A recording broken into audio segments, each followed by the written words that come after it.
Good morning. How are you? Doing well, thank you. My name is Felicia. I'm with Broadcast.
Test, test, test.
Good morning, Nevada. The secretary will come, the secretary is here.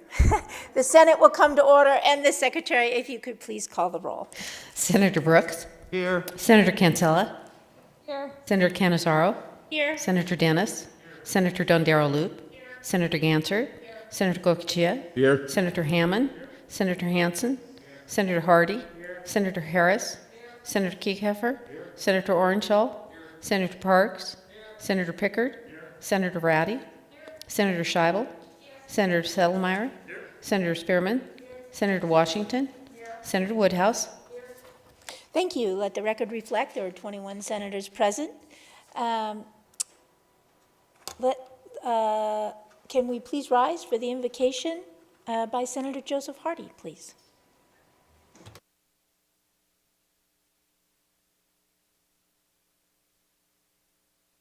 Dear Father of us all, we thank Thee for our health and protection coming here to Carson City.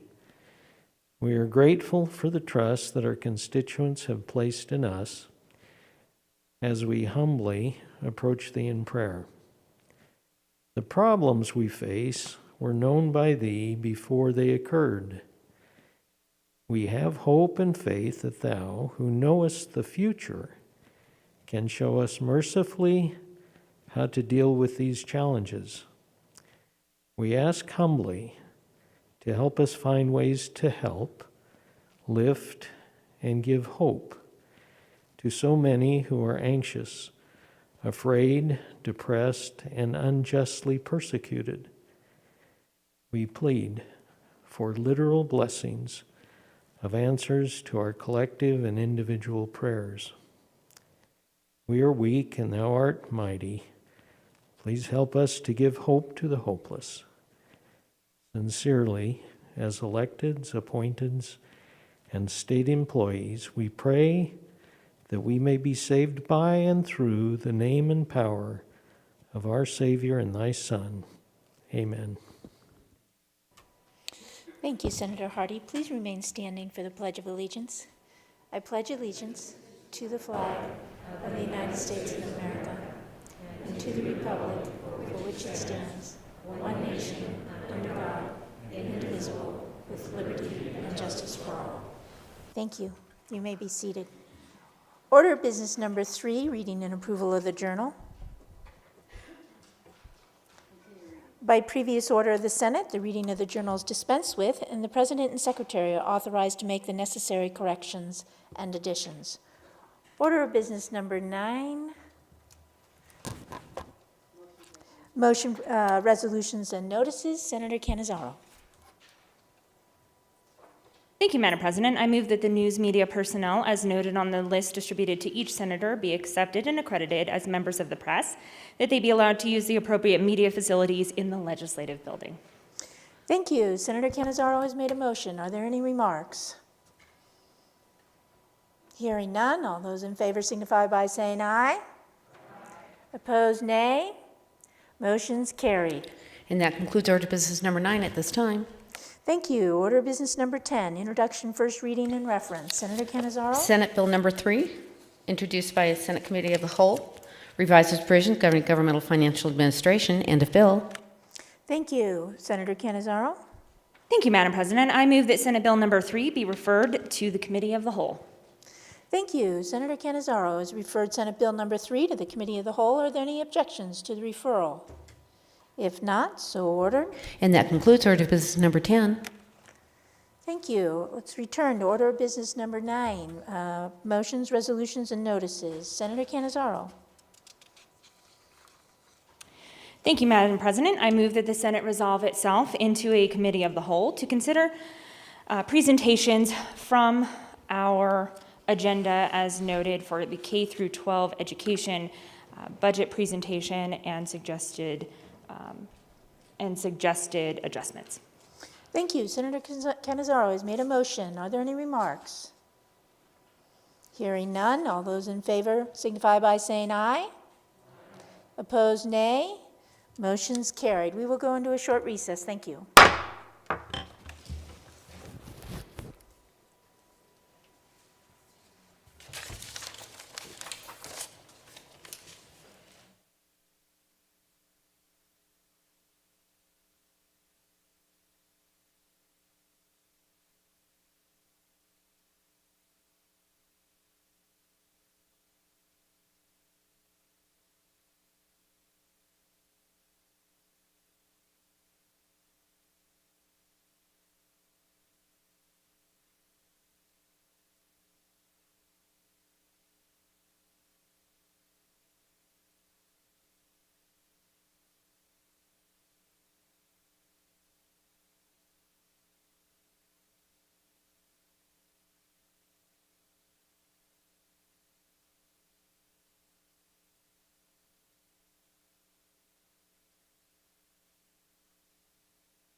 The Committee of the Whole is called to order. We will open the Committee of the Whole hearing on the state's budget shortfall, and we will begin with the first item on our agenda for the K through 12 education presentation.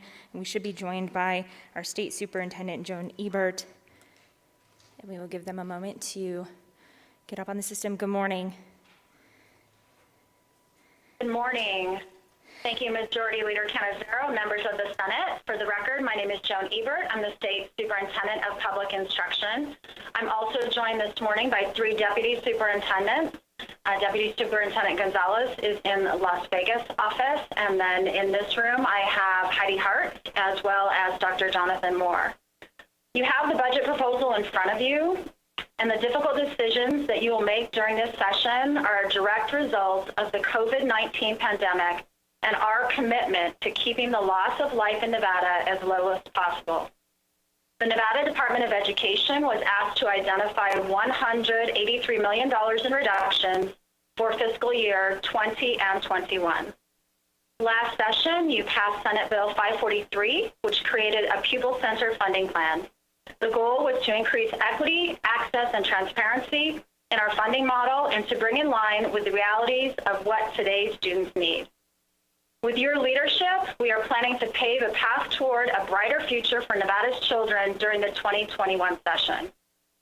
The reality is that today's students need more, not less.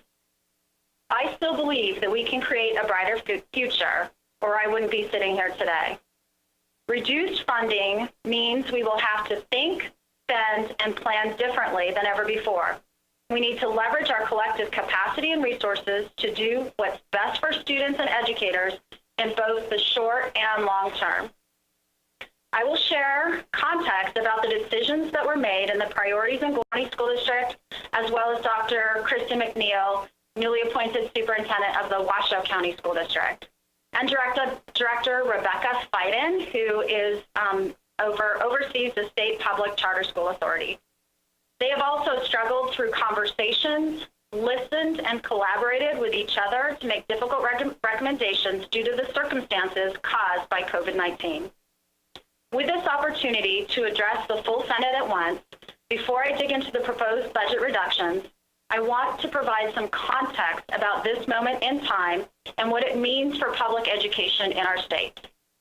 At the beginning of the Nevada Department of Education's experience with COVID-19, the Department of Health and Human Services reached out to us to collaborate on guidance for school administrators and nurses regarding hygiene, cleaning, and responding to local cases.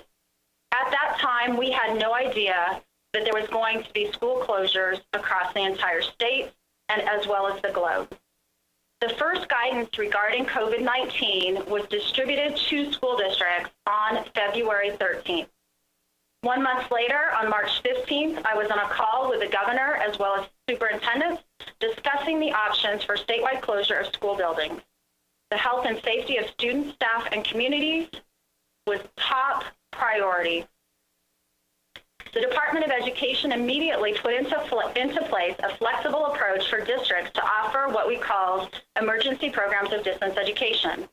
The guidelines were based partially on existing regulations around distance education, which we were fortunate to have in place. And of course, we were sensitive to what was feasible given the urgency of the situation. We also worked with the governor and the U.S. Department of Education. Of course, was not an option for our students and families who were relying upon us for opportunities to continue learning. Once it was announced that students in Nevada would not be returning to school buildings for the 2019-20 school year, we knew we had to double down on our efforts to strengthen our delivery of distance education and promote equitable access for all learners. We had already expanded the definition of distance education to include paper correspondence through a governor's emergency directive so that students without access to the internet or devices still had a way to learn. We knew distance learning would require additional support for educators and for our students and families. Some initiatives we have launched in response to COVID-19 include our Digital Learning Collaborative website, which rapidly makes high-quality teaching and learning resources and professional development available for educators. The site also provides support and resources for students and families on how to approach virtual learning. The Digital Learning Collaborative also gave way to digital engineers. These educators are talented in implementing distance education. The initial cohort represents 6 county school districts, the State Public School Charter Authority, as well as private schools. Among their responsibilities are creating and providing resources and professional development to support the delivery of distance learning. In addition, we partnered with the Nevada State Library Archives and Public Records, all of the local libraries, and Renaissance to support reading for all students by providing access to Mayan digital literacy resources for grades PK through 12 at no cost to students.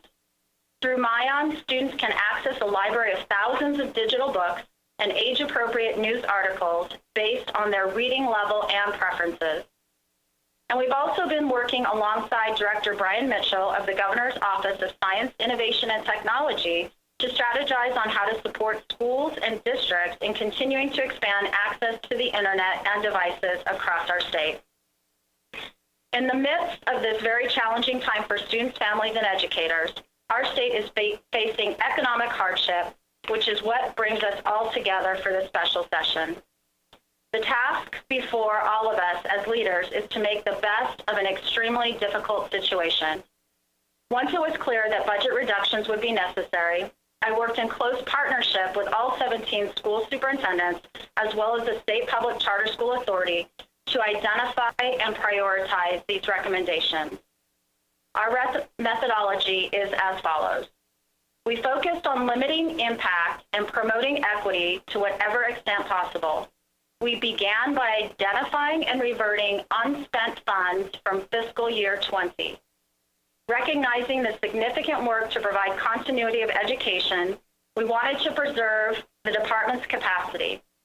We preserved existing positions by holding open vacant state-funded positions. When possible, we shifted state-funded positions into other funding sources to reduce the state impact. And finally, we cut budget travel, which hinders our already strained capacity to provide necessary on-site supports to students and educators. Given how the pandemic has highlighted how quickly circumstances can change from high flexibility, based on feedback from district leaders, we protected the basic support guarantee of the district bill, the grant-funded programs that were most effective for their students and educators. In addition, because the federal funding under the CARES Act does not have a supplement or supplant clause, districts have flexibility to use those CARES dollars as they see fit to support current and future needs. We recommended reductions to new grant funds that were appropriated in the 2019 legislative session. This way, a base funding amount from previous years would be maintained. Additional reductions were proposed on an as-needed basis with feedback from our district leaders. Now, I respectfully request that you refer to the handout we prepared detailing the proposed reductions for fiscal year 21. Before I jump in, I do want to say on behalf of the department and our colleagues across the state, there is no easy way the decisions to be made are in regard our proposed reductions in this funding. We have tried to make the best out of the hand we have been dealt. Reductions to certain programs or aspects of our work does not mean that we are any less committed to the intent of that program. It just means we will need to find alternative approaches to supporting students and educators. I will highlight some of the key decision points as summarized on the spreadsheet before you. While district superintendents shared their priority to protect the DSA funds, they did identify opportunities for reversions of unspent funds. They also indicated class size reduction as an area where funding could be backfilled as necessary. Much like the governor's difficult recommendations of furloughs of 12 days for each of our employees and the suspension of pay raises rather than layoffs, we proposed reducing teacher incentive funding. This allows districts and schools to focus on retaining and supporting all educators equitably rather than providing additional incentive funding to certain groups of educators. We've recommended a reduction of $31 million to the Read by Grade 3 funding that would have supported literacy specialists. Given the critical nature of Nevada's educator shortage, districts recommended that we eliminate the literacy specialist positions so those highly qualified and licensed educators could lead classrooms where they are sorely needed to fill vacancies. The department will continue to provide support and will maintain its partnership with NWEA, Northwest Evaluation Association, to support all elementary educators across the state in early literacy. Approximately $2.7 million for school resource officers and social workers were identified for savings. These dollars supported positions that districts were unable to find qualified staff for, so they do not represent any layoffs in those positions. We have also proposed a reduction of $6 million in pre-K aid, which we will intend to backfill with a portion of the federal money through the Governor's Education Emergency Relief Fund, also known as GEAR. Thank you. We all recognize the critical nature of early education, and state-funded pre-K serves students from families with incomes below 200% of the federal poverty guidelines. Currently, Nevada Ready pre-K serves only 11% of eligible students statewide. So backfilling pre-K funding will maintain access to early learning services for our neediest students and families. In support of promoting equity for diverse learners, we recommend maintaining funding for Zoom and Victory grants, gifted and talented, and special education services for our differently abled students. However, in order to meet targets, we were forced to recommend reductions of $70 million in the new Nevada education funding, often referred to as Senate Bill 178. In the midst of these difficult decisions and tough conversations, the department has been listening to the needs of families, students, and educators across the state. In consultation with the State Board of Education, we identified 7 key priorities for COVID-19 response. These priorities lay the foundation for our next step. First and foremost, safe, efficient, and an equitable reopening of our school buildings. Support for parents, families, and communities.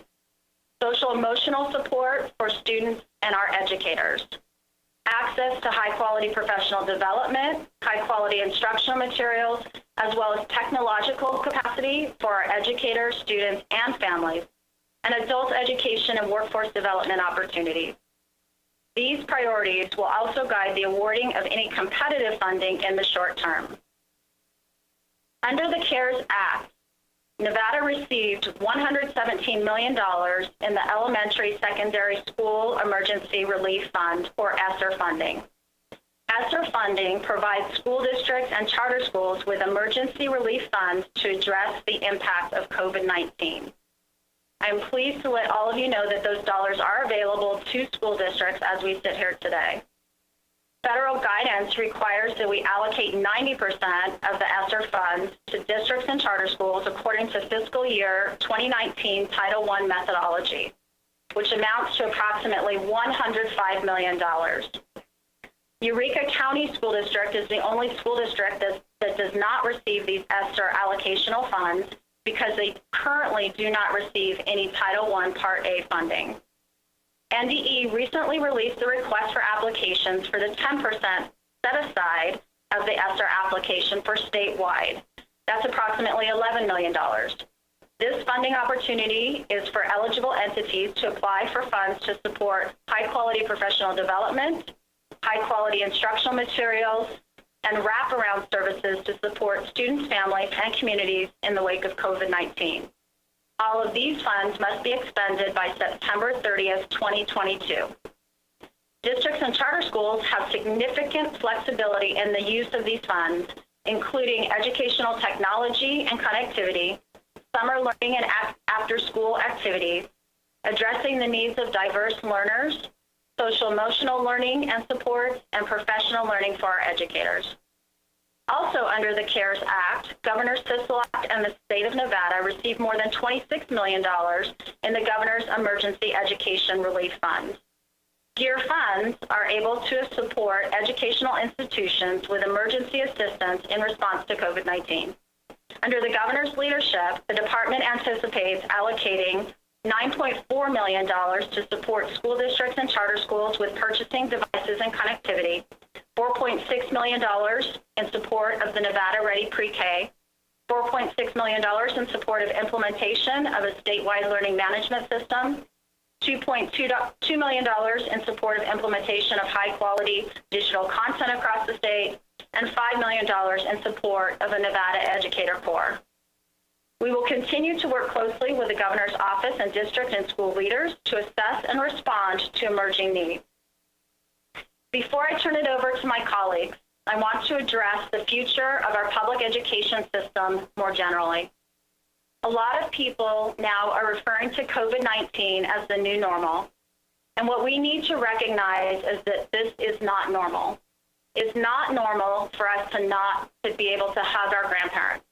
It is not normal that I'm speaking to all of you remotely rather than being in chamber where I can see your faces and read your body language.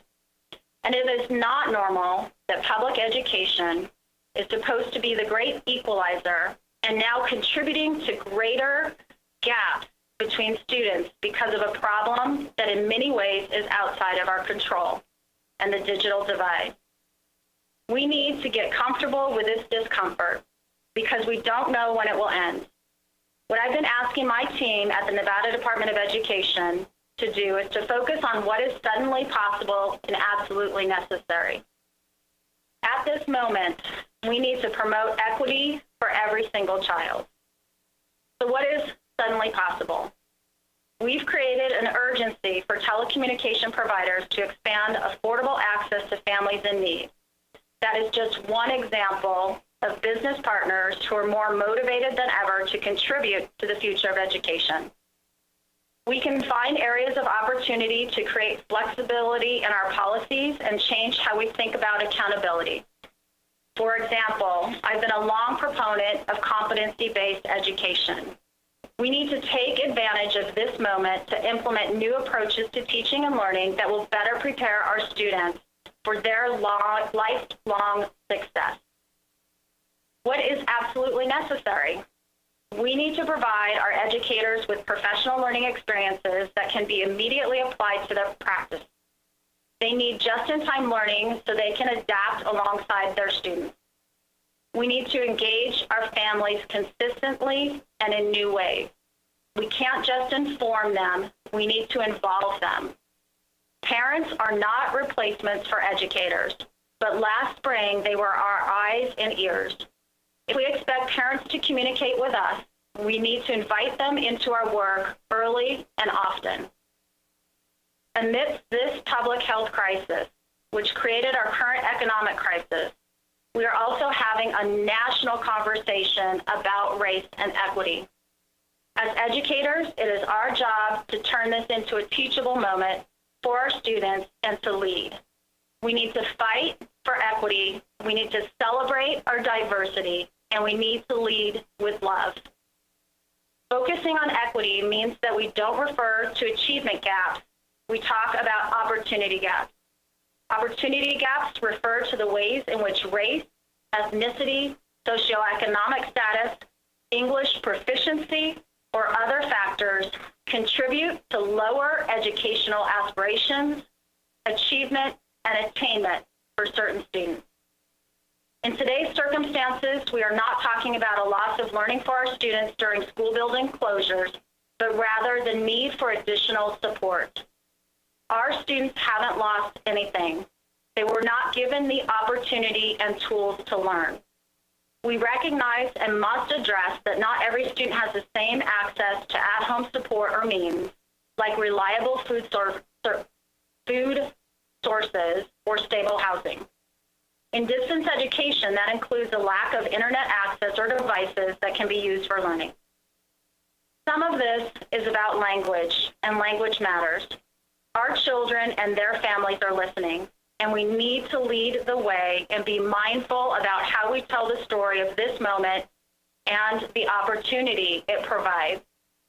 The story of our response to COVID-19 could easily be about what we sacrificed and what went wrong. And I don't want to minimize the tragic losses that many families have faced.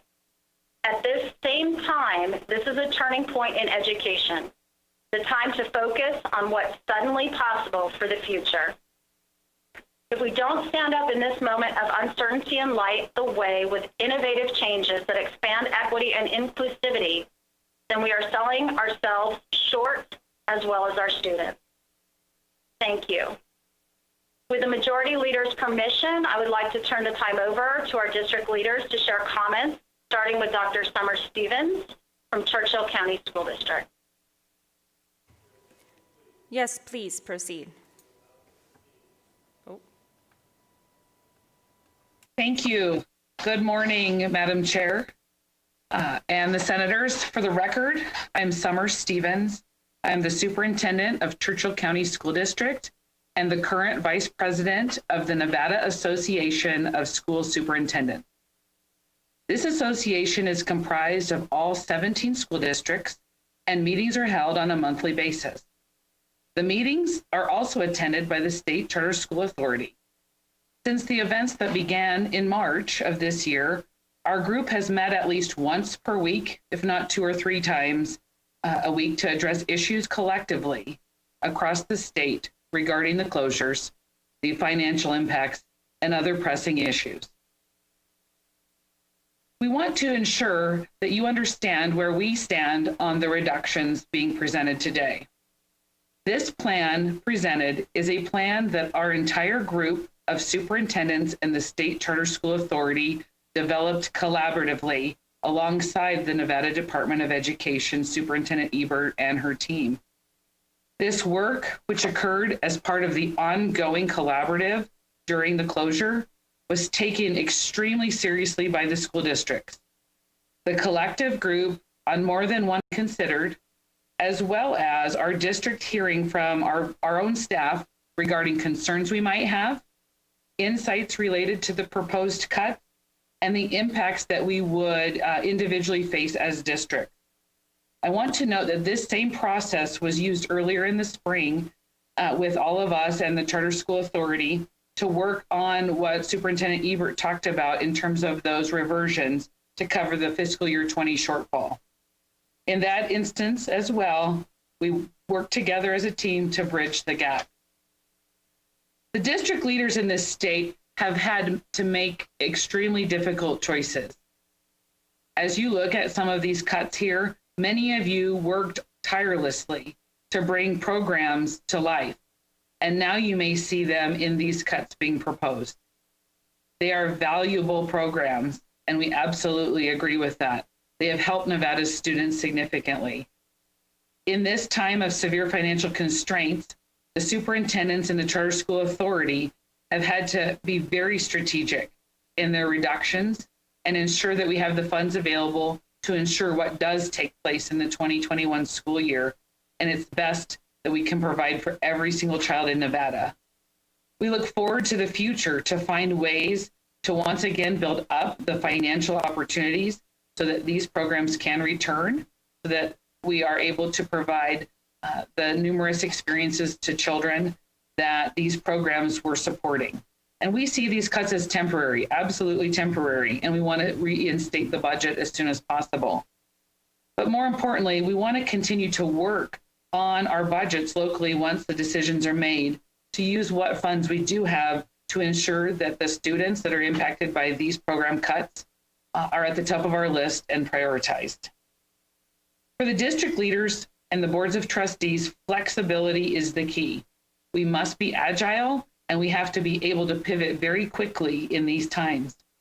By keeping the distributive school account whole, that will allow us to meet the needs of every district because we all have varying needs. As a result of keeping the per pupil funding whole, it will allow for local control of how the DSA is spent, and that's very important to our boards of trustees, our parents, our staff, and our students. It ensures that our locally elected boards have a key voice in our schools, in our communities. We understand that the K-12 education budget is a significant portion of the state's entire budget. And we ask that you consider keeping K-12 education as close to whole as is possible. Although our children are only 24% of our population, they're absolutely 100% of our future, and we cannot afford to provide anything less than a fully adequate education. In fact, a fully amazing education. So with that, I thank you, and I will stand for questions at the end, and I'm going to pass it on now to Superintendent Jara of Clark County. Thank you, Dr. Stevens. Good morning, Majority Leader Canizero, members of the Senate. For the record, my name is Jesus Jara, Superintendent of Clark County School District, here representing 320,000 students, 42,000 employees, representing the 5th largest district in the country and the 4th rural district in the state of Nevada. I want to start by thanking the state superintendent and my fellow superintendents across the state for working through these budget difficulties as a cohesive group. As you know, the state is in one of the worst economic situations in the state's history. While I wish this was a time for us to meet and discuss how we could provide more resources for our students, I understand the economic realities. That being said, I believe any cuts will negatively impact our children. However, this overall plan presented today is the least damaging option, given that required cuts have to be made throughout the state. I think that we can all agree that we really wish these cuts were not necessary, as funding for education is already so challenging. I am proud of our Board of Trustees, my executive team, our finance department, and especially our building principals, because for the first time in over 10 years, CCSD was prepared to approve a balanced budget without any additional cuts required for the fiscal year 2021, prior to COVID-19. I want to be honest, no one in CCSD wants to cut education funding.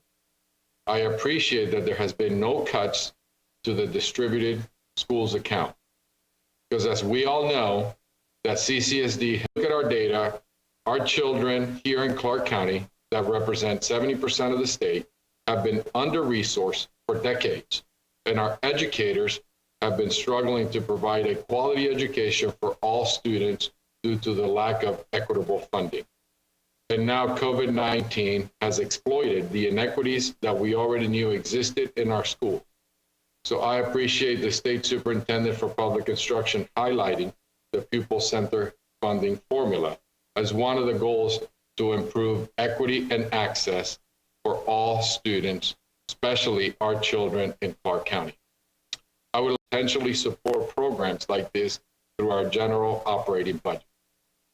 See, we originally intended to use our ESSER dollars, also known as CARE Act, to provide funding to schools that were losing SB 178.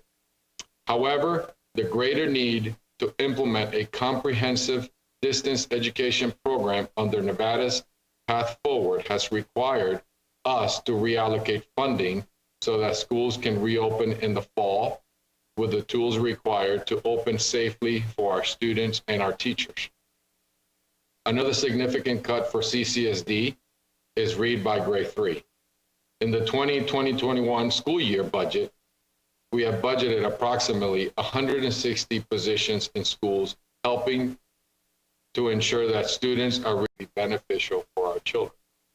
If additional revenues are realized once the special session ends, any additional infusion of dollars to K-12 education would go a long way to help these gaps and for the lost program and service. Our families alongside our 8,000 dedicated employees. I'd like to thank the governor and Superintendent Ebert for partnering with us during this pandemic to find ways to keep students and staff members safe and to ensure our students are getting access to greatly needed learning materials. I'm new to this position, and I had hoped to address the legislature under very different circumstances. As you know, these are very difficult times, and I take proposals in front of you today. But I do believe that along with my fellow superintendents, this is the best way to address a terrible situation. I want to thank our governor for proposing a plan that does not impact the distributive school account. This will make it possible to protect against job losses and keep our dedicated teachers, principals, and staff working with our students. I want to add some insight, however, into the proposed cut to classroom size reduction. As a former teacher and a principal myself, I can tell you without a doubt that classroom size does matter. Being able to provide individualized instruction and support students is impossible with too many students in the classroom. But I believe our primary grades will be able to more easily absorb the reduction because their class sizes are less than 20 to begin with. In Washoe County School District, we hope to use our ESSER funds to provide the necessary additional academic supports to our students, whether it is through additional access to technology, PPE for students and staff, or individualized academic supports that make sense in a COVID world. We need flexibility to support our students in a setting that makes sense based on this pandemic, whether that is in a physical setting with proper safety measures in place or remotely. Our Board of Trustees, our leadership team, and our very large reopening task force has been working around the clock to find ways to continue to meet the needs of all of our students. In fact, our Board of Trustees met late into the evening on Tuesday, considering reopening options and receiving a lot of public input. They had to make very difficult decisions about how to open schools in August while adhering to guidelines around social distancing, face coverings, and supplies to keep our schools clean. All of these modifications have costs associated with them and will require resources and flexibility to our system in order to comply. I wish there were a time when we could invest more resources with our students, but the reality is simply that that is not currently our option. We appreciate the governor's fiscal plan that prioritizes the restoration of funding for K-12 education if additional revenues or federal assistance is made available. But to be able to use that money, we would hope to receive word on that additional funding before the start of our second semester. Ultimately, we hope that when the financial resources are available, we can make up for these temporary reductions and ensure this generation of students graduates from our high schools prepared with the tools to succeed as a Nevadan. I will now turn it over to my colleague, Rebecca Fiden of the State Charter Authority, and stand ready to take any questions that is at the right time. Thank you for putting our students first. Good morning, Majority Leader and members of the Senate. My name is Rebecca Fiden. I serve as the Executive Director of Nevada State Public Charter School Authority. Thank you for the opportunity to speak with all of you today. I want to first echo the sentiments of my colleagues and share my thanks to all of the district superintendents as well as the Department of Education. The State Public Charter School Authority is committed to supporting our schools and the students and families they serve through the unprecedented challenge that the COVID-19 pandemic has brought to our state and the nation. This has required rapid and significant change to our agency's daily activities, including frequent calls with all of our school leaders to convey critical information and answer questions, as well as regular one-on-one check-ins with all 60 of our school leaders to understand pressing challenges and needs. This work has been different and challenging, but we are confident our schools have upheld the requirements set forth by the governor and the Department of Education and upheld their commitment and promises to their students and families. Today, as you consider potential cuts to K-12 funding, I will provide some brief context regarding the potential impacts of those cuts to our state's charter schools.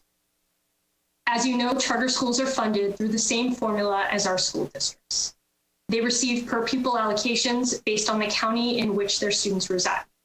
For that reason, many of the impacts of budget cuts on our charter schools are similar to their district counterparts. However, each charter school is also unique, and from one charter school to the next, schools can vary greatly in terms of programming, student population, geography, and ultimately their budgets and expenditures. As a result, the specific impacts of these cuts will vary from school to school. There are, however, some commonalities that transcend these differences, and I'll summarize these for you today. First, it's important to know that public charter schools have prepared multiple budget scenarios for the 2021 school year in anticipation of potential cuts. Since April, we've repeatedly conveyed to our schools to be prepared for decreases in revenue. While board-approved budgets were due to the Nevada Department of Education on June 8th, we asked all schools to have alternative budget scenarios prepared. We know that schools have worked hard to incorporate their families and communities in planning for this fall, and have worked to ensure that they can maintain staff, even if there are substantial budget cuts. Second, the lack of concrete information thus far about those budget cuts has made planning for the upcoming school year challenging. And many of our schools have had to defer critical decisions in order to await additional information. For example, we have 3 schools that have state-funded pre-K programs serving approximately 160 students. The pre-K grant is very specific and funds the entirety of those pre-K programs. So schools are eager for information so they can determine how to proceed and how they can continue to serve their students. Third, our school leaders have expressed particular concern about cuts to categorical funding dedicated to serving student populations that have historically been underserved, such as our Zoom and Victory programs. We know that serving these children and closing historical opportunity gaps requires more resources, and cuts to these programs could severely hinder those efforts. And finally, school leaders believe that protecting the distributive school account should be a priority. I will add the caveat that some of our schools with high populations of English learners and students qualifying for free and reduced lunch express hesitation to this approach if programs like Zoom and Victory were cut. In particular, they emphasize that budget cuts should not disproportionately impact our students that are in need of the most support and resources. The efforts by the Department of Education, the district superintendents, and the governor's office to maintain the DSA and to protect many of these crucial programs are in line with what we understand to be the priorities of charter schools as they work to meet the needs of their students. The proposed cuts will not be easy for our schools and their communities. Many of our schools rely on programs like Read by Grade 3 and the new Nevada education funding, and will face difficult decisions about how to continue these meaningful programs for students. But we also understand the difficult position our state is in. Due to the efforts of our schools to prepare for potential cuts this fall, we do expect that by and large, our schools will be able to absorb these cuts without substantial reductions to programming, though we also understand that further cuts would become increasingly difficult to bear. Again, each of our schools is unique, and so there is variation in how cuts will impact their programming and students. With that, I will turn it back to Superintendent Ebert for any closing remarks.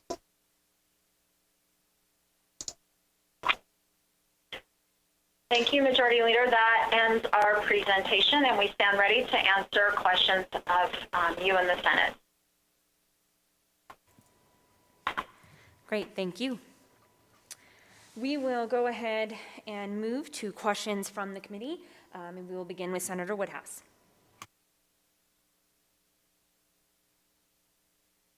Thank you, Madam Chair. My question is for Superintendent Ebert to begin our conversations this morning. And Superintendent, you and I discussed my question a little bit, but I really wanted to make sure that all of the senators are aware of this information. So in working with the superintendents and your staff in preparing the reductions that you needed to give to the governor's office, would you share with us the parameters and the priorities that you used in determining these reductions across K-12 education programs? Thank you, Senator Woodhouse. Those components, as we looked through all of the work, first we started with fiscal year 20 and looked at those places. The pandemic created some automatic cost savings, such as events that were planned, professional development. School districts literally looked through, as well as the department, line by line, where immediately in fiscal year 20 there was cost savings. As you see on your handout, the distributed school account with a class size reduction readily available is $12 million from reversions in FY20. So that was the first piece in looking at all of this work. And then literally after that, spent months several times over the weekend, gathered everyone together and went through the difficult conversations and decision making of what the reductions, no one wants to do these reductions. I know that, and these were difficult decisions. So creating flexibility in the funding that is made available, and also consideration of the CARES dollars where they could continue programming and actually create those supports at the individual school level. So a lot of conversation and again, as noted by Summer Stevens, the effect on some of these dollars, even though programmatically the intent is the same, school districts with either additional federal funding or the way that they configure and implement have flexibility that they can still implement some of these programs. So flexibility was key. And then on top of all of this was hitting the mark that we were given of $183 million. So it's basically a high-level process that we went through in making these determinations. Thank you very much. I know that we all understand that these reductions, cuts are devastating to K-12 education, and most importantly, they are devastating to our students in our schools. But I appreciate your response, and thank you, Madam Chair. Senator Dennis. Thank you, Madam Chair. Superintendent, thank you for all the work that you guys have put together. I think it's amazing that you were all able to work together with the districts and others to try to come up with something in these difficult times when we have to make these decisions. And, we had to do this before with the last economic downturn, and those cuts were, they take so long to come back from that. But so thank you for all the work that's been put on that. My question, at least my first one for now, so we know that there are some students that take more, and the concern is that we cut disproportionately. Are we going to look at the achievement that we're expecting of them tied in with the fact that we're cutting some of these programs, or they're getting reduced funding? So can you talk a little bit about that thought process? Are we going to have the same standard that we would if they were, they had the more full funding? Thank you, Senator Dennis, for the question. So the goals in education have not changed. We need to think differently about how we do our work. The superintendents have spent a lot of time working with their school boards as well as their educators.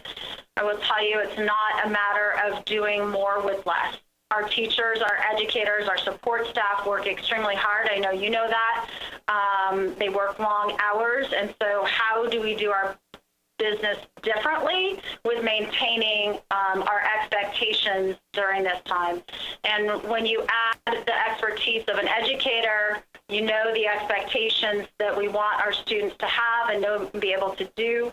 Technology added to that in meeting the students where they're at. All of those components coming together, we've had to accelerate on a short timeline, but I believe that Nevada is ready to move in that direction. And thank you for that. My concern is just that there's just so many new things that there's that challenge especially for teachers and others that try to have to do all this. So I hope that as we move forward that we can find ways to do things better, and then as we get more funding in the future, we'll be able to truly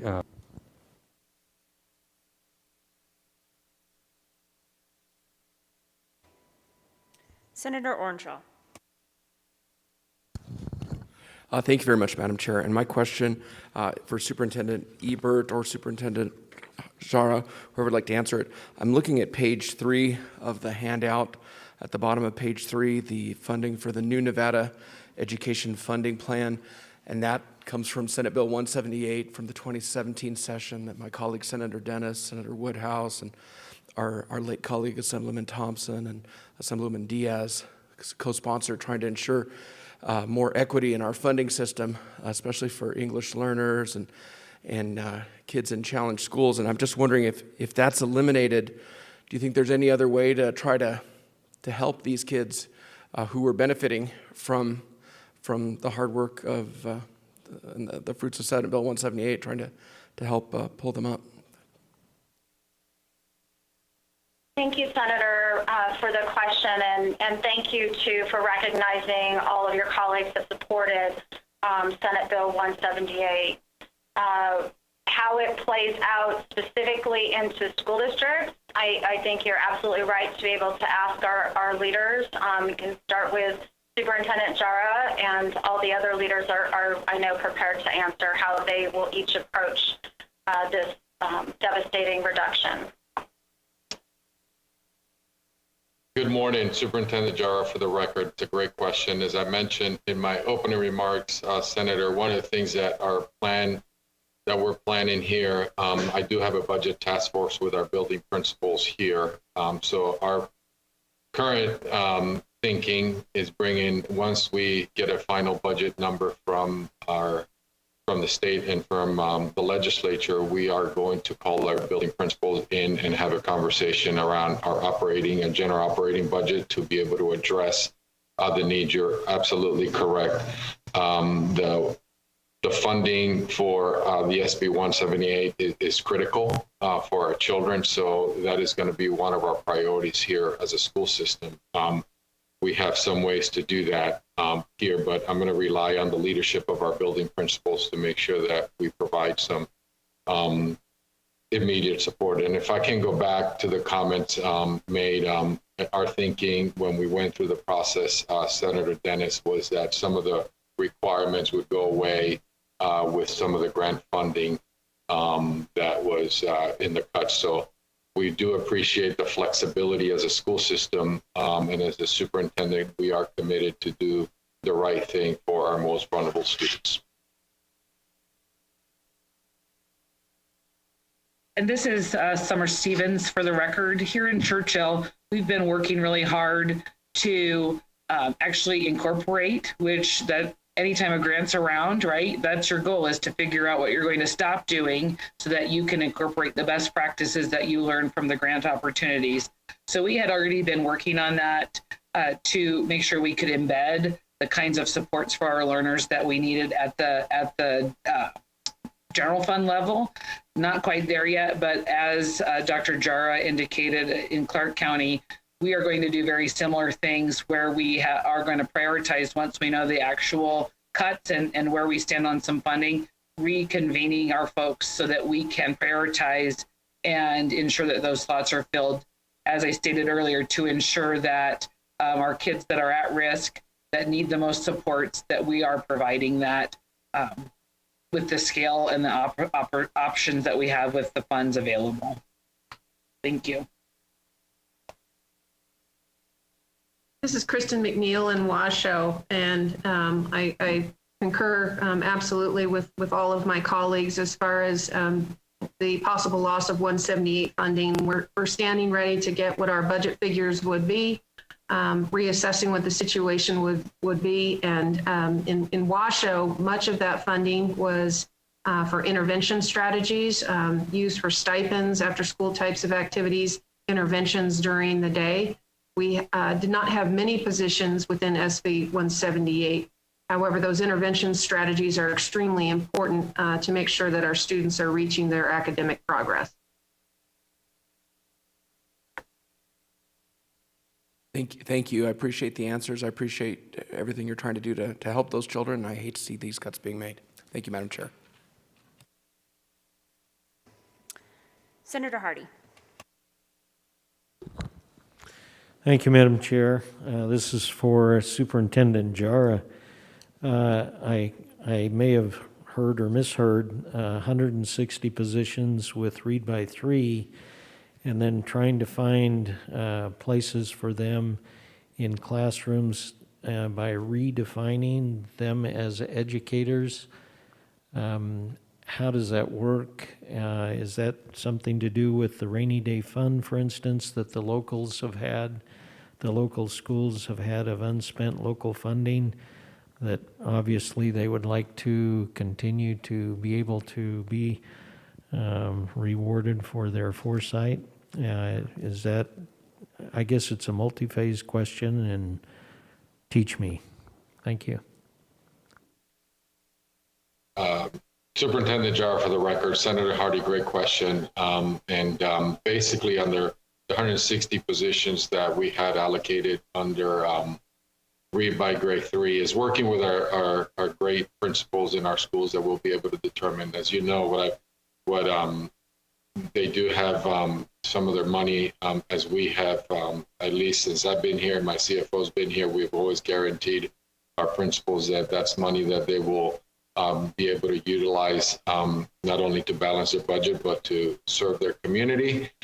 So our goal is to work with them to be able to, if they desire to keep them in their positions, how will they fund them through their budgeting process with their school organizational teams, or they can, help us fill some of our vacancies in our schools. We, as you know, Senator, we've had a challenge in filling all our vacancies, so they will have job as educators. That was maybe a misspoke because they are currently educators, so they're licensed, so they could go in the classroom, or they can stay if their school can fund them with their organizational teams.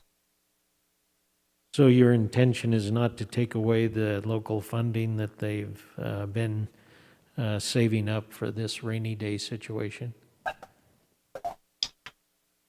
We certainly will continue to follow the law and NRS 380AG. That's never been the intent here from my office and from our CFOs. We've always communicated that is something that our school building principals that I have full confidence in for them to work with their SLTs to do that. Thank you.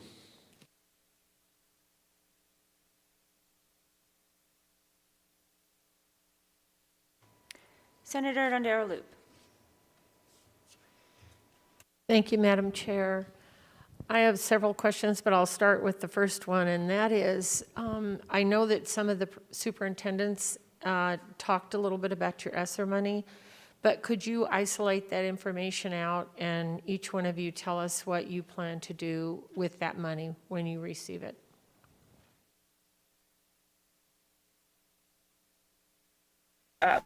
Thank you for the question. Summer Stevens for the record. Here in Churchill County, we in fact are receiving just over $500,000 of ESSER money of our local amount, and we are awaiting the outcome of these proceedings and what the budget looks like. Our first intention here in our county is to use the funds to backfill teaching positions that will be cut out of the other potential cuts, such as Read by 3, the 178 funds. So that's our primary focus. And then we also will look to apply for some of the competitive funds. That's maybe not the right word, but the funds that are available, the 11 out of the 11 million. So in our district, I know other rural districts, though I would speak to that. We are fortunate in Churchill County. One of our priorities has been on purchasing and utilizing devices and connectivity.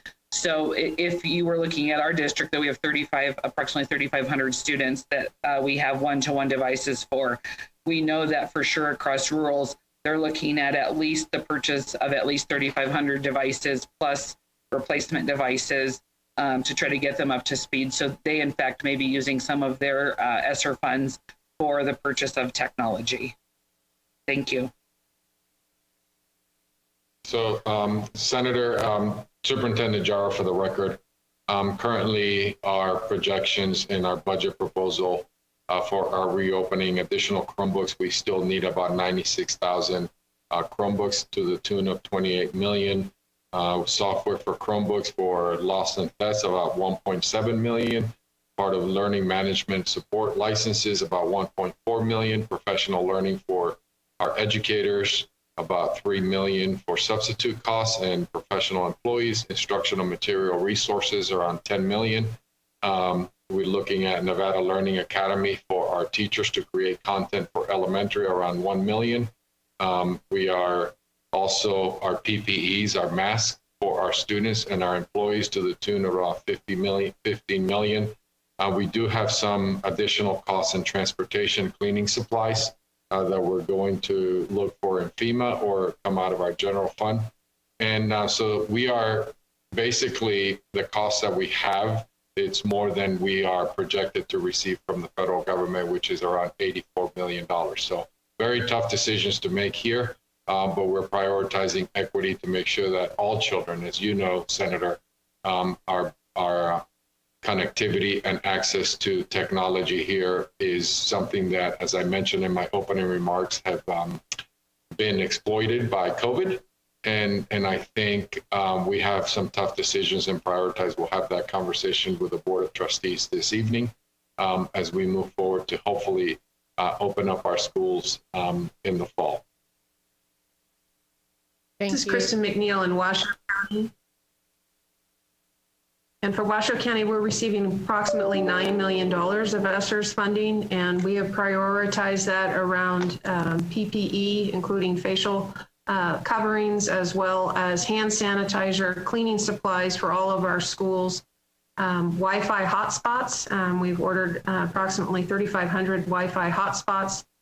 We have approximately 4,000 students who do not have a device currently in their home, and so we've made the ordering of devices a priority with our ESSER funding.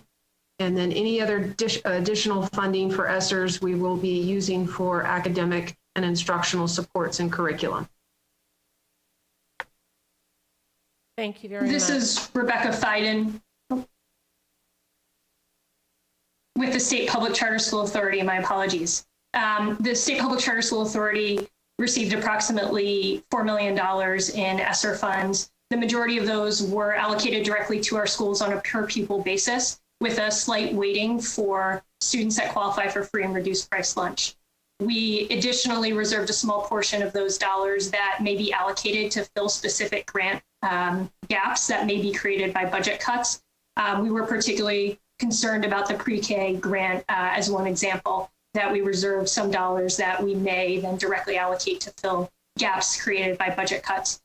If not, those will be then allocated on a per pupil basis to our schools. And finally, our schools are using these for a variety of purposes. Many have already allocated some of the funds for previous costs associated with the initial shutdown, such as technology cost, as well as looking towards additional costs over the 21 school year towards serving students, particularly those with additional needs that may include counselors and additional staffing to support their students.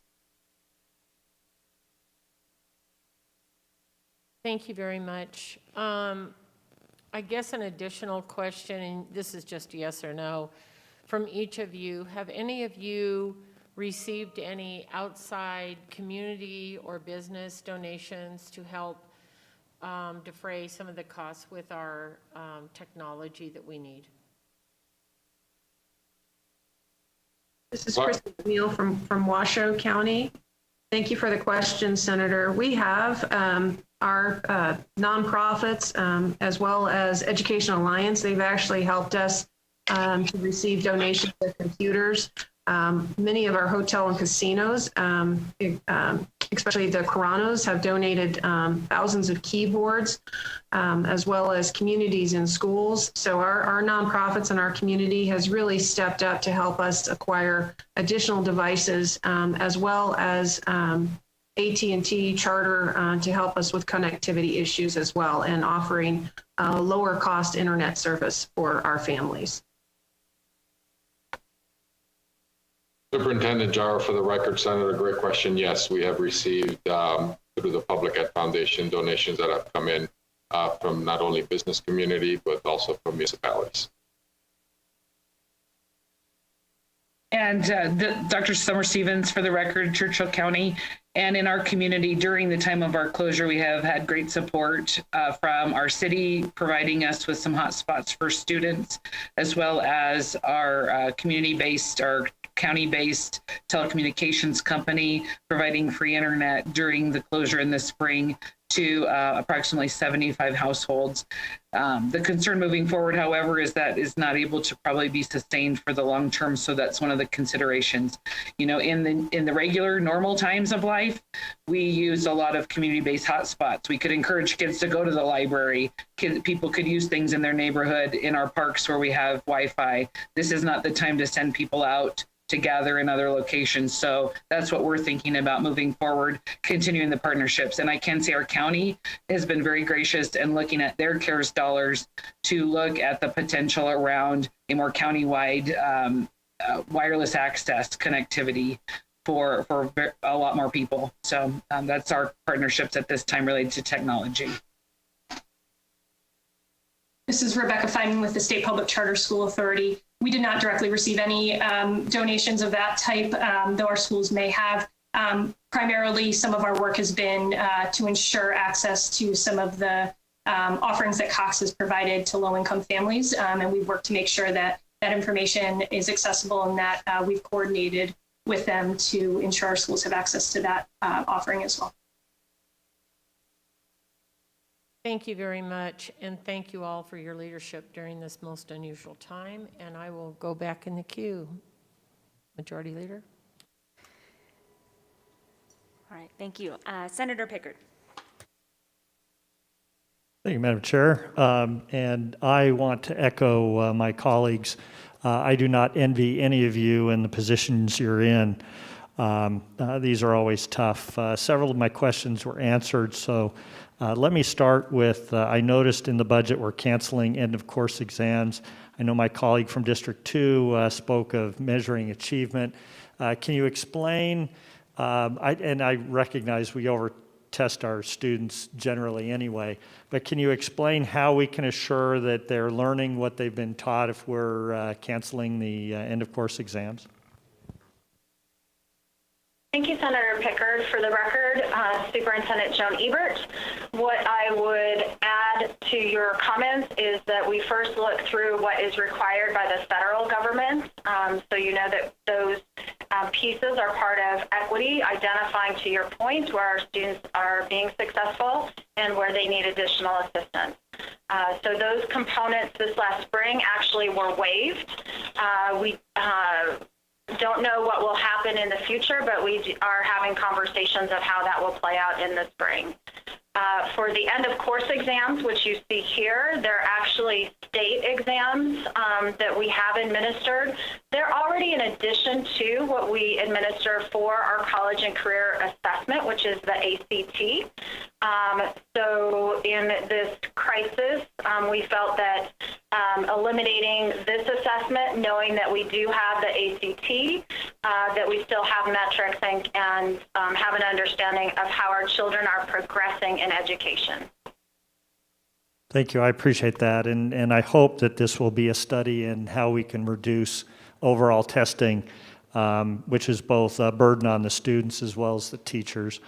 My next question goes to Ms. Fiden. I may have misheard when you said, when you were talking about the charter schools receiving the same amount of state funding as district schools. Did I misunderstand your statement? How do the charters compare in terms of what they receive from the state and how they differ from the district schools? Rebecca Feiden with the State Public Charter School Authority, for the record.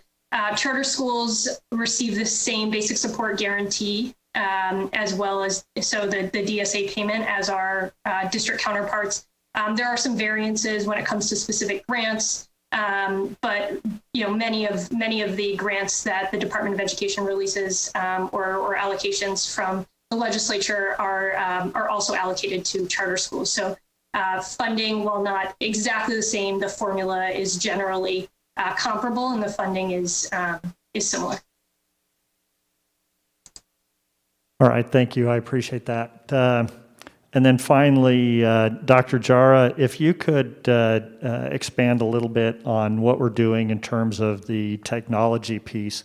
I thought you were about to address it, and I just would like you to elaborate on what are we doing? We're providing devices. In fact, I think you said we've got $1 million in replacement costs as well. So we've been providing a good number of devices to our students. But can you expand a little bit on what we're doing to assure they have actual access to the internet, so it's not just a device in front of them, but they're actually able to participate? Yes, Dr. Jara, for the record, great question, Senator. So we are, one of the things that we are looking, obviously, infrastructure within our school. That's one thing that we have to add for our buildings, that we're going to use bond dollars for that. We've had conversations with Cox Communications. We are currently in the process of identifying our communities and zip codes and neighborhoods where there's limited access to Wi-Fi connectivity.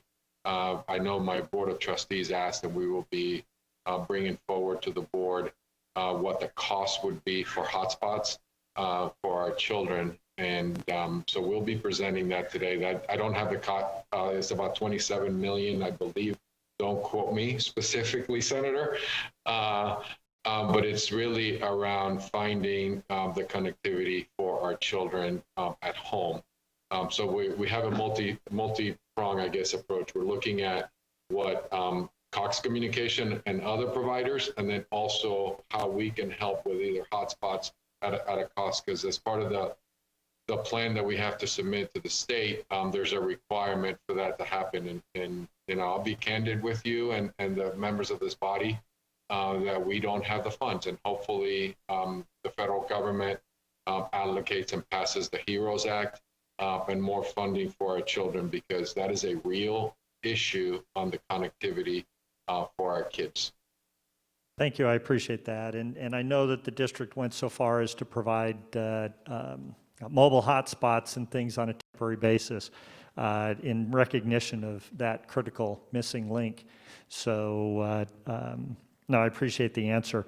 Do you think that then, once you have an idea of the costs and after you have the discussions, that you'll be able to come to this body within the next few days, at least before we make any final decisions, or is that going to be a cost that we address next session?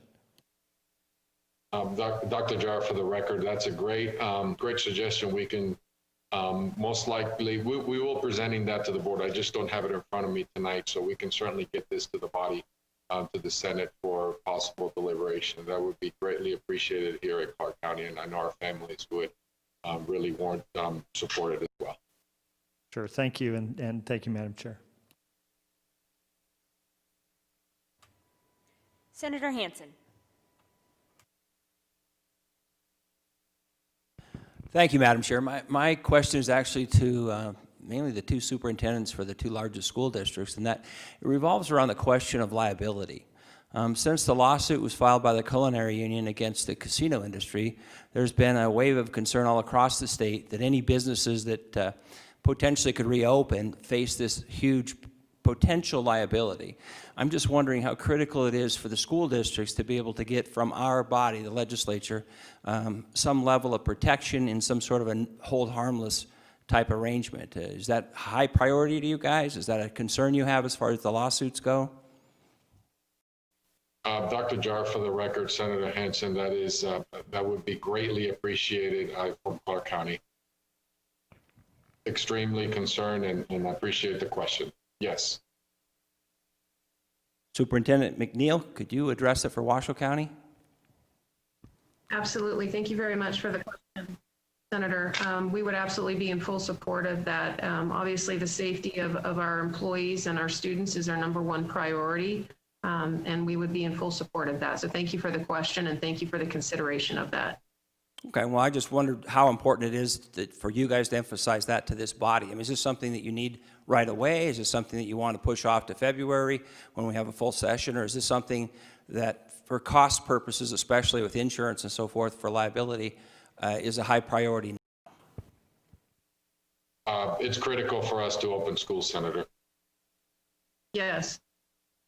Okay. I would echo that sentiment. It is critical for us in Washoe County School District as well. Thank you. Thank you both. So just to reemphasize, this is a very high priority that needs to be done during this special session. So thank you both. Thank you, Madam Chair. Senator Harris. Thank you, Madam Chair. I don't know if I want to direct this to anyone in particular, so whoever feels is appropriate. Could you discuss the progress made in the school safety measures that were adopted by the 2019 legislature? For example, the facility enhancements, the social, emotional, and academic development strategic plan, and all of the other provisions that were provided for under that bill.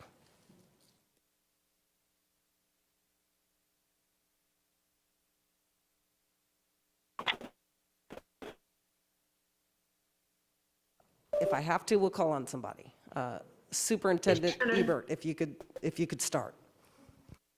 Your superintendents at the county districts are ready to join in, Senator Harris. Thank you very much. Senator Harris, this is Kristen McNeil from the Washoe County School District.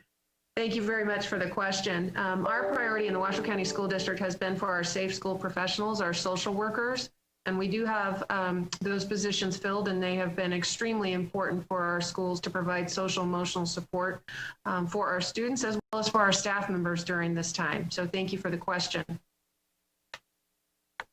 Summer Stevens, Superintendent, Churchill County School District. In Churchill County, we were able last year to secure some funds for the safe school professionals as well as a resource officer. Those had been areas we were not addressing adequately. Still not, but we'll take the money that we can get. We were able to, though, last year with some additional general fund dollars, actually put into place 2 safe school professionals, and our goal is to maintain that, and that will be an important priority when we look at any possible reductions that we have. Hopefully maintaining the great connection with our local law enforcement to do some things there to build that really great relationship among the children and law enforcement instead of a negative one. And finally, we were the recipients of quite a significant amount of funds to continue to improve single point of entries, camera systems, fencing in of some large campuses, external locks, training for staff, and we'll continue to do that and maintain doing that with the funds that we already have been allotted. Superintendent Jara, for the record, Senator, one of the things that, so when you look at some of the vacancies we had, as stated on some of the safety dollars were not filled, will not be filled out obviously now with the reduction. We are concerned on the facilities that we did not receive any of the funds for the facility enhancements. So we are going to go back and look at our bond money, which is already short for our facility improvements. And so we'll just have to look at some of the things that we are prioritizing here to be able to make sure that we continue with the projects that we had in place after we did our analysis on our safety, our point of entry, but we did not receive any of the safety infrastructure dollars. So we'll just have to look at our bond money here to be able to do that upgrades here for our facilities. Thank you. Thank you for those responses. Madam Chair, if you don't mind, I'd like to ask just one additional question. My colleague from District 2 hit on this in his questioning. We know that teachers, students are going to be impacted by these cuts. Given that knowledge, do we have a plan on how teachers are going to be evaluated moving forward? Specifically, if you could address student learning goals. We adjusted that last session And I just want to make sure that teachers aren't adversely impacted in their performance evaluations in this kind of new normal.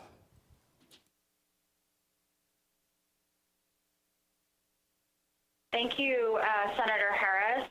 Felicia Gonzalez will answer that question.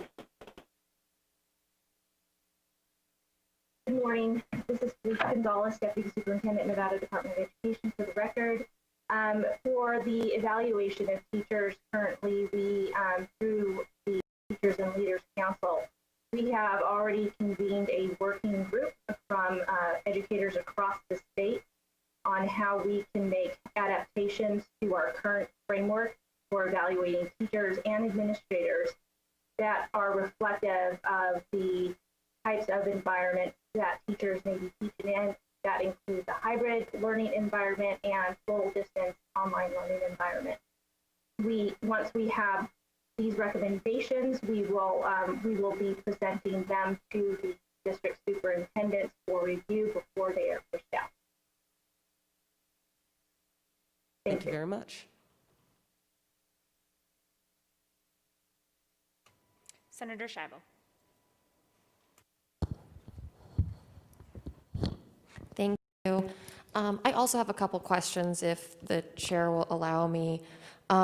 There is a specific budget item, and I'm sorry, I was moving, trying to follow along, and so I don't have it right in front of me, but I just wanted to address the Gear Up program and confirm that my understanding is correct, that we're not reducing the programming, we're just finding savings by changing how we fund it. Is that correct? Thank you, Senator. The Gear Up program is funded out of federal funds. You may be looking at some of our positions that we shifted, but with Gear Up, that is a federal program that at this point is not being affected by these budget cuts. Okay. But you are shifting some of the funding for the Gear Up positions from general funds to those federal grants? Is that what I'm understanding?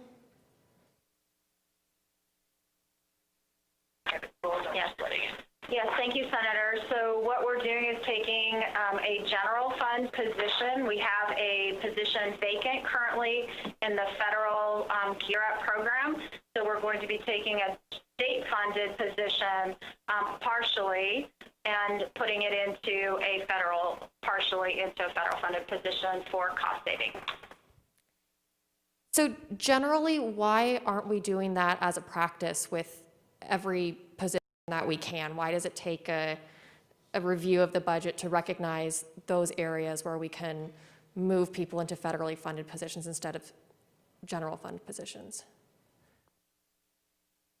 Thank you, Superintendent Ebert, for the record. We do actually do that. The situation that we're in now actually means work will have to shift, and some of those previous supports that were provided in areas will not be done. So this is a reduction in staff as well as service. Okay. I think I understand now. And the other program that I have a question about is Read by 3. And can you clarify whether we're eliminating this program entirely or just reducing its budget? Thank you, Senator. That is a complete elimination of the Read by $3 for fiscal year 21. In addition, there were some savings in fiscal year 20 that are added together to make the full reduction of approximately $31 million. Got it. And I mean, I'm really concerned about those kids and those families. Do we have a plan or even an idea of how, how we're going to get them the services they need? Senator, we're all concerned in regard to these reductions. And so, again, this is where you will see creativity among the school districts in how they provide services. I will tell you, during this pandemic, one of the very pleasing things that have come out of it is reaching out and breaking down of silos. And so resources, questions were asked earlier about private sector. At the state level, we've also had private sector, as I mentioned earlier, with a reading program.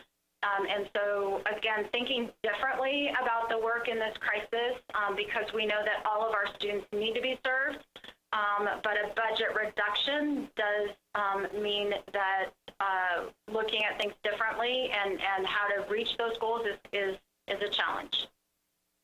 Thank you. I appreciate that. And it is certainly a huge challenge for all of us to take on. And you did touch on this earlier, but I'm hoping you can indulge me again in talking about how much does the success of a program play into the decisions regarding the funding? Are we, basically, are we protecting the most successful programs? Are we not worried about, I know that you're worried about the success of the programs, but if you could just talk about how that weighed into your decision-making process. Thank you, Senator. And I'd like to, we are here all morning with the superintendents we want to make sure that you have the information you need, all senators, the entire legislature, to make these decisions. So we stand ready to answer all questions, and if we need to re-emphasize something that was done before, we will more than be happy to do that. So specifically to your question on going through these, the DSA was something that all school districts, as well as the Charter School Authority, identified first and foremost to make sure that that remains whole. Looking at these other programs, such as Zoom and Victory, between those two programs, we serve almost 90,000 students. And you have reports, and we'll be more than happy to provide them to the body as well, where we have seen great success. And quite frankly, that's why you continue to fund those programs year over year, because you continue to see success with vulnerable students. Also, our special education students with their services, differently abled students along a very continuum, that also was a huge discussion. And then support. We know that this shift has happened much quicker than any of us would have anticipated. And so support for our teachers, support for our administrators, support for our families as we make the shift and work together to find that path forward. So all of those pieces have come into play in making these decisions. Thank you so much. And I just want to thank you and the other presenters who are here today answering questions for us. I think all of us, as politicians, know what it's like to be in the hot seat, but you guys are not politicians and you're in the hot seat. And so I appreciate that this is not easy, but you guys are here and you're doing the work. And so I really appreciate you taking the time to speak with us. Senator Washington. Thank you, Madam Chair. First of all, I'd like to thank the superintendents and Ms. Ebert for their testimony today. Now, my question is to Ms. Ebert. You earlier said, and you can correct me if I'm wrong, that there was $117 million from the CARES Act, and 90% of it was going to the charter school, which was $105 million. So my question is, what's happening to the other $12 million, and where is it being delegated to? Thank you, Senator Washington. It is, as you just stated, it is $117 million that is for the entire state. Where I would like to get for the record is that $105 million is for all of the school districts, as well as the charter school authority. So Clark County School District is receiving $83 million, Washoe $9 million. The only school district that is not receiving part of the ESSER allocational funds out of the $105 million is Eureka. Eureka currently does not participate in the Title I Part A funding, and so they do not qualify. That was something from the federal government that we had to follow the allocation of Title I dollars directly to the school district. So the $105 million is going across the state to our public schools and our charter schools as well. The other $11 million has been made available for grants for professional development, high quality instructional materials, as well as wraparound services. And that money is, and those grants are already available for people to apply. We have roughly about 25 days left for that people to submit their grant proposals. Okay, thank you. And my last question is, or comment, you said there was $26 million available for the emergency fund, and you gave the breakdown. So I would ask that if you could send that to us, because I looked through my paperwork, my handouts, and I couldn't find the actual breakdown for the $26 million emergency fund. Thank you.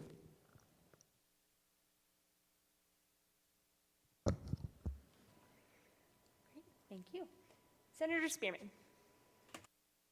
Thank you, Madam Chair. Just got a couple of questions. Superintendent Ebert, you said, I think it was during your remarks, something about couldn't find the qualified social workers. Did I hear that right? Thank you, Senator Spearman. Yes, the school districts had vacant positions, and that's part of the reversion. That licensed social workers, or, and I'm asking this for a number of other reasons, but licensed social workers here in Nevada? Superintendent Ebert, for the record, yes, Senator, that is correct. Okay. The next thing that you mentioned something about doing things a little bit differently with respect to competency-based instruction for students. Yes, Senator. Would you like me to give you an example of competency-based or? Yes, ma'am. Thank you. So competency-based instruction, if you take a child, a second grader right now, especially during the pandemic, that may be in a home where they love and enjoy reading. During the time of the closure, they've been reading books, they've been having conversations as a family, they actually have competitions. Clark County School District is having summer competitions in reading, have done a phenomenal job. Maybe right now the family mathematics is not where they're looking, or science, and so not being at school where we know we have an expectation of learning mathematics skills, that child has not had that exposure during this time. So the child comes back to school. We have understanding. The teacher sits with the child, has a conversation, classroom instruction, and we find that the child actually excels now as the second grader, which chronologically would now be going into third grade. That's the normal system that we've been using for hundreds of years. We've been sending the majority of our children by age. But now we have the opportunity to look at that child, maybe third grade, but they're at a fourth grade reading level. And so we want to make sure that we meet that child where they're at, fourth grade. But in mathematics, that exposure that did not happen, and we know that we need to have a base in mathematics, especially if you do not have a strong base, you cannot excel through the process, that they still are at a second grade level. And so meeting that child at a fourth grade reading level, and then also meeting that child at a second grade mathematical level, for individual teachers, if I were to do that in a classroom by myself, that's a lot of work. But if we leverage the technology that's available and leverage our parent capacity as well. We meet the child where they are, so by the time they graduate high school, they can be successful in our community. Thank you. I guess that brings me to the next question. With one of the things that we're seeing more of during this pandemic is that there are more and more jobs that have gone away and will not come back. And so have you all looked down the road at any types of partnerships with either NCHE or other industries in terms of modifying the curriculum so that our students, when they graduate, they are keep that whole and expand it. Also working with Workforce Connections and other partners, north and south, to make sure we have a shift in how we provide opportunities for apprenticeships, internships, moving forward. And as you noted, higher education, working collaboratively there with the chancellor as well as vice chancellor and others to make sure we have a continuity in the process and accelerate, quite frankly, the process as well. Is all of that done and mapped out completely over the last 100 days? I would say no, but we are definitely working on it.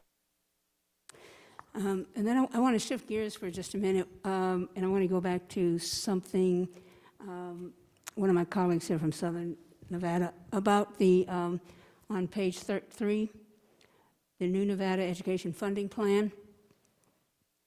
So there are some communities that have been hit harder than others, particularly the African American community in this COVID-19 environment.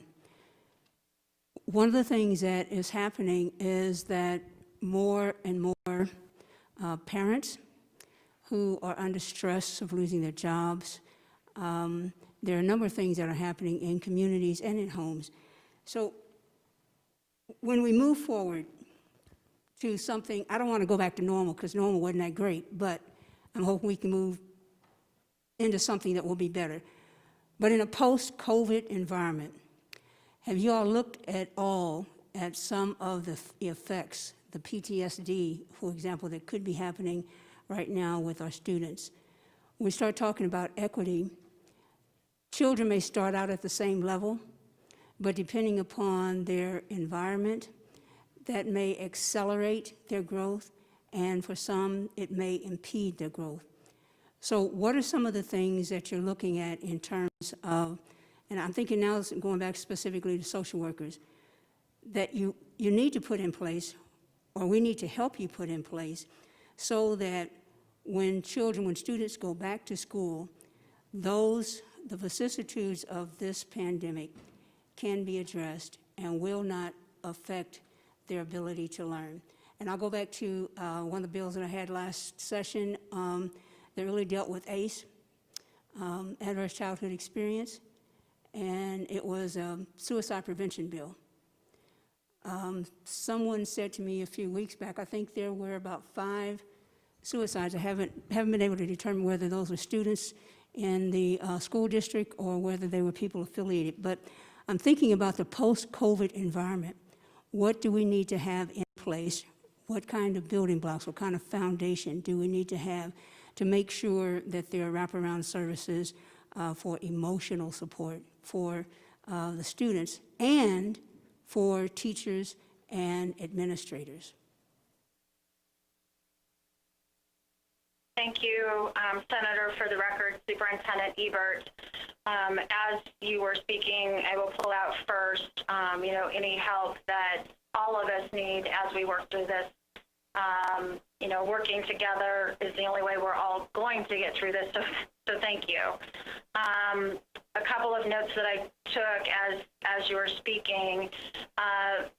First and foremost, the reductions that are there with the social workers are only because of the vacant positions. You do not see any other reductions in that area, so that was limited.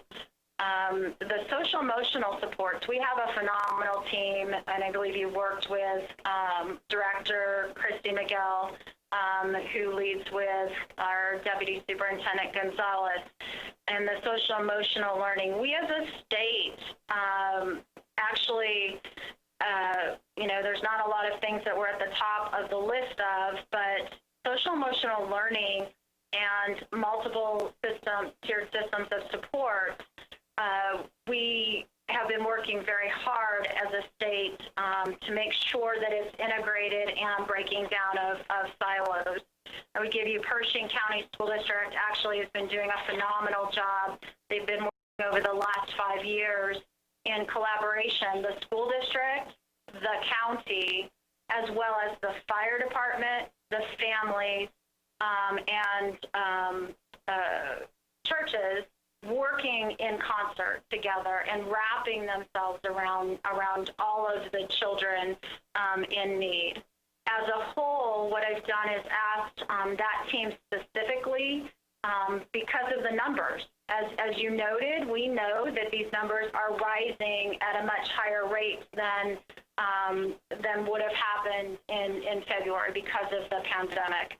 And so I've asked the team to focus specifically on the high leverage practices that we know work and make sure that our social workers, our school psychologists, our partners are well aware to have a laser focus on those high leverage practices, much larger picture, but we're in a crisis mode, and so we need to focus.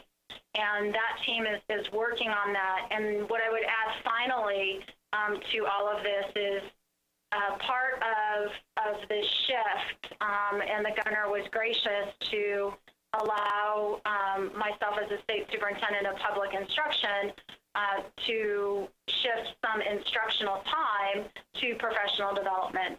And so as part of that, in the last guidance that we issued as a department, allowing school districts an additional 5 days of professional development time to be inclusive in looking at social emotional support, not only with our children, but with our educators and adults as a system. So those components that I mentioned played in. We're, just over 100 days into this pandemic, and we continue to leverage the few resources that we have. And if anyone here in this body or in the public has ideas on how to accelerate this work and support differently, we stand ready to listen and move forward on those practices that we know work, or moving forward in a new way to provide the support that our children need. Thank you. Okay, thank you. And this is probably more of a statement than a question. Really appreciate you all taking some time to do that. We've often referred to, quote, a single pandemic, but one of the things that we know with regard to education, that whether design or default over the years, the other pandemic that we've been dealing with is structural racism. And so that my concern is to make sure that the least of these, the children, the students, and the communities who have typically not been paid attention to with respect to their needs, that happens. And lastly, I would just say those questions were asked so that I could put in context the numbers that we're looking at on the handouts. It represents more than numbers. They're people's lives, their children's futures. And so this is not an easy job that we've got before us. I just want all of us to consider these are people, not just numbers. Thank you, Madam Chair.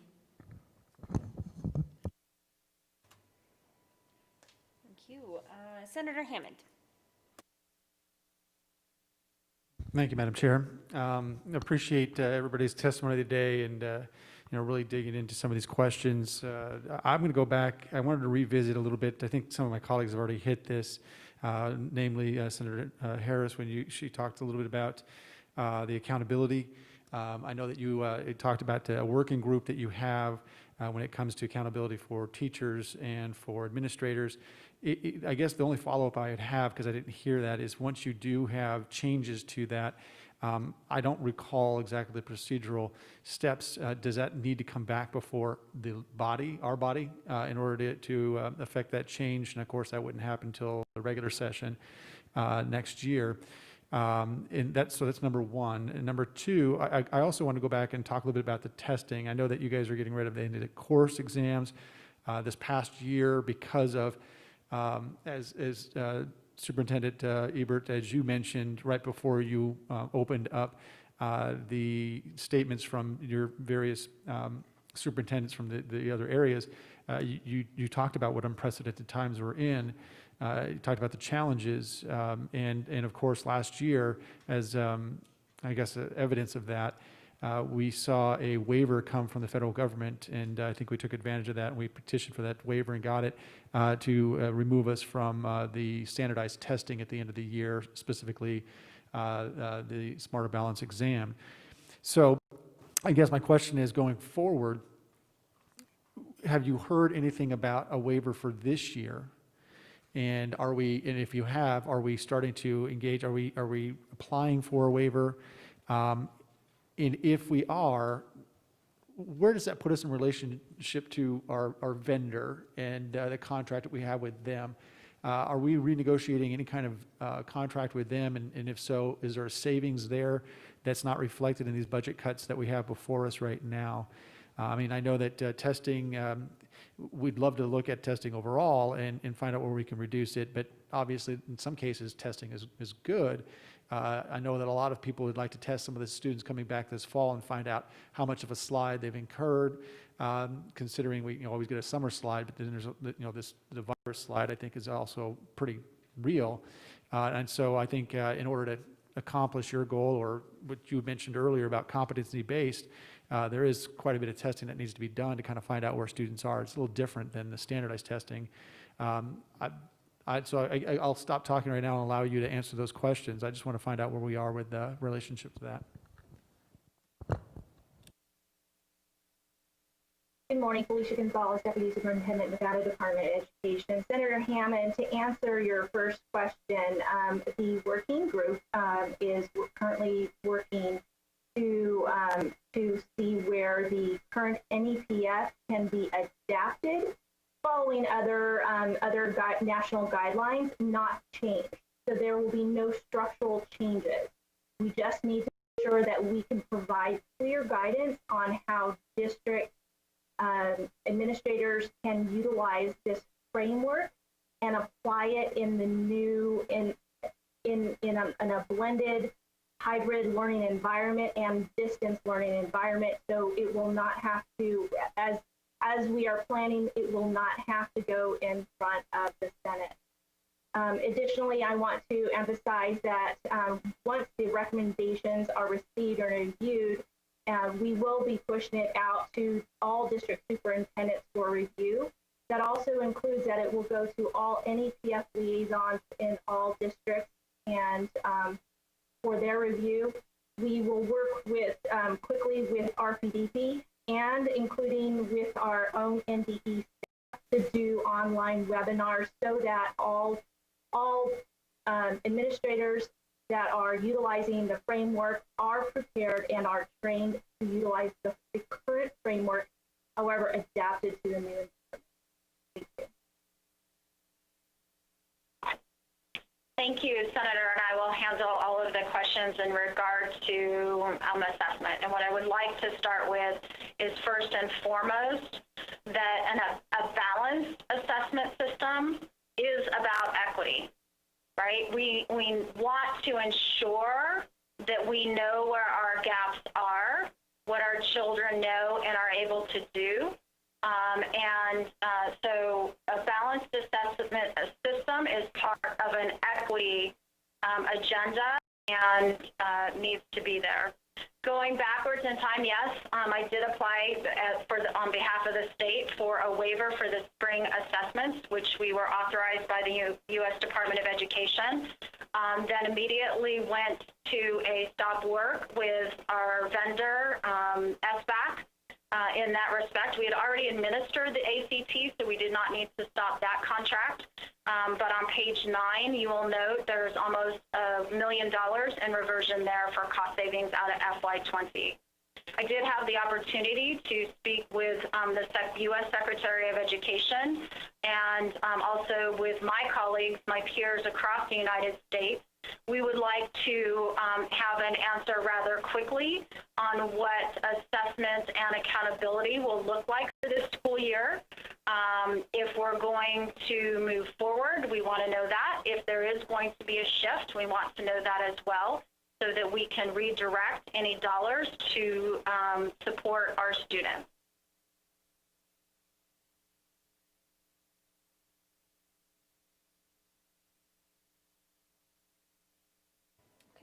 Senator Kiekever. Thank you, Madam Chair. Appreciate all of the work that you're all putting into helping our families and students deal with these crises. This is going to be no big surprise to anyone. I have a lot of questions. I'm going to try to keep it limited.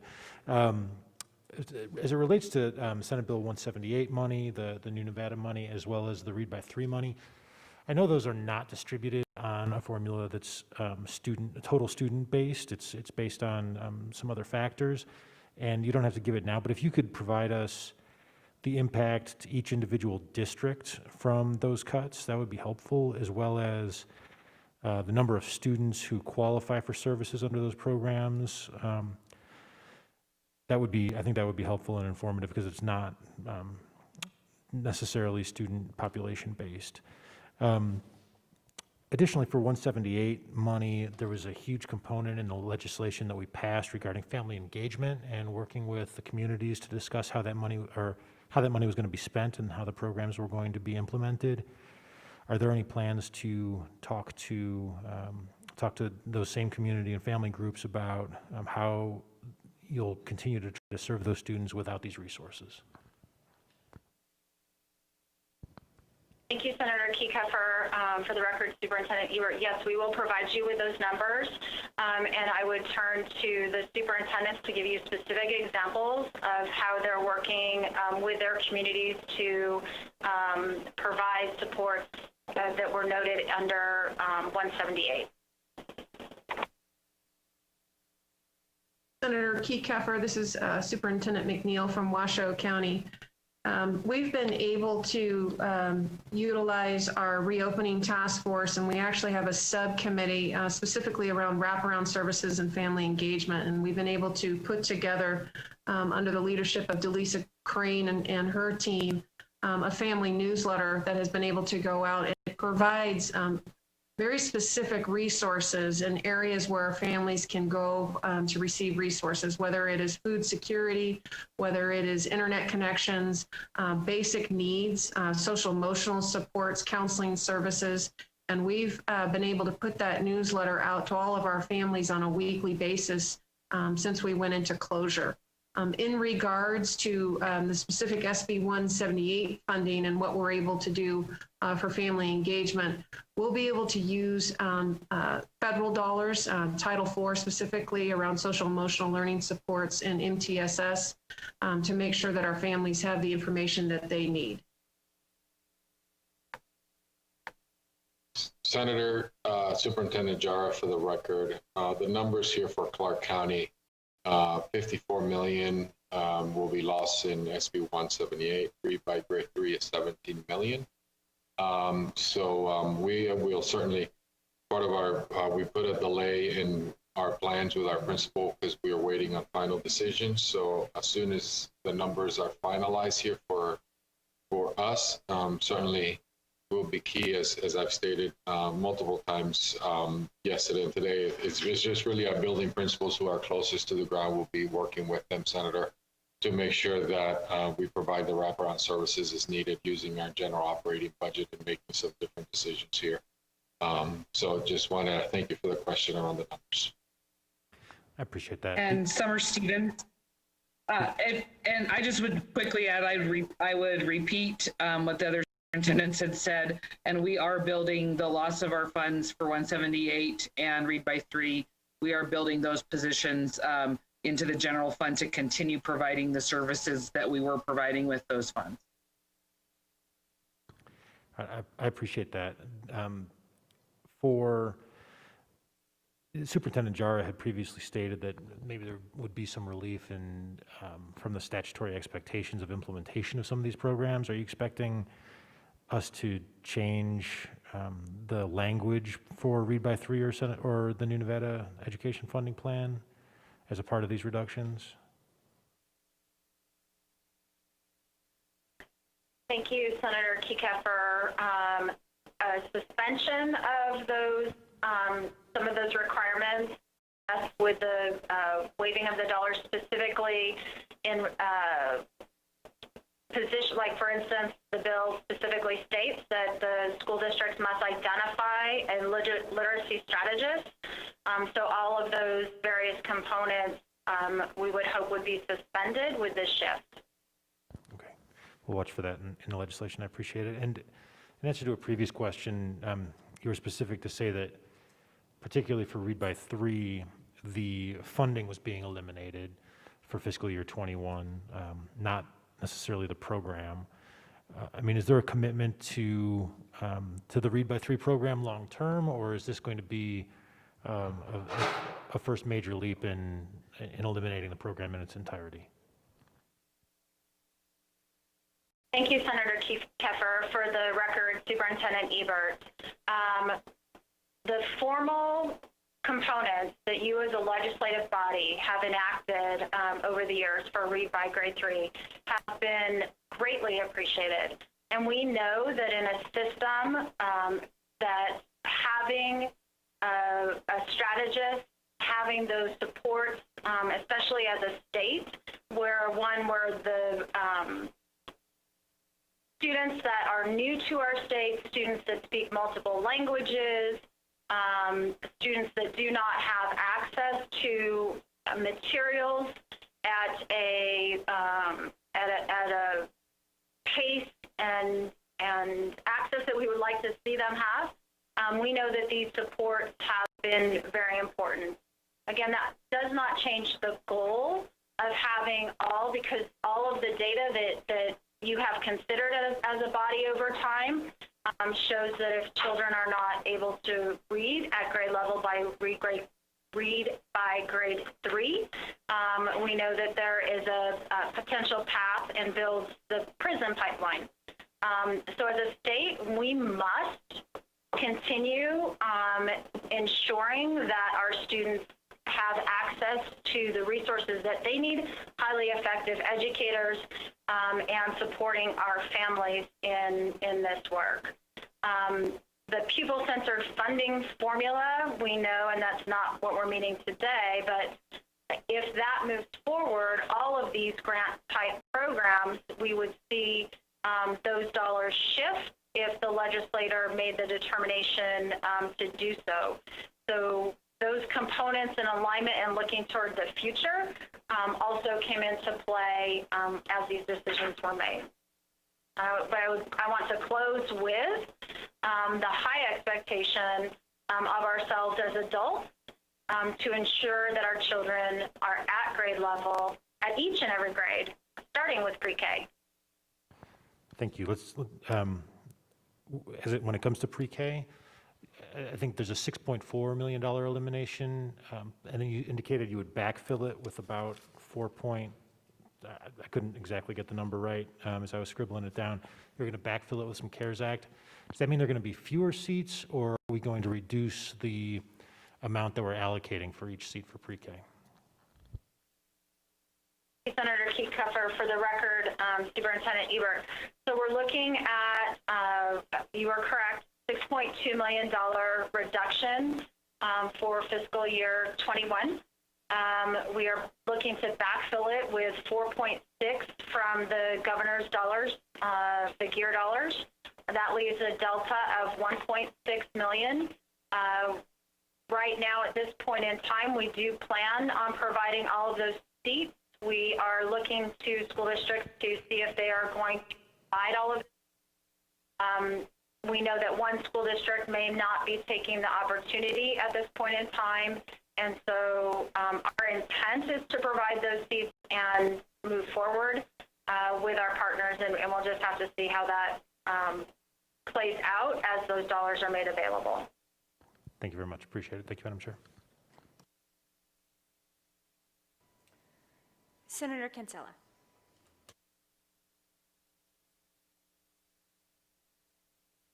Thank you, Madam Chair. I have a couple of questions, and the first batch of them relate to the ESSER funds and some of the assumptions being made around the spending of those.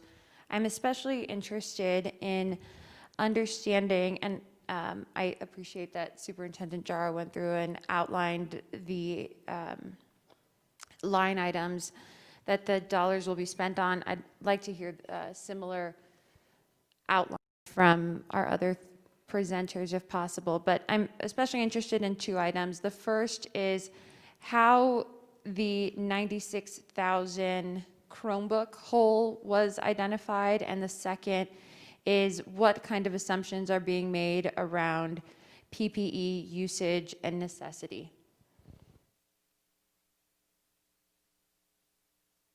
Superintendent Jara, for the record, Senator Cancela, thank you for the question. The 96,000, so we have a little bit over 70,000 devices needed for us to be a 320,000 student enrollment.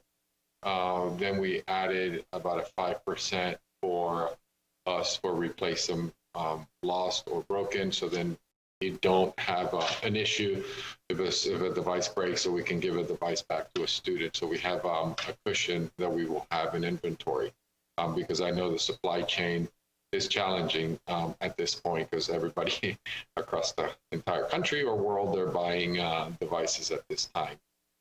So that's one. And then the PPE on the 15 million, Senator, is for us to have cloth masks for our students that do not have them, and also for our educators as well.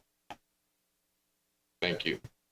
And just briefly, Superintendent, is that for the entire school year? Yes. Oh, yes, ma'am. Superintendent Stevens, Churchill County, and I'll speak to our district, but also the rules, I think, in general. Consensus statewide is really around waiting to see what the numbers look like. And I think many of my colleagues in rules have been awaiting the outcome of the special session and the budget to earmark all of the CARES funds in their districts. In our district, as I stated earlier, we are using it to backfill between probably 4 and 6 positions, teaching positions that may be impacted from those other cuts. But I also know that I didn't have the same technology needs as other districts. So other districts are in fact using, planning to use their funds, their ESSER funds for technology enhancements in their districts and backfilling again those positions that we would have had to cut otherwise. Thank you. Senator Kristen McNeil, Superintendent for Washoe County. And for us, we're still putting together the finalized numbers. And once we know what our budget is, we'll then be able to provide more accurate numbers as far as the ESSER's funding. However, the board has decided, and so a great portion of that is going to be for face coverings, because we have made the recommendation and the board supported that for mandatory face coverings for all of our staff and students when they return to school. As well, again, I want to emphasize the Wi-Fi hotspots that we are ordering, as well as additional devices, hand sanitizer, additional cleaning supplies, and then also what I didn't mention before are printing costs that we would want to put in our ESSER's application as well. For when we were on a full distance learning model, we printed over 150,000 packets to make sure that our students that did not have connectivity or a device were able to be fully engaged with their distance learning. So again, PPE, devices, Wi-Fi hotspots, cleaning supplies, and then printing costs. This is Rebecca Fiden with the State Public Charter School Authority. Again, our schools, similar to the school districts, are working.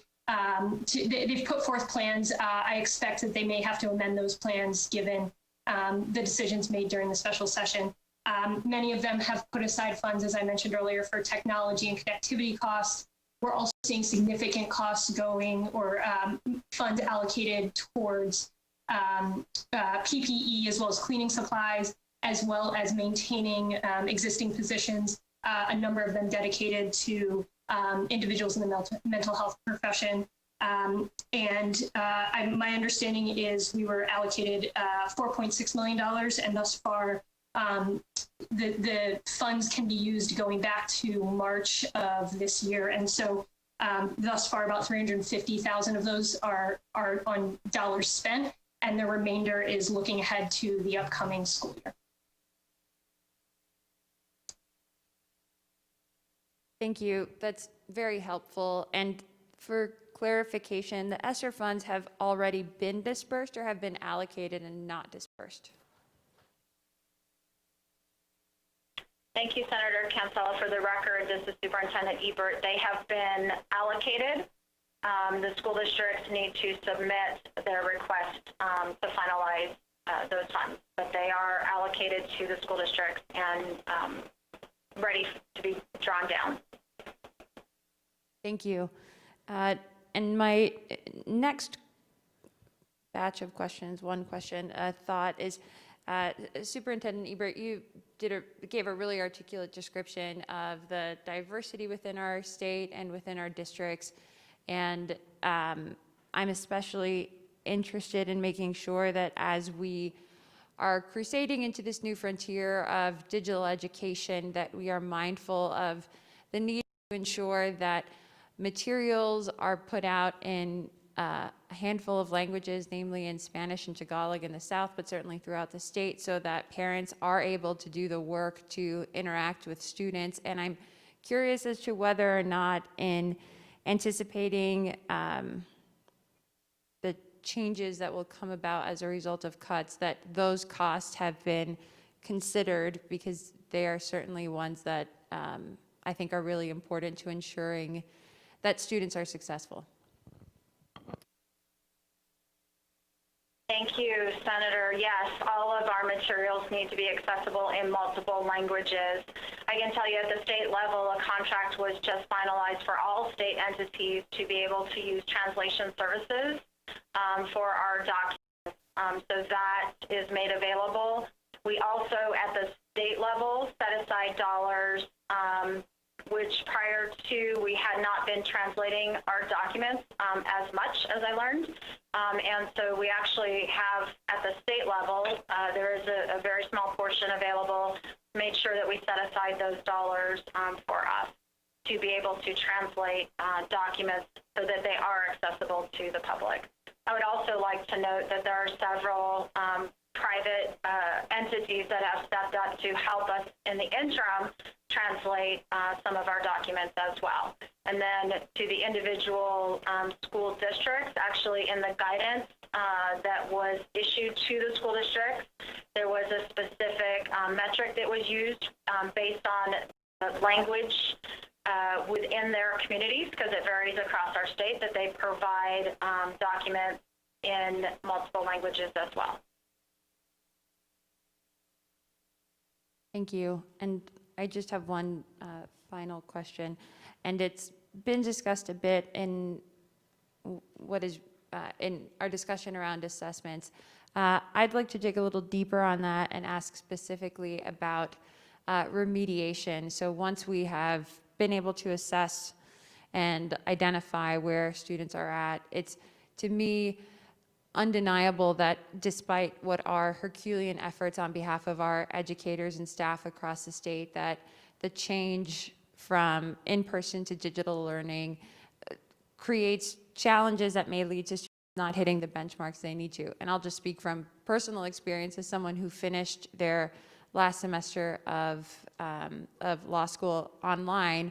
It is a totally different experience to be in front of a computer screen rather than in a classroom. And I'm an adult. I can't imagine that change for someone like a third grader. So as we are looking at our assessments and all of these cuts, how do we factor in the need for any potential remediation, and are those costs accounted for as our districts are putting together their budgets? Thank you. This is one of those areas where we have the opportunity to really think differently. And some schools and school districts have already done that.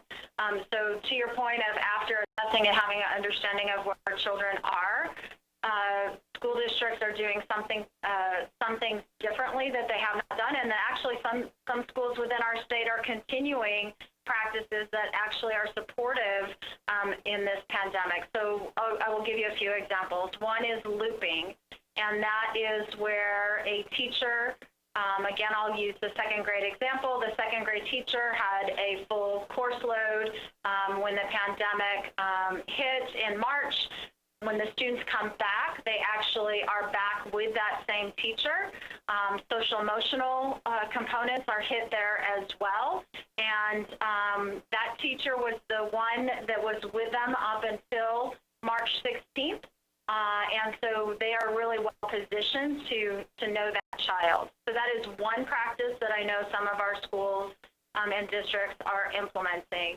The other piece, you have Superintendent Stevens, who is shifting her entire school district. She's part of the pilot authorized by the legislature.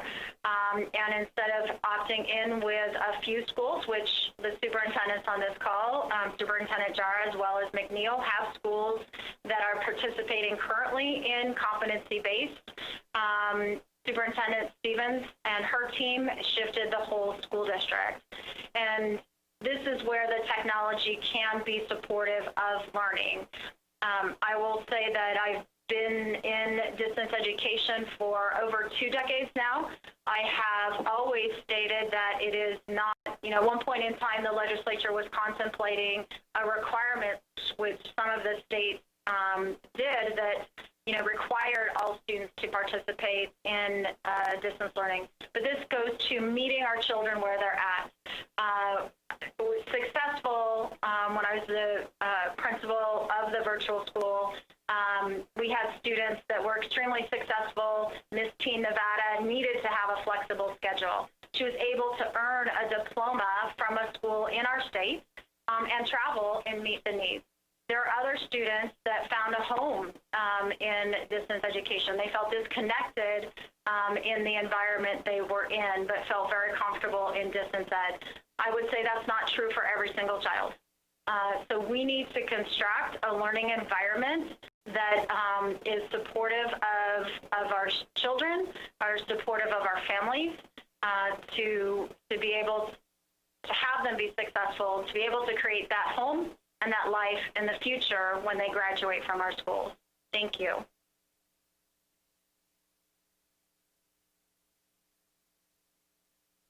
Senator Brooks.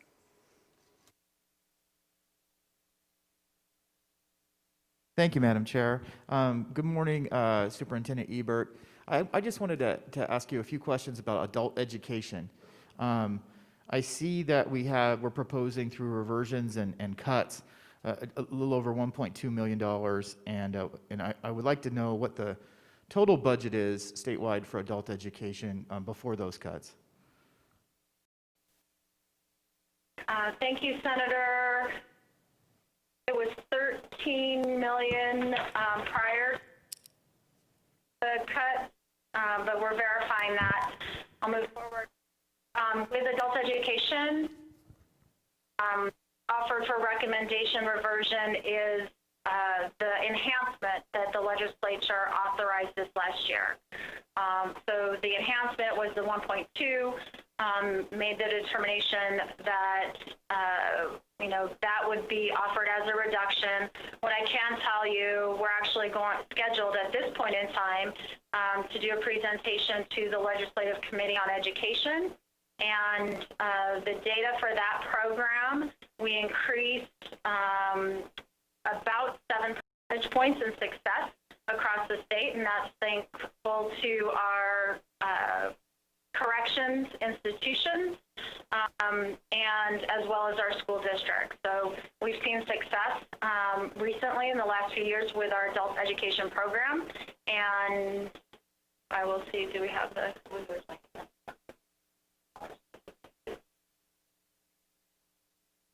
It was originally 19 million, thank you. So the original funding for fiscal year 21 is 19 million. The reduction is 1. Thank you. And could you briefly talk about the mission of adult education and the population of Nevadans that it serves? Yes, and I see my colleague, Deputy Gonzalez, this is one of her programs that she loves. So Deputy Gonzalez, please share. Good morning, Felicia Gonzalez, Deputy Superintendent, Nevada Department of Education. For the record, thank you so much for this question.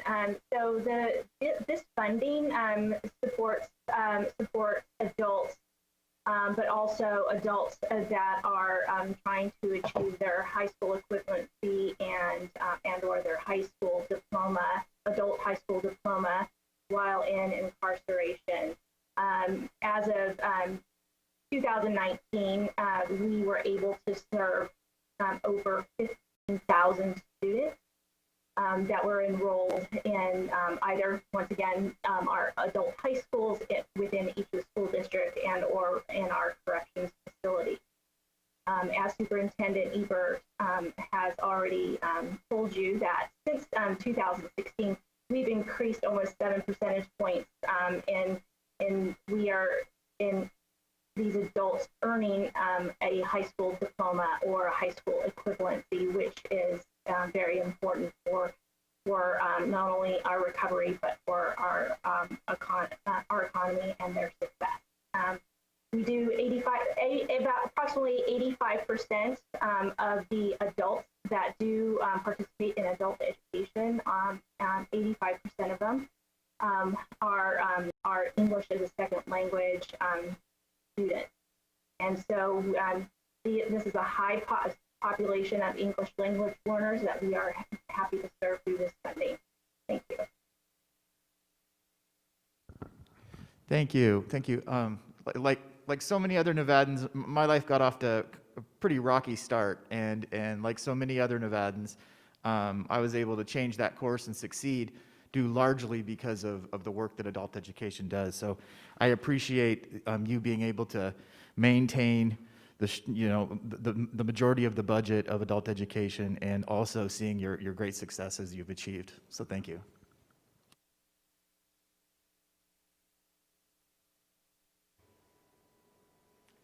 Senator Settlemeyer. Thank you, Madam Chair. I was following up a question that Senator Cancela had asked earlier. I was curious, since things have changed so much, are we seeing a change in the allocation of professional developmental dollars to more of a focus on distance learning? Because sadly, when this all began, many of the teachers out there necessarily didn't have the training in distance learning. So I was curious if there's been a focus change on the professional developmental dollars on the counties and how that is being put forward. Thank you, Senator Settlemeyer. I will let the counties jump in. What I would note is the regional professional development programs have been providing quite a bit of support to school districts, teachers specifically, and shifting, and they actually have spent a lot of time working on specific standards for the reopening of schools, so a number of questions that were asked earlier. And with that, Senator Jara or McNeil, I'm sorry, I see Senator, excuse me, Superintendent McNeil, would you like to?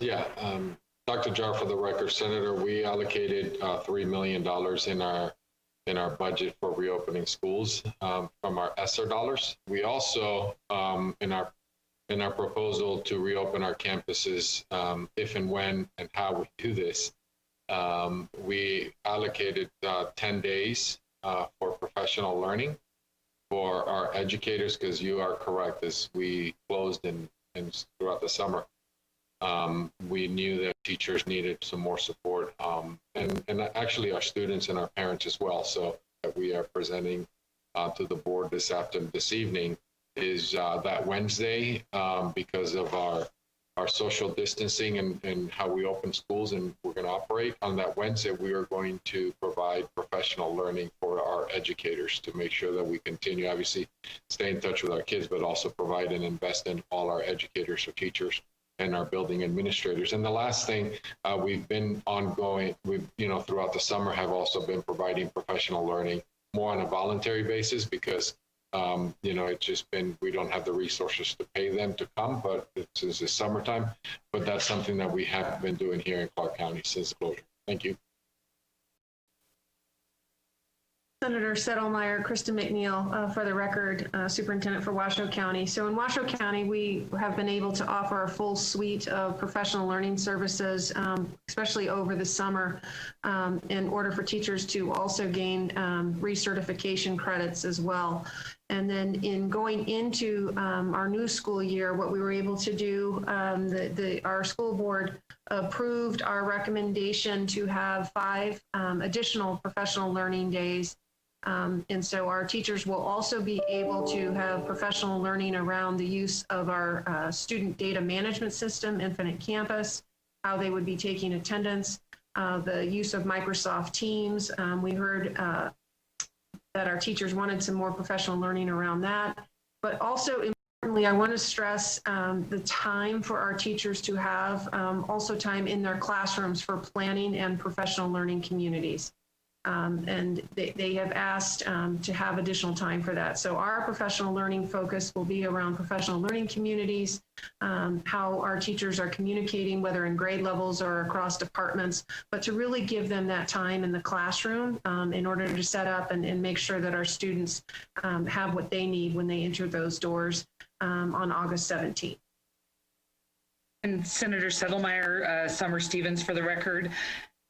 I want to echo the 2 superintendents' comments around what they're doing. And just in addition to that, it goes to what Superintendent Jara was talking about, our parents and our students needing additional training.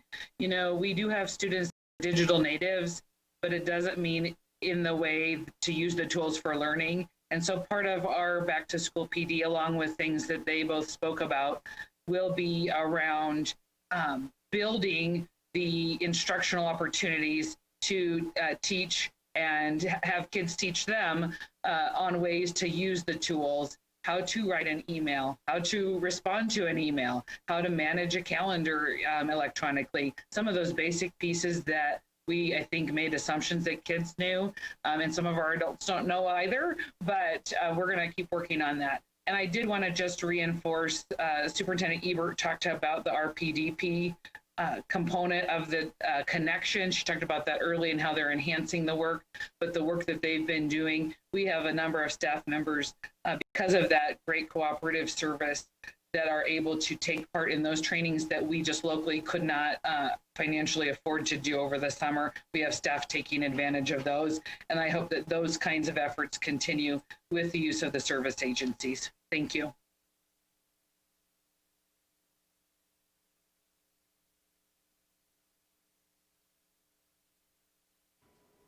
Senator Dondero Luke.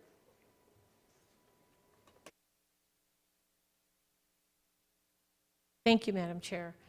I have several questions as we've had this discussion. I'd like to start by talking a little bit about the counselors, the social workers, and the psychologists. I'm going to couple this with, I'm very concerned about our Title I schools and our students who are of the most need not having that support.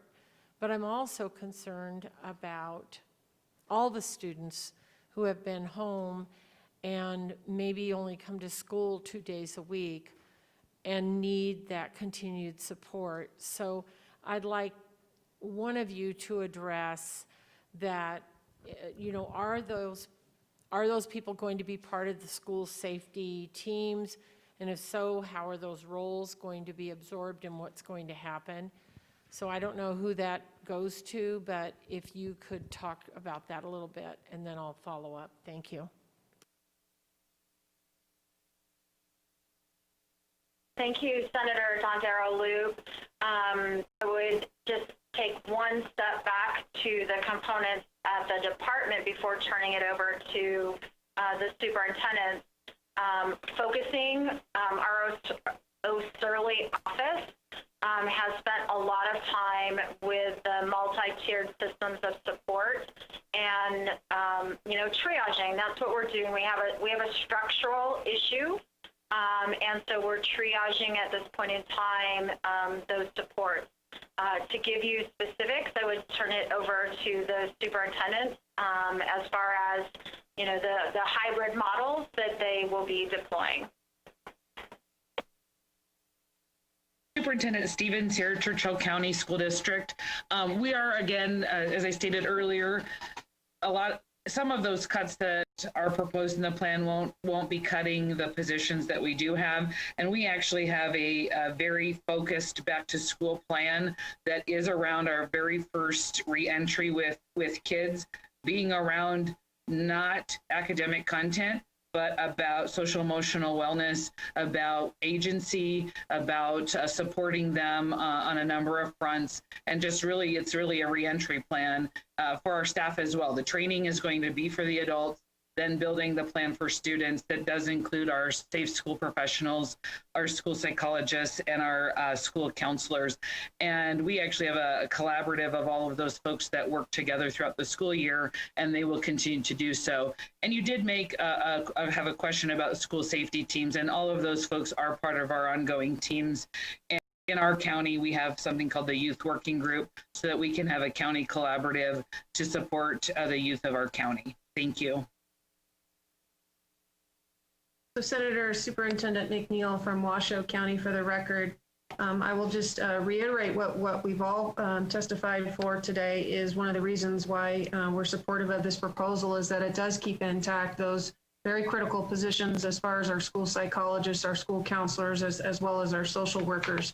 In the Washoe County School District, our Board of Trustees has approved for our elementary schools to go back full in-person following all social distancing and requirements set by the governor's directive. And then our middle and our high schools will be on a hybrid distance learning model on an A-B rotation. So 2 days in and then 3 days where they will still receive either synchronous or asynchronous instruction for our teachers. I do want to also stress the importance that Superintendent Stevens was talking about as far as the reentry, and that's part of our professional learning to make sure that our teachers are well prepared when our students enter back into the building, that they have the groundings around multi-system of support as well as social emotional learning. In the Washoe County School District, we've received national recognition, as you know, for our social emotional learning programs. And that's extremely important as our students re-enter into our schools.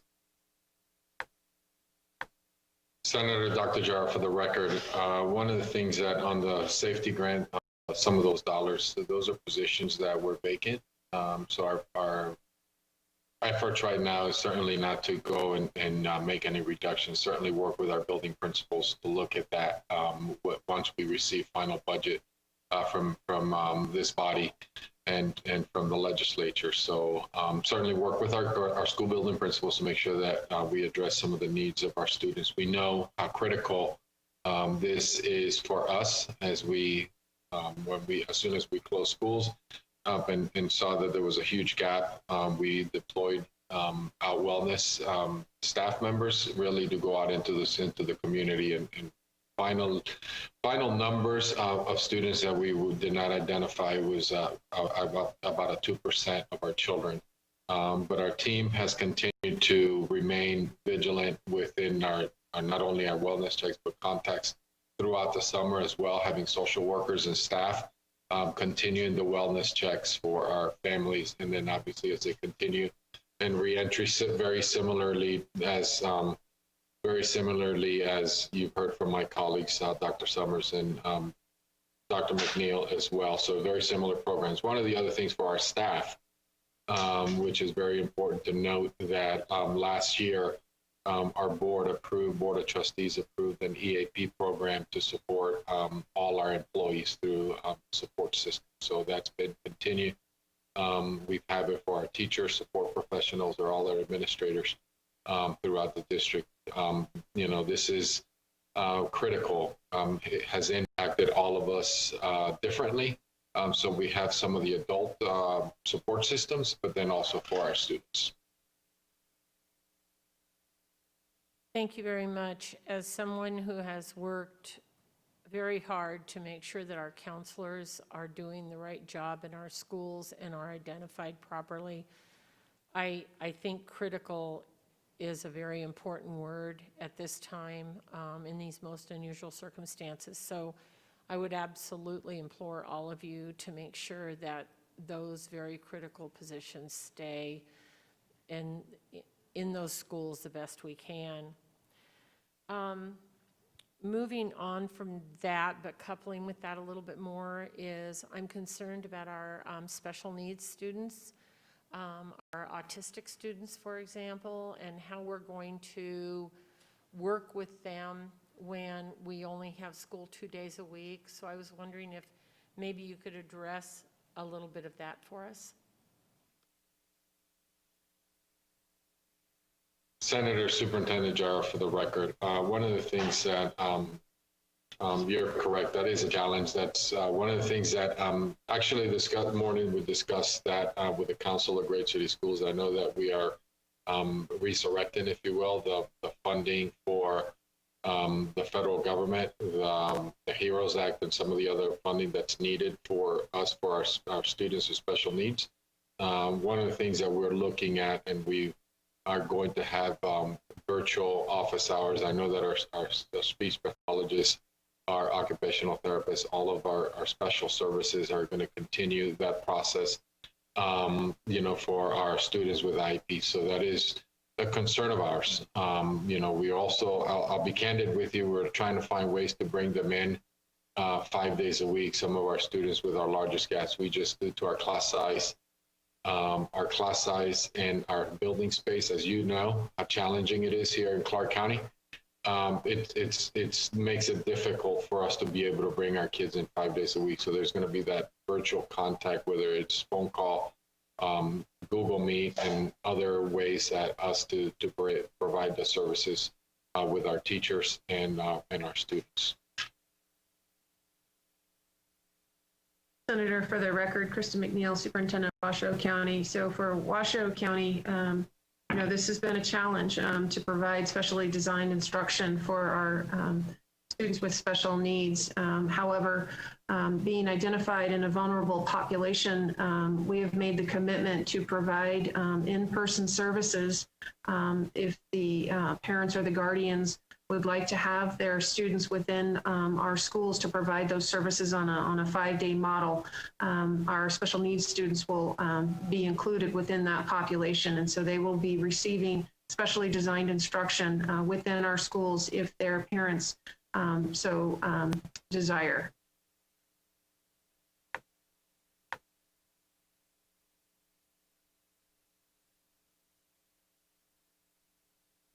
Thank you very much. I just ask that all of you please keep the mental health of our students and teachers in mind. Another question that I have is, I know that in the governor's declaration, there was some discussion about some of the monies that are at schools in the larger districts. And the monies that are there sometimes are very important, especially when a school may not have Title I funds or other matching funds. And I was wondering if there has been any discussion about pulling those funds out and using them for other purposes as we move forward. So, Najara, for the record, Senator has stated previously that that's going to be a conversation that we certainly, as much as we appreciate the flexibility, when you look at the dollars, we've had conversations with principals, as I have a group of principals in my, I would say, budget task force since last year, that's something that we will be working with our building principals, as stated before. We're following the law and be able to work with them so they can work with their school organizational teams to address their budget gaps. So just for clarification, am I understanding you to say that, because I know that the budgets have been cut almost every year, so am I understanding you to say that those monies that those principals have been judicious about funding their school and making sure that the funds will stay there in that school? Is that what I'm understanding you to say? That's exactly what I said. The $120 million that is out in schools will remain at the schools for building principals to make the decisions with their school organization. Okay, thank you very much. I have a whole bunch more questions, but I will stop. Thank you very much, Madam Chair. Senator Dennis. Thank you, Madam Chair. I just have a real quick question. There have been some great questions asked, and I appreciate all the information and our presenters being here and being able to answer those questions. I just have a real quick question on page number 2 and on budget 2699, number 27, on the college career readiness. Can you talk a little bit about that and what that means? And how that's going to impact the college career readiness stuff that's been going on.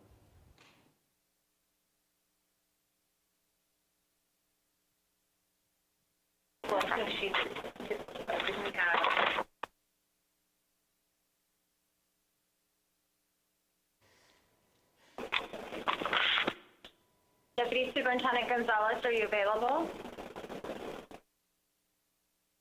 And I will have Deputy Superintendent Hartz review that $5 million. So the recommendation that was put forward was to reduce the funding available in fiscal year 21 by $5 million, which represents the total amount of funding available. This program pays for students in our schools who are dually enrolled in high school as well as in college level courses. It also provides funding for programs in the middle schools and high schools for science, technology, engineering, and math programs. And it also provides some grant funding for work-based learning opportunities.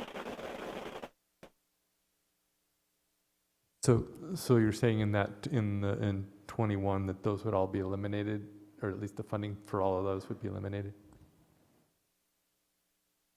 Heidi Hartz, for the record, yes, the recommendation at this point in time that was developed in concert with the superintendents of each school district is that those funds would be reduced for fiscal year 21.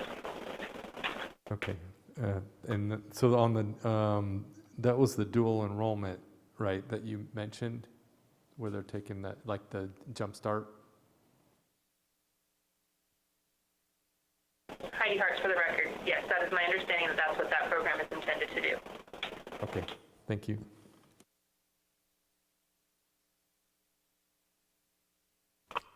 Senator Washington. Thank you, Madam Chair. This question is for the superintendents. Since the COVID shutdown, could you give us a synopsis of the attendance for each district? And also, I'd like to know how it affected the ESL students and the Title I students. Thank you. So, Senator Washington, Dr. Jara, for the record, we ended up. I want to preface this comment by saying that we ended up with about 98% of our children that we were able to contact. I've said this multiple times. That does not mean that they all learned. The distance education program that we provided, I think I need to be honest with this body that it was a contact that we made with students. The learning was mixed. I would not be here to tell you that there was a high quality learning going on potentially in a lot of our schools, absolutely, but I just want to make sure that we're all clear because putting packets out and providing a computer and hotspots and with lack of monitoring, I think we can all agree in this global pandemic that we all face, we did the best we were able to do. So I just need to make sure that I'm honest with this body.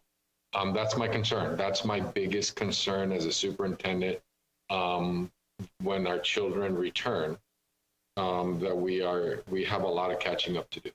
not, the research that has been publicly stated by, companies and assessments. When you look at 5 million students in previous years with NWEA, which is our partner, across the entire state, that the learning loss in reading would be about 30 to 40% in loss, and math, it could be worse, that they've lost years because of the shutdown. That is why for us, immediately when they come back, and that's for the average student. So to Senator Washington, to your point, I believe that the numbers are greater for our students of our low incomes, our English language learners. And that's one of the things, many things keep me up at night these days. I think that's one of the biggest one. And I know our teachers are working in our team. And I think, and Dr. Stevens yesterday mentioned to the assembly things that for us is so important to be able to assess our kids when they come back. They come back because we need to know where they are. So then we can our hardworking educators in our schools will be able to provide the interventions and accelerate them. So, I don't have the specific data, but it's one of the things that keeps me up at night since we've shut down our schools. Senator Washington, this is Kristen McNeil for the record, superintendent in Washoe. So we averaged about a 96% attendance rate, and I want to echo Dr. Jara's sentiments as well. We have a team that will be going out, and they went and they visited homes that we did not have contact, and whether that was our children in transition population, our foster children. Here in Washoe County, we have about 3,200 children in transition. And I will tell you that number increases. We know that we have housing, we have rental issues, we have evictions across our state, and specifically in Washoe County with the increases in rental, that just exacerbates the issue as far as homelessness. And that's one of the things that our re-engagement team was able to do, is that when we did not have contact with a family for a period of days, they would actually physically doing all of the appropriate social distancing and PPE required, but they would go to the house and see if the family was there. And if the family was there, then they would ask the family, what types of basic services do you need? Do you need food security? Do you need any rental assistance? And then also, if they did not find the family, then they also worked with Child Protective Services to see if there was any additional follow-up. But I will absolutely restate what Dr. Jara says. This continues to be a concern of ours, and it just continues as far as being exacerbated by the amount of not able to find where our students are. And Senator Washington, Summer Stevens for the record, Churchill County School District. I think we all continue to lose sleep. I'm sure my staff, it was literally the first 5 weeks of closure. That's all anyone heard from me is, where are we at on the list? We actually took a comprehensive list from all of our students. And when we contacted them, we of course were finding out an initial check-in, but we were finding out what other needs they had so that we could address it. I was super proud of all of our staff who serve our students that are English learners and their families.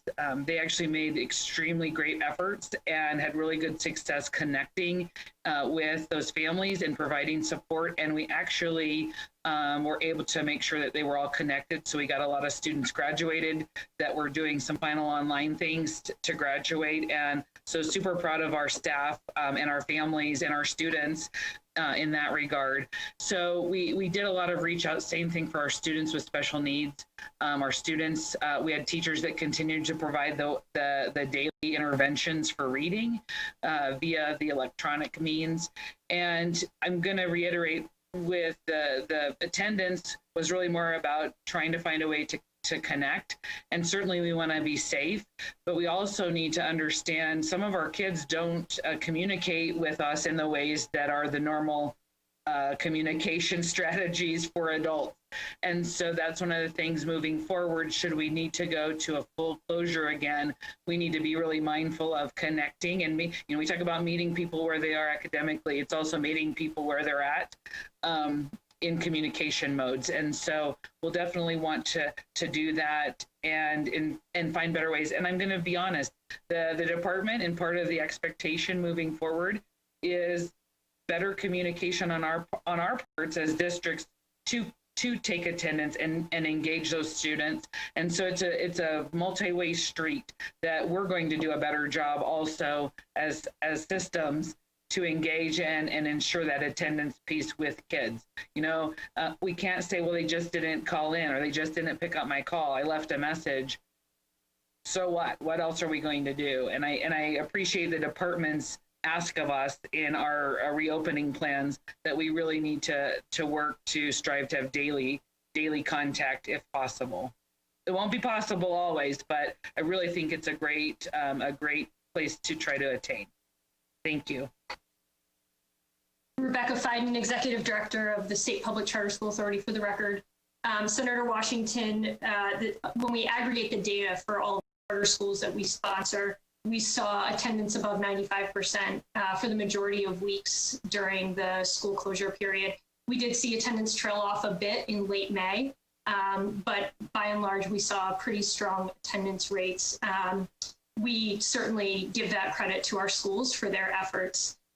We did see some variation from school to school, and some of our schools with higher Title I populations were those that had some of those lower attendance rates, and so that's certainly of concern to us. In addition, one of the things that we've been thinking about is leveraging some of our carried over Title II dollars to conduct some training available to all of our schools around instructional recovery, how our schools can assess where their students are and ensure that they create plans to get those students back on track.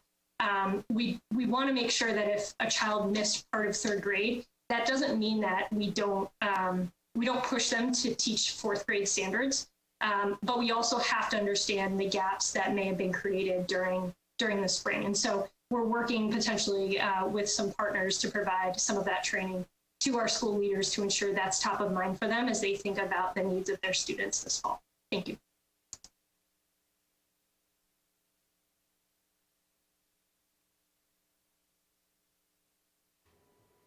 Senator Pickard. Thank you, Madam Chair, and I appreciate the second opportunity. I just have a quick question. One thing that I've been hearing, particularly given the magnitude of the impacts of the reduced SB 178 and the Read by 3 funding, there's been several comments that the intent is to find other sources of income to backfill or to fund those with general fund dollars. I'm wondering, is there an organized plan? Is there guidance from the department? Or is this simply left up to the schools and the districts to figure it out on their own? How are we going to approach the backfill as it's been described?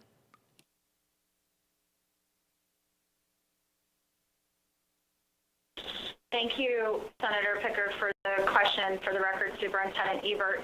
So each school district superintendent is making those determinations. I think you heard a little bit earlier on the ways that they will use their resources.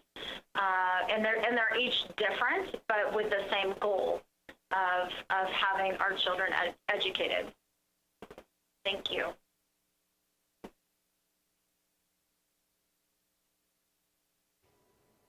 Senator Warrenshaw. Thank you very much, Madam Chair. And I'm kind of following up on a question Senator Scheibel asked about the cuts in funding for Read by 3. During the 2015 session, I sponsored Assembly Bill 341 that dealt with kids who have signs of dyslexia and prescribed an early literacy assessment to be used from kindergarten through grade 3. And part of Assembly Bill 341, the implementation of it, a lot rests on that learning strategist. That's one of the key people in the Read by 3 plan. I just wonder, with the proposed cuts to Read by 3, will that also affect the screening and getting the kids who are dyslexic connected with the resources that can help them overcome the difficulties with reading? So I just wonder if by cutting the funding there to Read by 3, we're also going to be hurting the kids who have dyslexia. Thank you, Senator. For the record, Superintendent Ebert, and we know that we have an extremely lean education budget, so any cut anywhere on our lean budget do affect children.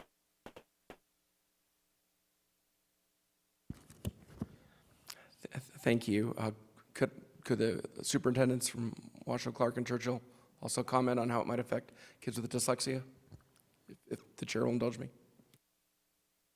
Superintendent Jara, Senator, I agree. I mean, it's good. There's going to be an impact to our children with some of these, with some of the cuts that we're making or that were recommended by the department.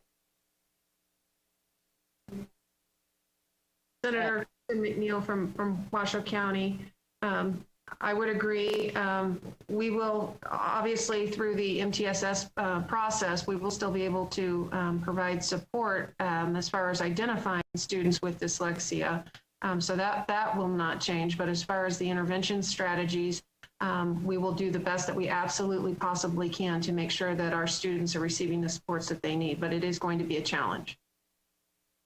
And Senator Summer Stevens, for the record, Churchill County. Feeling like I'm fairly new to this state. This is the end of my second year, or the start of my third year here.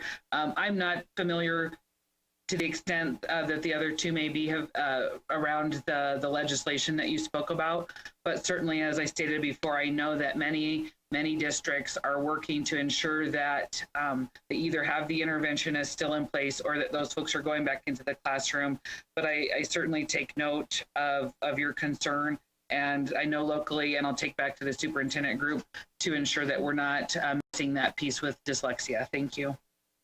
Thank you very much. Thank you, Madam Chair. Appreciate your candor. Senator Kiekever.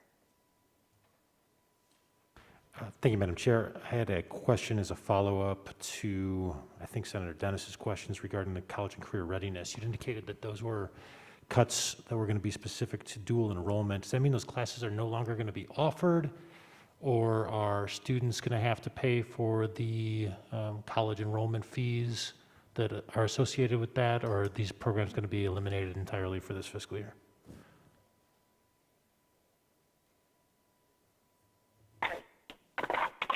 Thank you, Senator. This is Dr. Johnson. Education. The funds related to the college and career readiness proposed reduction were administered or granted to districts through a competitive grant process. So each district outlined their priorities for how they would expend those funds, as well as the services and supports they would provide for those students. As it relates to dual enrollment, each of the school districts enters agreements with our institutions of higher education at the local level. And so those determinations would have to be made with each school district regarding their ability to continue offering specific services or what those agreements were with those institutions of higher education. Thank you. Maybe the districts could weigh in on what their understanding of the implications are going to be. This is Summer Stevens, Senator Superintendent, for the record, of Churchill County School District. We were one of the folks that I feel that we did enter into the competitive process, and we were really supported in the past and relied on those funds. And again, sitting at the table with that group, right, we collaboratively had to make some significant and strategic decisions. And so we are in a position in our district where we've been working to build an excellent relationship with our community college. And so the space that we feel like we're in, it's going to be a challenge. We're going to look to what other funds come out of some of the other grant funds that are still available to us and make those decisions, because we have a number of students. Our goal is to actually have all of our students at the high school level leave with college credit. And so we're going to have to find our ways to support our students in the full Jumpstart program that is more expensive to us because those students are going to the college.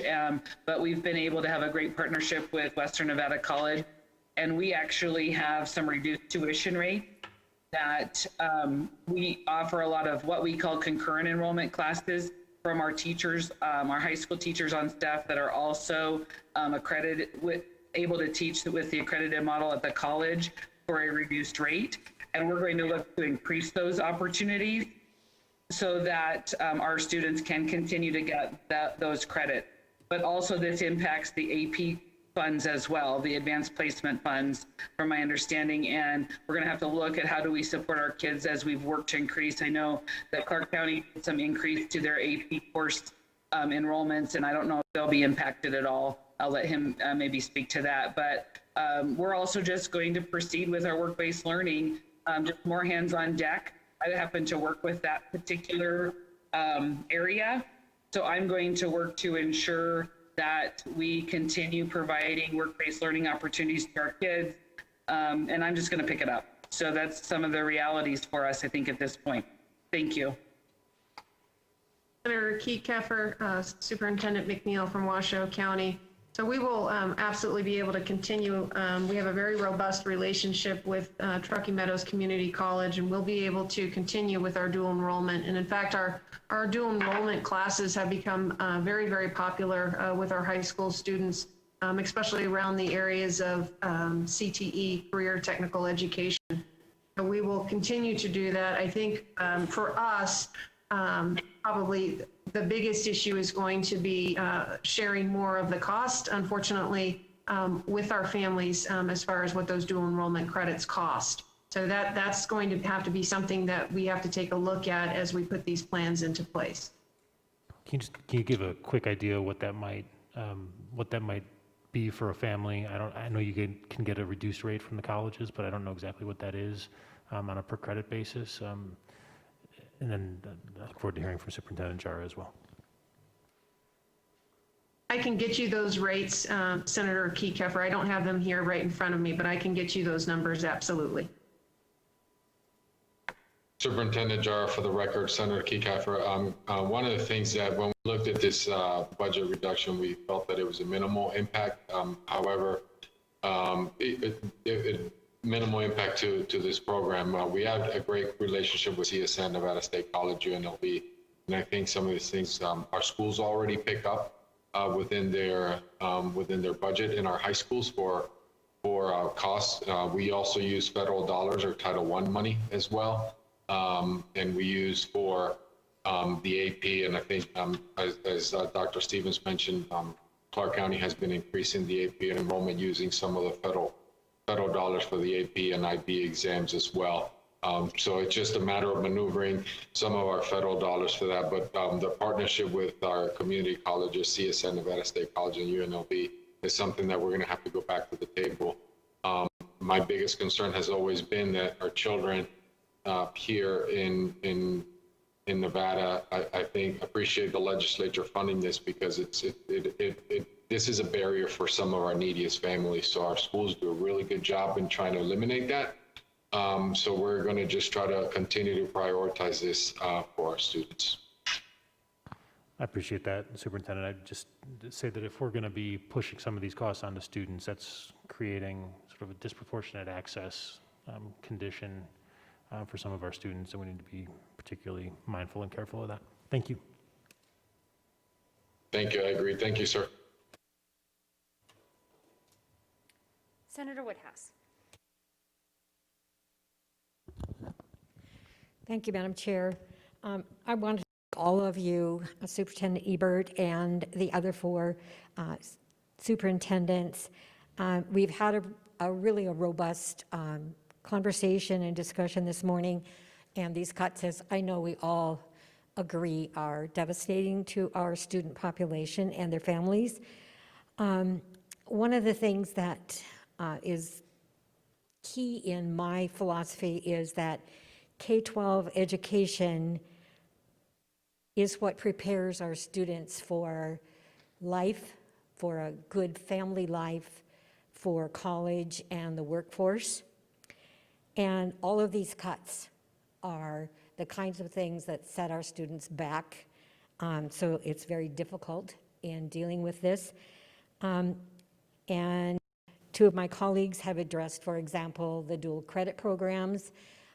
These are certainly ones that address the career and workforce pathways for our students. But I want to address two others quickly and ask for your priorities for reinstatement when the time comes. So Nevada is a leader in the nation in computer science and technology. And this creates an awesome pathway for so many of our students and fills those jobs in our business communities throughout the state. And by these kinds of cuts, which we know we have to do, we really set back a lot of things that many folks, I think, do not understand. Maybe they are understanding it better. The other one is, since 2015, Aaron Gong, a Nevada youth legislator, has addressed the educational need that he observed from his fellow students, and that is financial literacy education. This legislation was passed in 2015, was revamped in 2017, and expanded in 2019 to address this need that our students have. And maybe some of the situations that our families are facing today would not be facing if they'd had this opportunity when they were going to school. So the elimination of this program sends our students and our teachers back to zero because both computer science and financial literacy were professional development programs for our teachers so that they could provide the kind of instruction that our students need. So to Superintendent Ebert and our superintendents and to Dr. Feinden, could you share with us when Nevada recovers, because I continue to be optimistic, I hope, that when Nevada comes back, what would be your priorities for reinstating these kinds of programs in your school districts and across the state? Thank you. Thank you, Senator Woodhouse. Superintendent Ebert, for the record. I would like to just go back to the beginning of this presentation, and all of this work has been in collaboration and conversation about how various grants affect the school districts in their unique needs and what they have. So I truly envision the process going back, which we've had a lot of conversations over the last few months about how to get to the $180 million number. We would go back through that process again. I will tell you that one of the last cuts that was made was pre-K. Our earliest learners, very important, and that's why the governor's dollars, the $4.6 million, came into play quickly. Other than that and the other priorities we would follow from the governor's office, I would look to my colleagues for specifics, what they would like to share at this point in time. And I again, do see it as a collaborative process, just as we went through the process that we're presenting and the numbers that we're presenting to you here today. Thank you. Senator Woodhouse, this is Summer Stevens, Superintendent, Churchill County.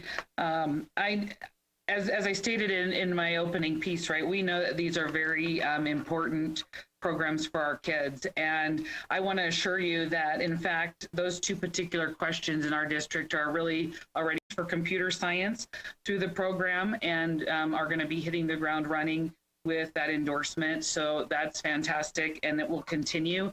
We actually offer computer science courses in our middle and high school, and we have our after school programs with some things at the elementary that will continue. We also have cybersecurity, and we work with Nevada Tech Academy for that particular work and expanding that in a connection and partnership, which is going to be critical when the funds are short.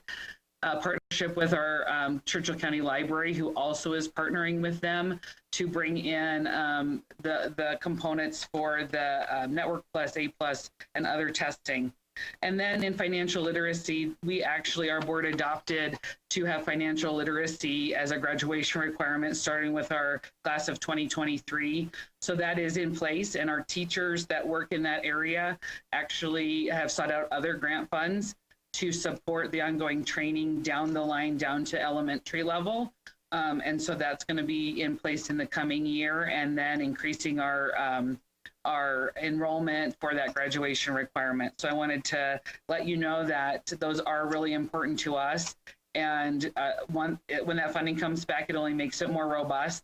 We're going to do what we can, but I did want to reiterate that it's not dropping at all from Churchill County School District. Senator Woodhouse, Kristen McNeil, Superintendent of Washoe County, for the record. So both of those are priorities within the Washoe County School District, both financial literacy as well as computer literacy and computer science. We have a very robust partnership with many of our entities up here as far as Tesla and Switch. We have apprenticeships, we have different types of internships, but I can assure you that both computer literacy, computer science, coding, cybersecurity, as you may know, we also have the new campus, the new Hug High campus that's going to be completed in the fall of 2022.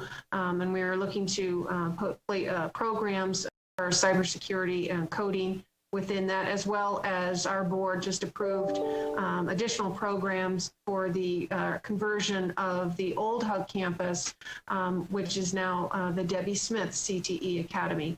And so we will be having computer science programs there as well.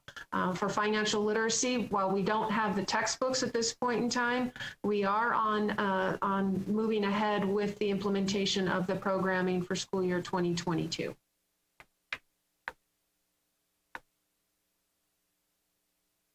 Hold on one second. Okay, I'm muting myself. Superintendent Jara, for the record, Senator Woodhouse.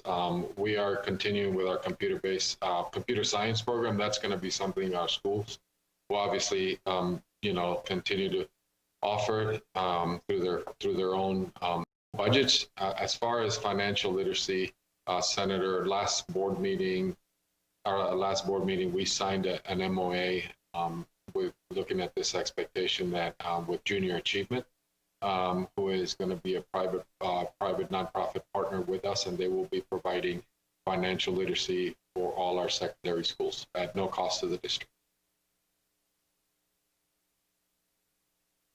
Rebecca Fiden, Executive Director of the State Public Charter School Authority. Certainly these are important priorities. I think it's important that we don't let today's challenges limit the opportunities that we give to our students. We know many of our charter schools have incorporated computer science and computer programming into a lot of their curricula already, and certainly have been working on the financial literacy component as well, and certainly see these as priorities for available funds as they become available. Thank you also very much for your continued support of these programs. And I want to thank you again, Superintendent Ebert, and all 4 representatives from the school districts. We've got a lot of work to do, and we really, really appreciate the fact that you've spent your time with us this morning to answer so many of our questions, and we will continue to work with you as we go through this process. Thank you very, very much.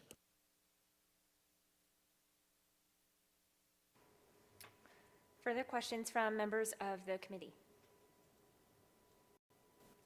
Seeing none, we thank you for your presentation, Superintendent Ebert, and the other superintendents who were able to join us. We thank you for being able to answer all of our questions.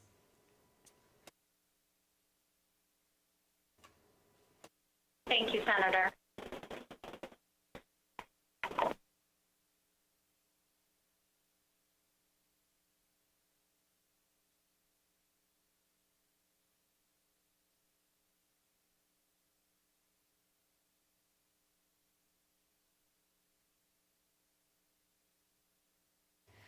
At this point in time, the Committee of the Whole will stand in recess until 2 p.m. We will come back at 2 p.m. and we will begin with public comment regarding the presentation on our K through 12 budget discussion this morning. So everyone, Committee of the Whole will be in recess. We'll come back at 2 p.m. We will begin with public comment at that time. For anybody who is watching online, you can find all of the instructions on how to participate in the public comment on our agenda, which is available on Nellis. And I think there are several of us on social media who also provided links to all of that. So if you're looking for that information, it should be available on that agenda. And we will see everybody at 2 p.m.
Committee of the Whole will please come back to order.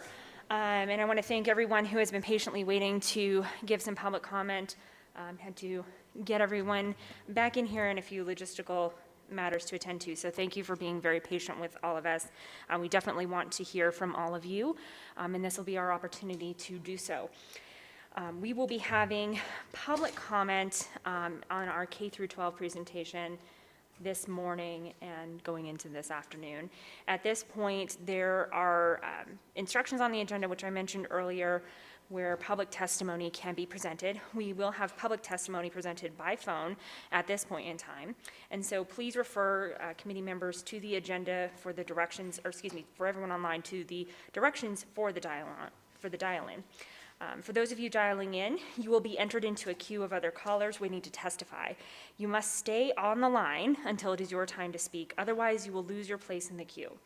Because of time considerations, each caller offering testimony during this period of public comment will be limited to not more than 2 minutes. And at this point in time, our intention is to take an hour and a half or so of public comment, provided we have that much. If it's less than that, obviously we'll end sooner than that. If it's more, we will attend to some other business before the Committee of the Whole, before taking some further public comment this evening. But every person will be limited to not more than 2 minutes. If you start to get to that 2-minute part, I'm going to jump in and ask you to wrap up. So please just be mindful of that 2 minutes for everyone who is planning to give public testimony. The lines are now open for that. And so you may also, I would note, present written comments that can be added to the meeting on the legislative website in lieu of testifying. Or if you want to share just a portion of your comment and then submit the rest by writing, we are happy to take that as well. The email address to submit your comments in writing is also located on the agenda. So for everyone who may have a little bit more than 2 minutes of comment to share with us, you can certainly submit some additional comments via that same web address. I would also note it is perfectly fine if somebody who has testified prior to you says a lot of what you also would like to say. We are more than happy to have you acknowledge that as well, and then give any additional comments to the public testimony that's already been occurring before this body.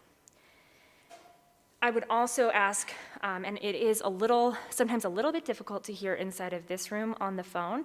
So when you first get called on, they'll ask you to state and spell your first and last name. If you could do that clearly and slowly so that we can get your name for the record, that would be very helpful to all of us, just because it is, and with our first experience yesterday, it was a little bit hard to hear some of that. So just make sure that you do that clearly and slowly. At this point in time, I'm going to turn it over to our very capable Legislative Council Bureau broadcast staff to start taking our public comment. Caller with the last 3 digits, 562. Please slowly pronounce and spell your first and last name for the record. You have 2 minutes. You are now unmuted and may begin.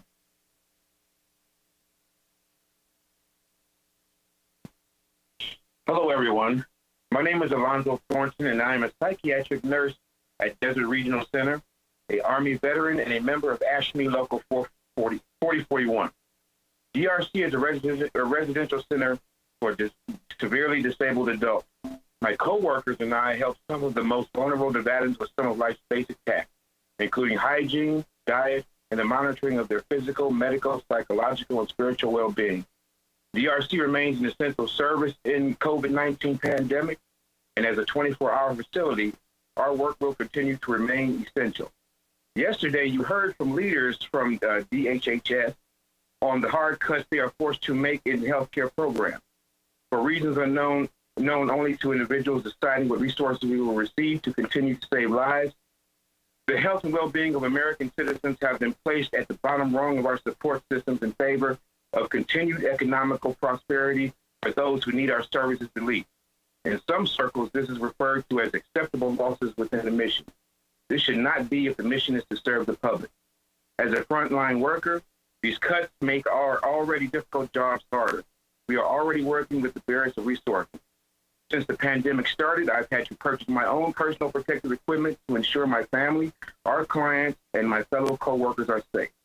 Our facility depends on a fully staffed team to ensure our residents receive quality care in a safe environment.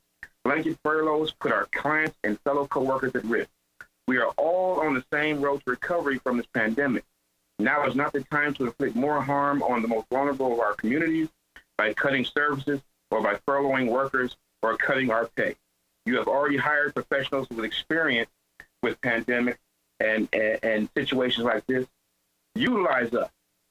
We have, where you have not had this situation before. We've been in this situation before, but no one has asked us for our experience and know-how on dealing with this. Thank you for our time. Thank you for your time. Thank you. And could we get you to state and spell your first and last name for our record before you leave us? My name is Alonzo, Alonzo Thornton, Thornton. Great, thank you. Caller with the last three digits of 412. Please slowly pronounce and spell your first and last name for the record. You have 2 minutes. You are now unmuted and may begin.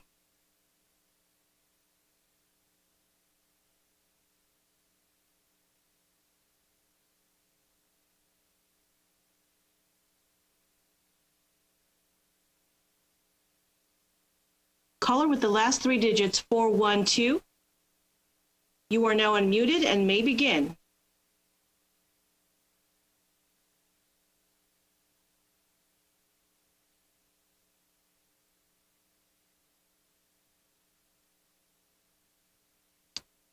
Caller with the last three digits, 130. Please slowly pronounce and spell your first and last name for the record. You have 2 minutes. You are now unmuted and may begin now. Hello, my name is Christine Saunders, CHRISTINESAUNDERS. I'm the Policy Director with the Progressive Leadership Alliance of Nevada. The potential cuts to education are devastating. However, the state still has other options to not balance the budget on the backs of our children. Senate Bill 3, introduced this morning, requires for the prepayment of the net proceeds on minerals. But as you have heard over the past 2 days, this is not enough and not a long-term solution. We need to make mining corporations pay their fair share by removing their deductions. According to the most recent net proceeds on minerals, there was a gross proceeds of over $7 billion. Yet because of the deductions, mining was able to reduce that by 70% when calculating net proceeds, only paying taxes on $2.3 billion. This then brought the state only $56 million in taxes. If the deductions were removed, we could see well over double the revenue. Show Nevadans that we put people before corporations. Be bold and make real revenue reform this session to set our children on a path to success. Thank you.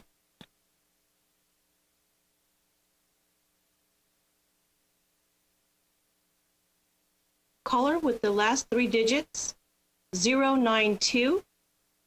Please slowly pronounce and spell your first and last name for the record. You have 2 minutes.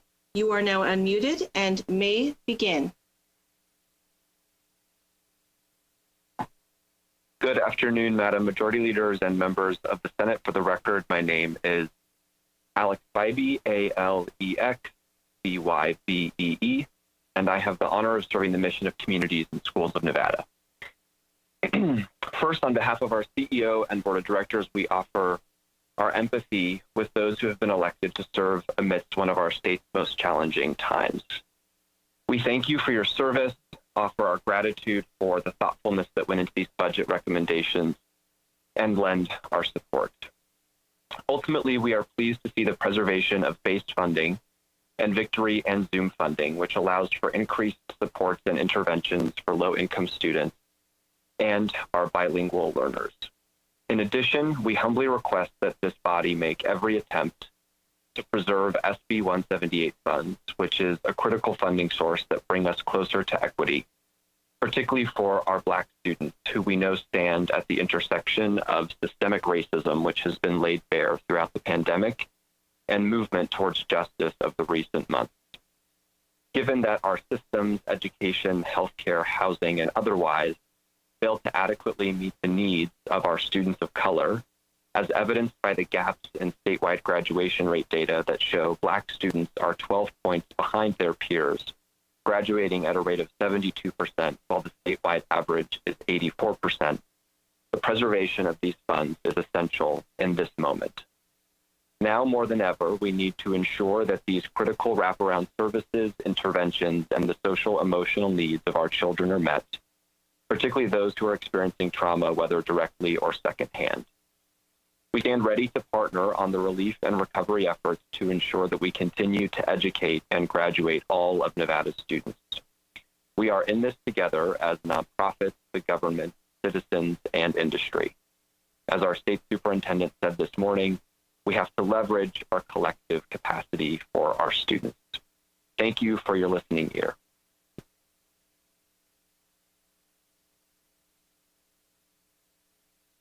Caller with the last three digits, 010. Please slowly pronounce and spell your first and last name for the record. You have 2 minutes.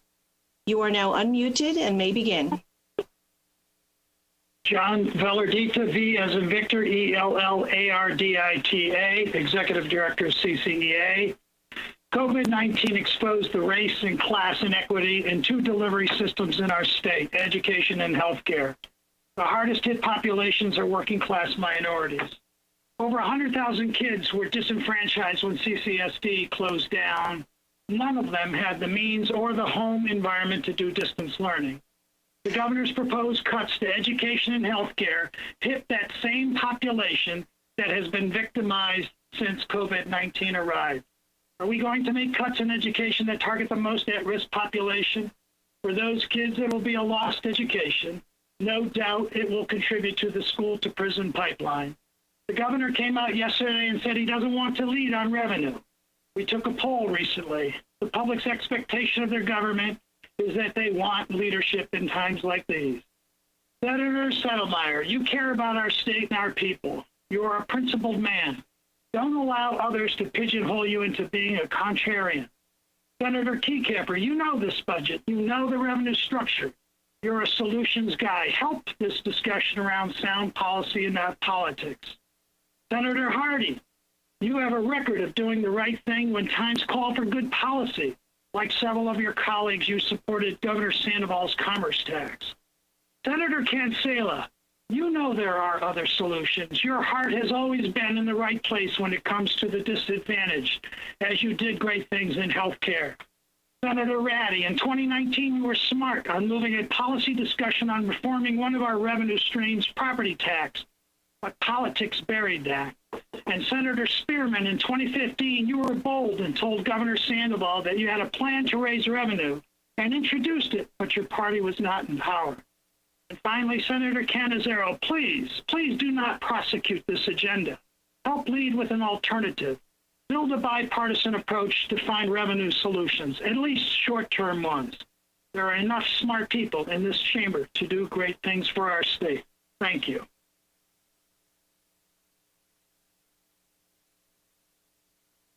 Caller with the last three digits, 179. Please slowly pronounce and spell your first and last name for the record. You have 2 minutes, and you are now unmuted and may begin. Good afternoon. My name is Michelle Booth with Educate Nevada Now, MICHELLEBOOTH. Thank you so much for this opportunity to provide public comment.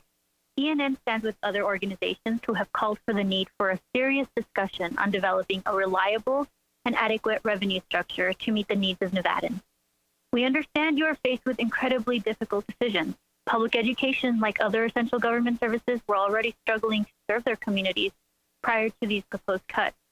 Now they will be losing even more money and critical support.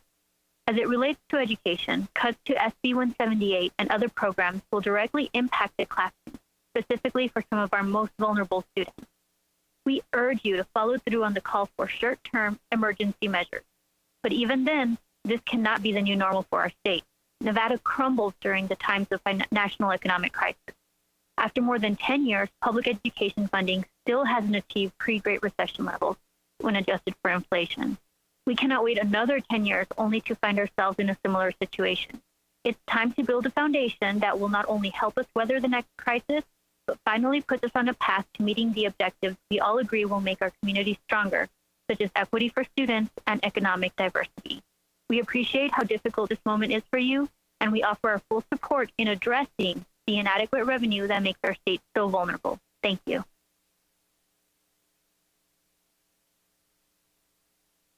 Caller with the last three digits, 332. Please slowly pronounce and spell your first and last name for the record. You have 2 minutes. You are now unmuted and may begin. Good afternoon. My name is Heike Rudenauer, and for the record, this is spelled Heike-Rudenauer. I work for ADSB in the Quality Assurance Team for Early Intervention in ATEP, and I'm also a member of our AFSCME Local 4041 union. First, I would like to thank everyone on the floor for bringing up all the right questions and concerns during yesterday's and today's long discussions. It became very clear that the people who would suffer most from the cuts are the ones who are already experiencing hardship. People from minority groups, people with disabilities, people who live in poverty, who are sick, children, and so on. I also appreciate that questions were raised concerning the workers who are passionately standing up for all Nevadans. How many kids can you shove into a classroom? How large can a caseload become? How much more needs to happen before employees burn out, get sick, quit, or just give up? However, I feel that the questions were the right ones, but the conclusions were not. If I cannot meet ends meet in my household, then of course I can make cuts. I cancel Netflix, I cancel my internet, I sell my car and buy my groceries at the 99-cent store. But there's a limit to the cuts I can make. I cannot decide to sell my home and live under a bridge. I cannot walk around with one shoe because I used the money for the other one for something else. And I'm surely not asking myself if I should stop feeding my little nephew rather than stop feeding my little niece. This would not be budget planning. This would be a ticket to a catastrophe. So cuts can only get us so far. When I'm done cutting and I'm still short, I'm looking into how I can make more money. And that's what Nevada may need to do at this point. We can't cut Medicaid. We cannot cut disability services or education. We cannot cut mental health or the prison systems. But there are other ways of opening new lines of revenue. I understand that these decisions are not going to be popular, but they would ensure that the burden of the pandemic is distributed among all of us instead of putting it solely on the backs of the ones who keep the state up and running and the ones who are already in dire need, while also ensuring to protect equity and social justice in the services we would provide.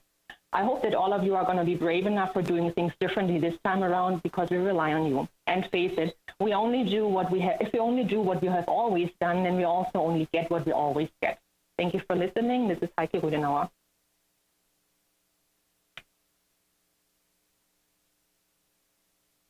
Caller with the last three digits, 348. Please slowly pronounce and spell your first and last name for the record. You have 2 minutes. You are now unmuted and may begin. Hello, my name is Taha Mukaddim. Taha is my first name, and my last name is spelled Moka, 2 D's, and then E, and then an M as in Mary. I wanted to talk about how the budget cuts for education, K through 12, I feel like are really necessary, as previous callers have mentioned, as well as mental health and mental disability budget cuts will also affect people who are vulnerable, especially in the time of Corona and COVID-19. I think that it's really necessary, as always, even before this pandemic was happening and occurring, that we should really take a serious look at education and what it means in Nevada. All the education I've ever done in my life, K through 12 and college, has always been in Nevada. And constantly we are reminded through our peers or just through neighboring professors and in the news that we are one of the last states in education. And it just feels like this is not the right move, especially in the pandemic, to even further cut education and the resources that our most vulnerable communities use and rely on. And it's, I think, the duty of this committee to ensure that you are always thinking about your communities as a whole, and also that includes the vulnerable ones, not just the ones that show up for public comment and not just the ones that you're neighbors with or you're friends with. So I think that's really important to remember. And I would hope that we would continue to take education as well as a bunch of other services that are necessary for vulnerable and communities across Nevada as a whole. Thank you. I yield the rest of my time.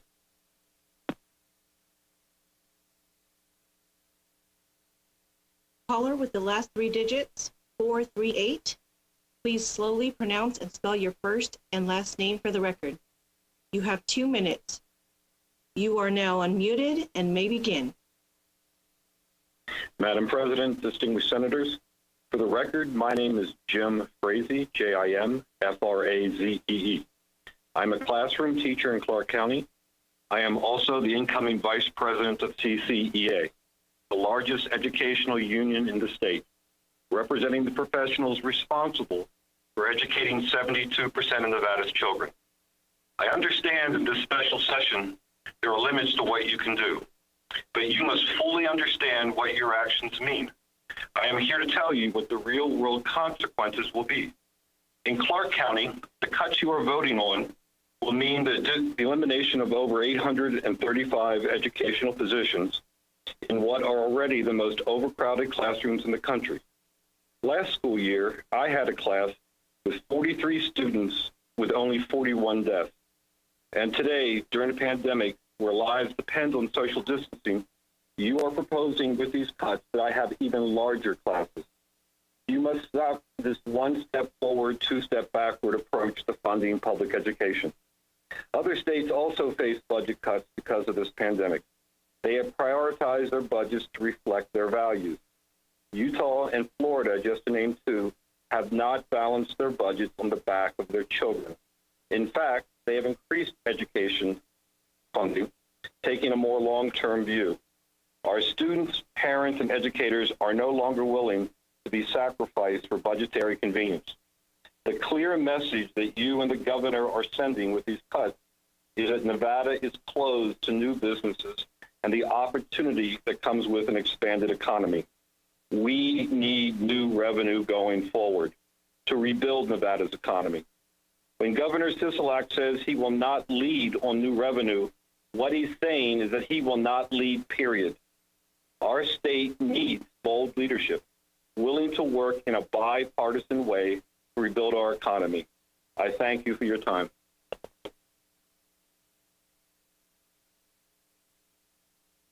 Caller with the last three digits, 486. Please slowly pronounce and spell your first and last name for the record. You have 2 minutes. You are now unmuted and may begin. Hi, Alexander Marks, Marks, Nevada State Education Association. Yesterday, July 8th, nearly 1,000 educators from across the state lined the street at 6 feet outside of the building you're sitting in today in support of funding healthy schools. While yesterday was the first day and the action was outside, most of it was outside with us. And, we wish some of you could have joined us out there as well to see the movement that was taking part all the way from the legislature to the Capitol building.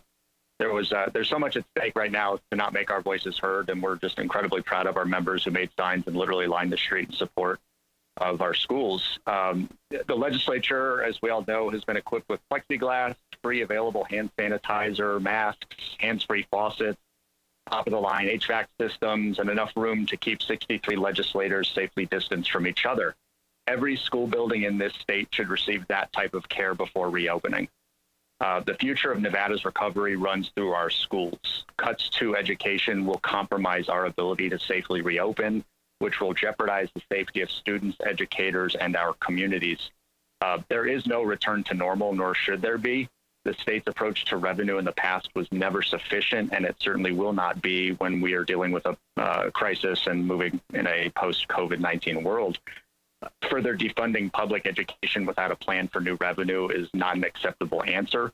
And NSCA, along with some of our allies, are calling on a budget balancing plan that includes at least $1 of new revenue for any dollar that will be cut from public education.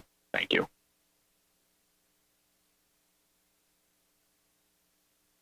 Caller with the last three digits, 559. Please slowly pronounce and spell your first and last name for the record. You have 2 minutes. You are now unmuted and may begin. Yvette Williams, YVETTE WILLIAMS. My name is Yvette Williams, and I'm chair of the Clark County Black Caucus. Thank you for the opportunity to speak to you today. Historically, Black students have had the greatest disparity in Nevada. They're about 75% of the Black student population falls within the lowest 25 percentile.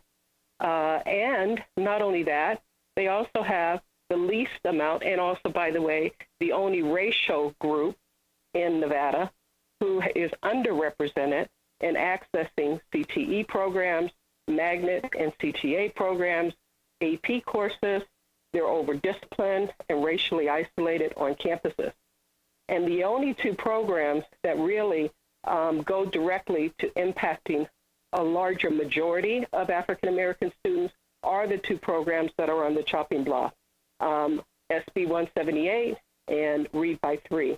Read by 3 is very important because it protects and offers better access to literacy, and it holds districts accountable to make sure that students are reading by grade 3 and that they're not falling behind. Recent federal courts have also ruled that this is a constitutional right to literacy. And so the notion that somehow equity has been used in funding Zoom and Victory does not take into consideration a racial equitable funding. We're also questioning what the matrix have been, how was the decisions made in determining which programs would be slashed. We're asking that the rug not be pulled from underneath these most vulnerable students, and asking for the Senate and the Assembly to find other ways to fund education in the state, and not off the backs of our most vulnerable students who for years have advocated for a fairness, some kind of education justice, and making sure that they have an equitable and a fair shot at achieving their educational dreams. Please, please, please. Thank you.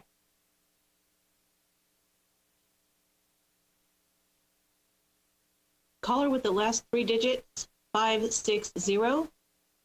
Please slowly pronounce and spell your first and last name for the record. You have 2 minutes. You are now unmuted and may begin. Hi, this is Karen Shea, Carynesshea. Good afternoon, Leader Canizero and members of the Senate. I'm with Hope for Nevada. Thank you so much for your time today as you work towards addressing this severe situation in which there are no easy choices. We appreciate the work to keep Nevada's per pupil funding whole, as well as Zoom and Victory programs. As for the $183 million that you're deliberating cutting, there are triage resources for children in our schools. When districts testify that they'll try to continue these services, please know that that means educators are being asked to do even more than they can even fathom right now, with even less than they've ever had. I ask you to think about Assemblyman Tyrone Thompson, who championed Read by 3 to answer the need of nearly 70,000 of fourth grade children who cannot read at proficiency. This necessary program, if cut, will lose all the designated strategists to help tens of thousands of struggling students. If you cannot read, you cannot learn. Zoom and Victory programs leave the majority of our struggling students without any additional resources. This is why SB 178 funds, now titled New Nevada Education Dollars, was so celebrated.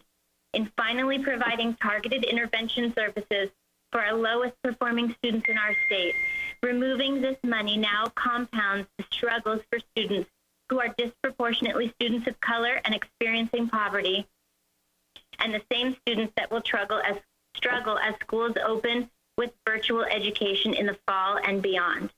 With the largest class sizes in America, Nevada schools cannot afford any increases, most especially at a time when public health mandates drastically limit capacity for the safety of children and staff.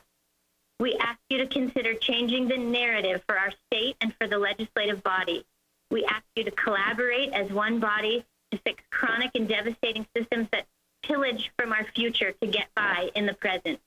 The painful cuts that are being offered up to the legislative altar isn't your only option if you are not afraid to act boldly and on behalf of others. It is not the time to just fall in line. Now is the time to invest in education, creating a better economy that will serve our citizenry and our future. Thank you so much for your time.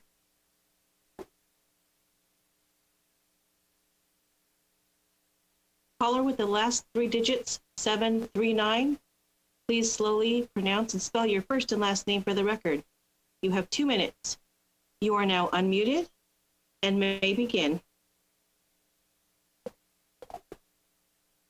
My name is Clinton Toledo, Clinton, Toledo, Toledo. I'm calling to urge our legislative body to not make devastating cuts to our public education system. It seems to be that public education is always on the front line when it comes to devastating cuts, deep and devastating cuts, leaving our children behind year after year after year, falling in line with states like Mississippi. Right now, our schools are on the front line of the COVID-19 crisis. We're expecting our teachers to go back to schools without personal protective equipment, without the materials to meet the needs of our students, and yet discussions are being made on cutting funding to schools. This is wildly inappropriate. It puts the lives of our children, of our staff, of our professionals, and our families at risk. We need to stand by public education now, and the small gains that we started making in the last legislative session into 2022. We need to continue the work we've done instead of backtracking again and again and again.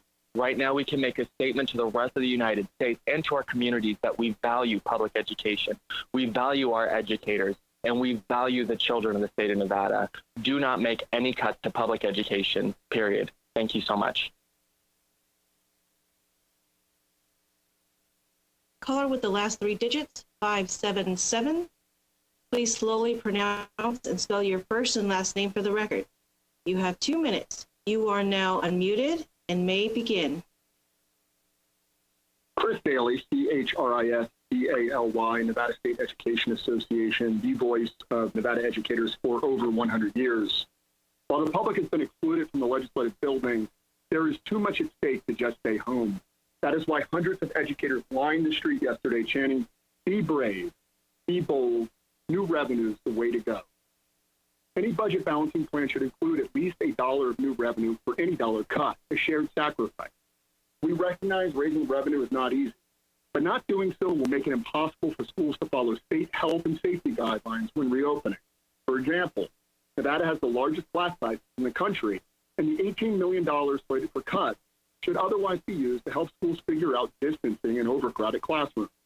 Monies cut from school equity programs are erasing years of work to meet the needs of our most vulnerable communities. But revenue is possible. While hundreds of thousands have lost their jobs during the COVID-19 pandemic, 11 Nevada billionaires saw their combined net worth jump over $11 billion. Meanwhile, Nevada is the world's fifth largest producer of gold, which hit a 9-year high this week, yet the mining industry pays very little state taxes. In terms of alternate cuts, over 16 million general fund dollars were appropriated for student assessments, like the SBAC, for this fiscal year. This is an example of a possible cut that would actually make policy sense, as the old accountability systems of student assessment, school star ratings, and evaluations have failed to foster the improvements in achievement or student engagement they were intended to deliver. With a continued reliance on these old schemes during COVID-19, students and educators will have counter incentives to come to school when sick, to teach the test instead of teaching and reinforcing health and safety, and to maximize numbers and time in classrooms, even when outside of the guidelines. Legislators, senators, be brave, be bold, and do what's best for Nevada students. Thank you.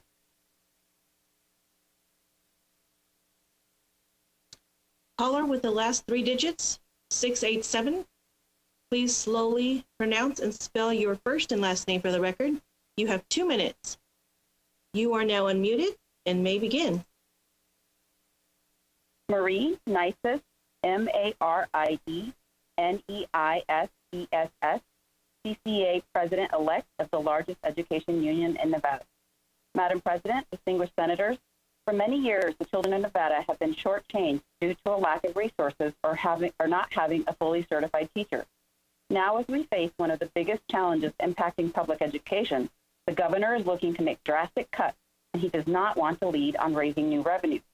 The devastating impact on education from the 2008 recession should not be forgotten. Once again, our economy has been devastated because we rely on only two industries. The key to building a new economy is investing in public education and not making cuts. We need a more diversified economy. How can Nevada build a new economy without investing in public education? How can we attract new businesses that will provide new opportunities for the future of our children and our community? The governor's proposed cuts will be detrimental to our students with the highest needs. Public education is supposed to provide an equitable opportunity for all students. Yet, these drastic cuts negatively impact our working-class minority students the most. By eliminating critical programs, our students with the highest needs will continue to fall further and further behind. Everyday educators do their best to make it work. This year proved to be the most challenging. Many educators were not prepared and lacked the technology needed to effectively provide virtual instruction. Many of our students were impacted negatively due to the lack of technology and internet access. Time and time again, the burden of budget shortfalls has been put on the backs of students and educators. Now more than ever, we need you to stand up and fight for our students' education. This is not the time to make this about party lines, but rather a time to come together and do what's best for the children of Nevada. Thank you. Caller with the last three digits, 143. Please slowly pronounce and spell your first and last name for the record. You have 2 minutes. You are now unmuted and may begin. Nancy Wolf, NANCYWOOLF. I'm calling in to call for no new taxes. Every time the Democrats call for taxes that will help students, that money never gets to the students. It's a fake crime. Any Republican who votes for tax increases should watch out in November because we are watching. Don't believe the lies that money will get to students. There are countless examples where that has not occurred. Thank you. Caller with the last three digits, 554. Please slowly pronounce and spell your first and last name for the record. You have 2 minutes. You are now unmuted and may begin. Good afternoon. For the record, my name is Dexter Lim, DEXERLIM, as Marmalade. I'm a youth organizer.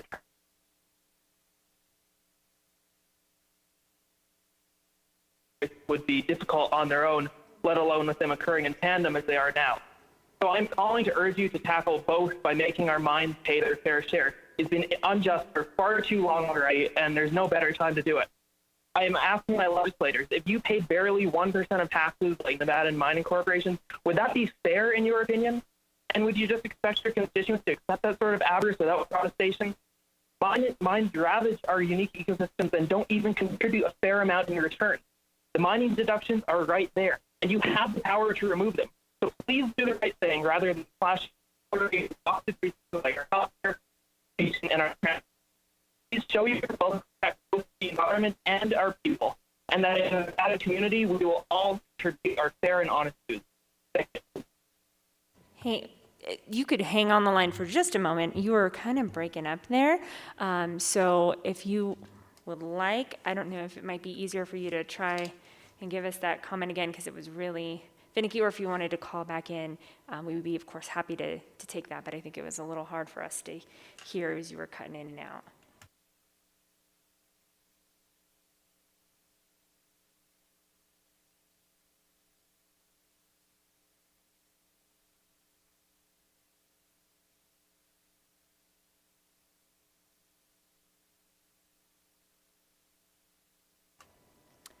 Did we lose him? Hello? Oh, there you are. Hello. Oh, I'm so sorry about that. I think I must have a bad reception. Good afternoon. Give me a 10. For the record, my name is Dexter Lim, DEXTERLIM, M as in Marmalade. I am a youth organizer primarily for environmental justice in Nevada. Finding solutions to the COVID or the climate crisis would be difficult on their own. I understand, and having them occur in tandem must be a nightmare. So I'm asking you to tackle both by making our minds pay their fair share. It's been unjust for far too long already, and there's no better time as we need revenue. I'm asking my legislators, if you paid barely 1% of taxes like Nevada mining corporations do, would that be fair in your opinion? And would you just expect your constituents to accept that without some sort of protestation? Mines ravage our unique ecosystems and don't even contribute a fair amount in return. The mining deductions are right there, and you have the power to remove them. So please do the right thing rather than slashing our already exhausted resources like healthcare, education, and transport. Show that you care not only about our people, but about our environment as well. Thank you.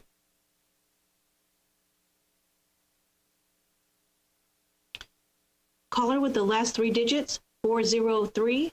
Please slowly pronounce and spell your first and last name for the record. You have 2 minutes. You are now unmuted and may begin. Hello, my name is Stephanie Dubie, Stephanie, Dubie, D-U-B-E. I'm a custodial worker at Desert Willow Treatment Center, the psychiatric treatment center for youth in Southern Nevada. I'm also a member of AFSCME Local 4041. Desert Willow is an inpatient facility, and we must stay open to treat some of Nevada's most vulnerable youth. That makes me a frontline employee.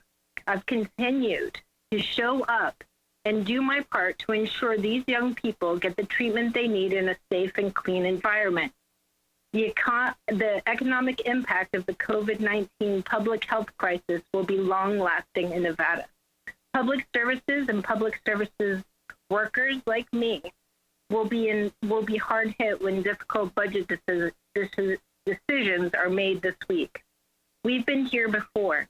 Just 10 years ago, Nevada state employees were asked to do more with less and to give up some of their financial security to keep services from being cut.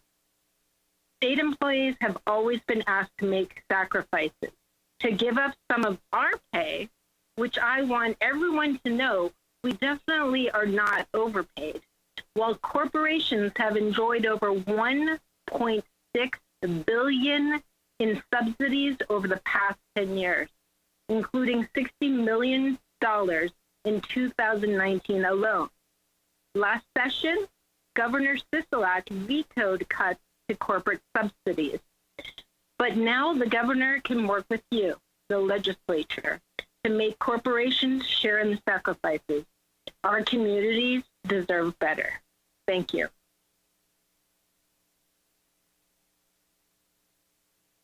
Caller with the last three digits, 785. Please slowly pronounce and spell your first and last name for the record. You have 2 minutes. You are now unmuted and may begin. Hello, my name is Sonia Witten, SONJAWHITTEN. I'm a proud member of AFSCME Local 4041 with over 16 years of service to my community as a state of Nevada employee, and I oppose any of the cuts proposed to this committee by Governor Sisolak. Senate Bill 135 gave state of Nevada employees collective bargaining rights and allows us the right to negotiate over any changes to our working conditions. Governor Sisolak failed to meet us at the bargaining table to negotiate these proposed cuts, therefore not following the policies set forth in the laws created by Senate Bill 135. Having suffered through the Great Recession, the cuts to the services we provide, cuts to our pay through furloughs, loss of merit step increases in longevity pay, and increases to our health care costs, it was a very demoralizing time. These cuts amounted to paying a special tax because I chose a career as a public servant. I asked the respective bodies of the Nevada Legislature to mandate that Governor Sisolak honor the tenets of Senate Bill 135 and meet AFSCME Local 4041 members at the bargaining table to negotiate budget changes that are equitable to our community and state of Nevada employees. Cutting services is not the way to help our communities recover from the devastating effects of this pandemic. And if cuts are made to education, state workers, and community services, I ask each legislature to look at the tax breaks corporations such as Tesla, Switch, and Mining have received? At what point will these corporations be asked to contribute their fair share to Nevada? Thank you.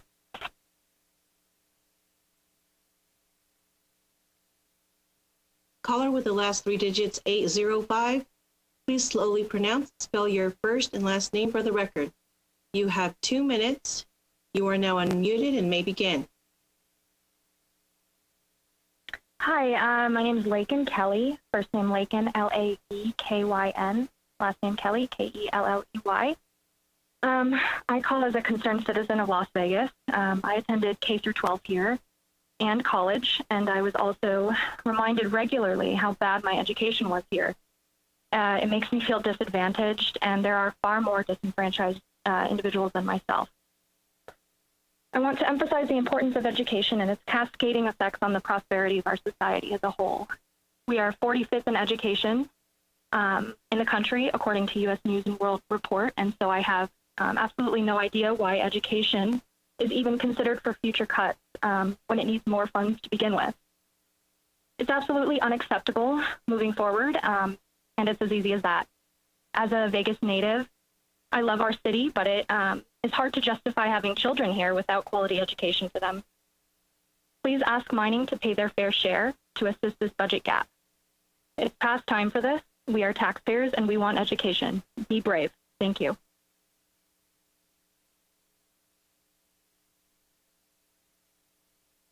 Caller with the last three digits, 807.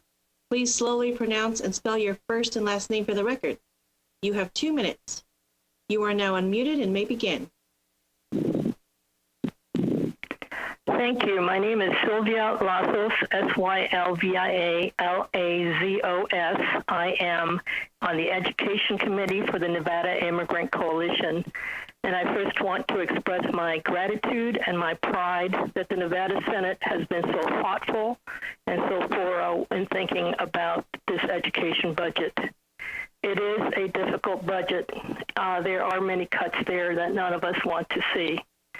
I want to express my gratitude that the governor's budget includes and continues to support Zoom and Victory. For the record, Zoom covers 44,000 students. 88% are kids of color, 17% African American, 70% Latinx. The Victory program covers 21,000 students. 88% are children of color, 23% are African American, and 65% are Latinx.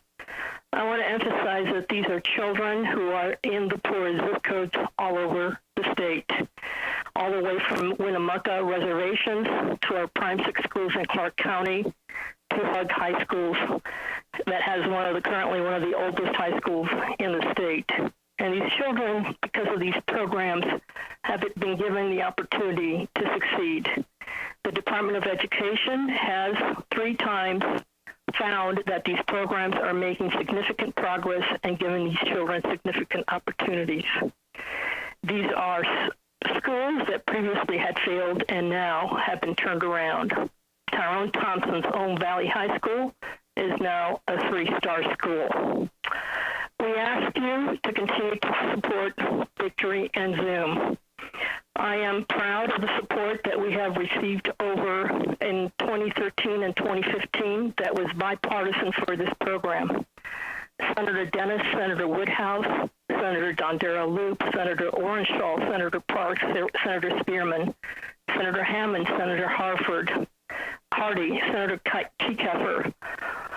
All of you saw the merit in helping the poorest children, the very ones who now have COVID infections at an all-time high and who need to have access to broadband. They will receive the kind of supports that they need through Victory and Zoom. So thank you for preserving this program. There are so many more meritorious programs, but this certainly is a big step forward in terms of our blueprint to solve social justice. You're rated about 2 minutes if you could just Thank you wrap very up. much. Thank you. Perfect. Thank you. Thank you. Caller with the last 3 digits, 830.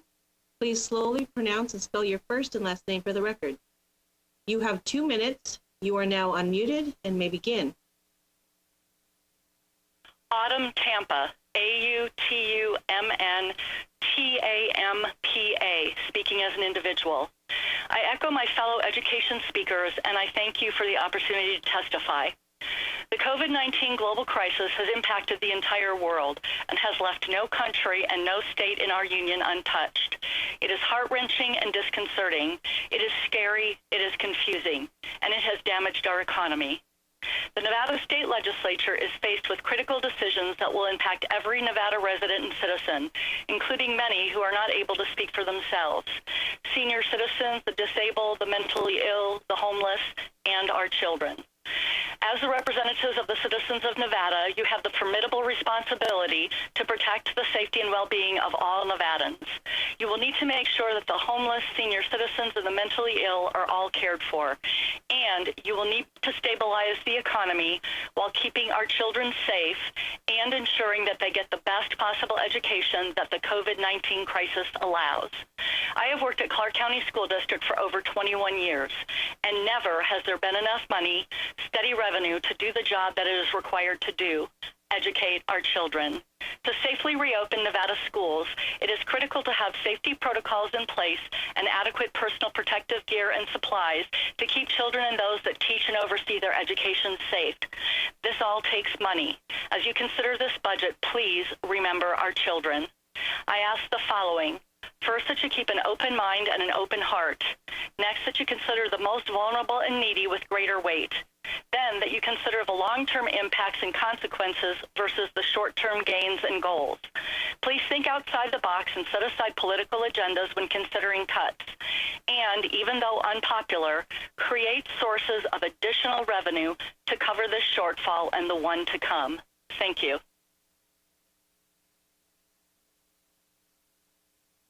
Caller with the last three digits 850, please slowly pronounce and spell your first and last name for the record. You have 2 minutes. You are now unmuted and may begin. Hello, Senators. My name is Joshua Zerbel, JOSHUAZERBEL. I'm a retired CSUN College of Sciences Senator and current undergraduate at UNLV. I'm speaking today in relation to the budget cuts to NSHE and the concurrent addition of student fee surcharge. I understand cuts need to be made during these turbulent times, and I understand to a degree adding additional fees. However, something that has not been discussed within NSHE, and specifically at UNLV, is the things administration could do to help alleviate possible charges that will crop up during the move to the majority remote instruction model. I would like to see an administration mandate that professors cannot use third-party homework/testing services that can cost upwards of $50 per semester and must use the free web campus platform. As well, I would also like to note that every time NSHE has had to talk about their budget within even the slightest bit of specifics, they fumble on their words and always skirt around the question. This is no coincidence. From the contract bidding procedures to self-supporting budgets, NSHE fails to perform. We are trying to strive for Tier 1 status on a foundation that is completely reactive and never proactive. Please put Tom Riley and Andrew Klinger to task to justifying the additional fees. Thank you for your time.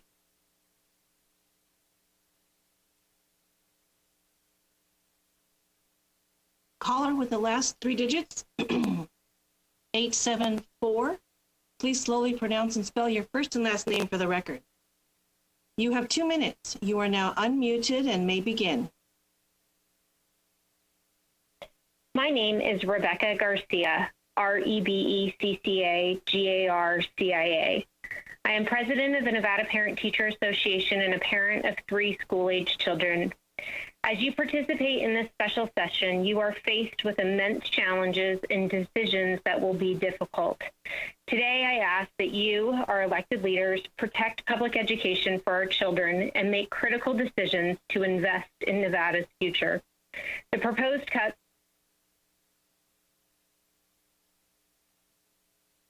in America, my own children regularly have 35 to 40 students in their classes. The proposed cuts would effectively eliminate hundreds of teaching positions across the state, mostly focused on our students with the highest need.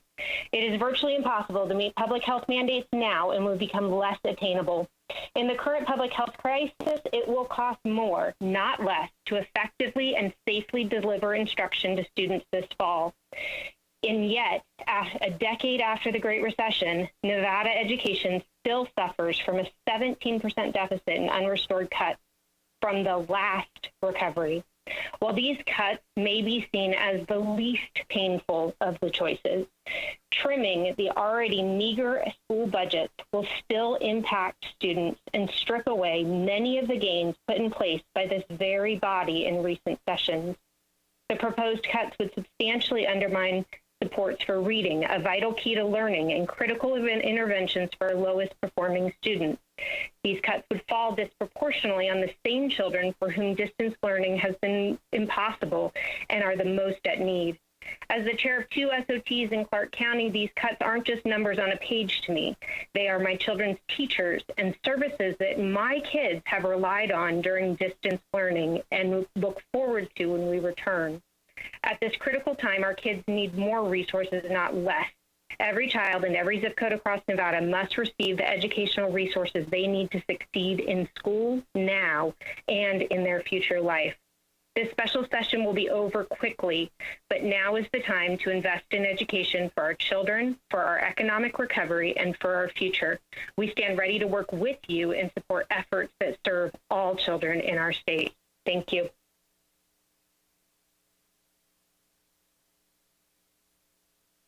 Caller with the last 3 digits, 888. Please slowly pronounce and spell your first and last name for the record. You have 2 minutes. You are now unmuted and may begin. Okay, great. This is William Toledo, William. Last name is Toledo, Toledo. I'm a professor of education at the University of Nevada here in Reno, and I'm calling to speak out against any cuts to education that would negatively impact our teachers, our students, our families, or our other educational professionals serving at our school sites. Right now, this is a critical time to invest in our schools, to rethink schools, and to really reimagine what we can do in our public schools. Before I was a professor, I was a public school teacher for 4 years. Now I'm a teacher educator.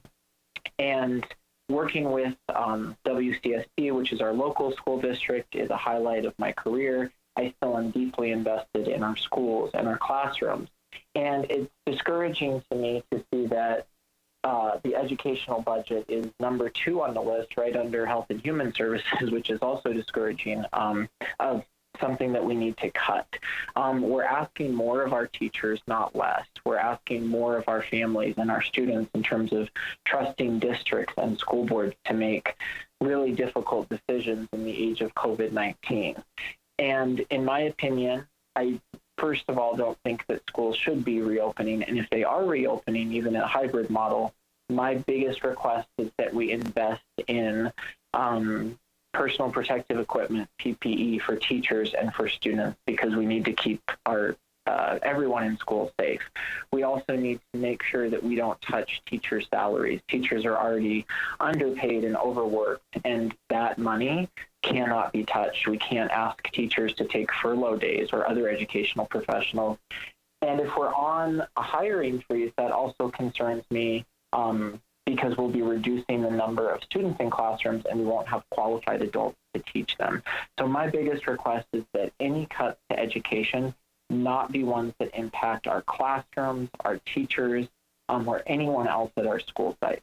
Thank you.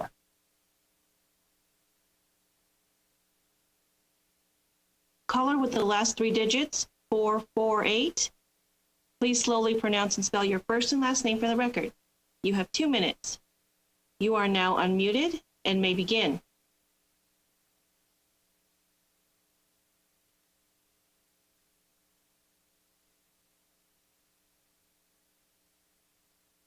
Caller with the last 3 digits, 448.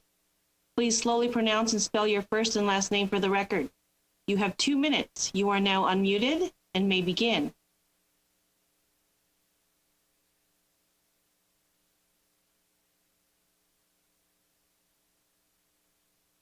Caller with the last 3 digits, 881.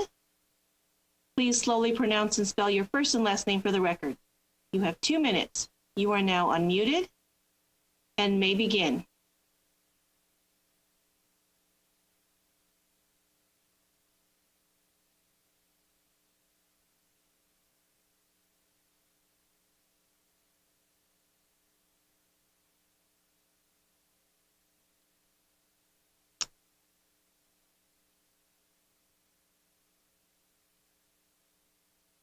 Caller with the last three digits, 902. Please slowly pronounce and spell your first and last name for the record. You have 2 minutes. You are now unmuted and may begin. Hello, my name is Ken Edmonds. That's KenEdmonds.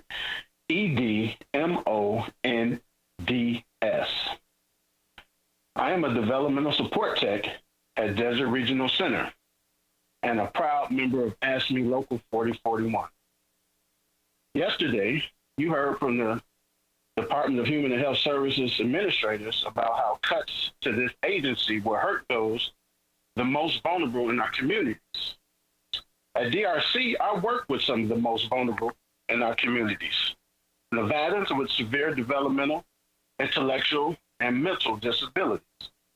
As a frontline employee, I'm here to tell you that we already work with limited resources, and these cuts will cause even more hardship to our communities.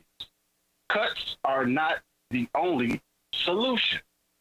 I urge the legislature and Governor Sisolak to stand up for everyday Nevadans and make changes to the taxes that allow corporations to skim by on their taxes.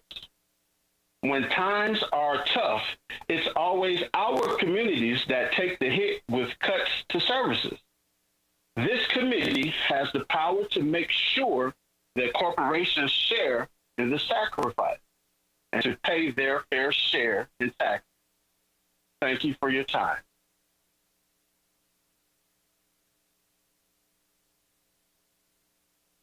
Caller with the last three digits, 931. Please slowly pronounce and spell your first and last name for the record. You have 2 minutes. You are now unmuted and may begin. My name is Trey Delap, TreyDelap. I am the Executive Director of the Nevada Center for Civic Engagement, and we run the We the People, the Citizen, and the Constitution program in Nevada elementary, middle, and high schools. In 2019, Senate Bill 193 appropriated $175,000 for each year of the biennium. Though we have received our first-year funds, we have been zeroed out in the proposed reductions for 2021. With our funding, and by the end of July, we will have trained 67 elementary, middle, and high school teachers in the We the People curricula through our PDE programs. This is double the number of teachers trained in the prior year. We cover all curriculum costs for each teacher, including their training, textbooks, and ebooks for all of their students. By necessity, we've already adapted to the virtual delivery of our PDE programs. Virtual capacity also solved the ever-present problem of connecting rural and frontier schools to our more urban areas. Now we could deliver PDE curriculum or even hold a competition to any school in the state with an internet connection. None of this can happen without dedicated staff. Last year, 563 students from 28 high schools competed in district competitions statewide. Over 1,000 Nevadans are directly touched by just high school We the People alone. Our program facilitates the critical reflection of citizenship by training teachers to challenge their students to consider what are the rights and responsibilities of citizens in a republic. By studying history and Supreme Court cases, teachers become facilitators as teams of students learn by practicing complex argument construction, analysis, research, teamwork, empathy, and resiliency. I can't even imagine a more critical time to prepare our young people for reflective citizenship. Today, we need young people to be critical of evidence to survive this pandemic. Nevada is battle-born and resilient. We can do so much with little, but we can't do anything with nothing. Please help preserve your public investment in preparing young Nevadans for their civic responsibilities. Thank you.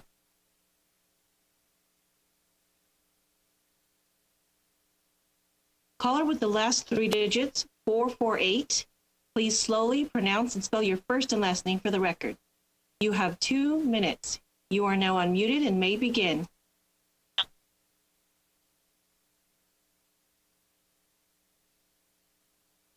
Hello, my name is Valeria Gur, VALERAAGURR, and I'm the Nevada State Director for the Nevada School Choice Coalition, a project of AFC.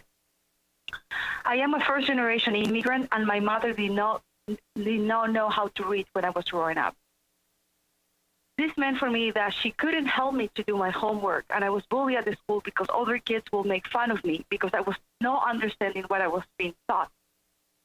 Many of the families that come to my organization are coming here looking for help. These are Hispanic low-income families that face the same struggles that my mother faced when I was growing up. Our minority students need programs like Read by 3 so that their children can succeed.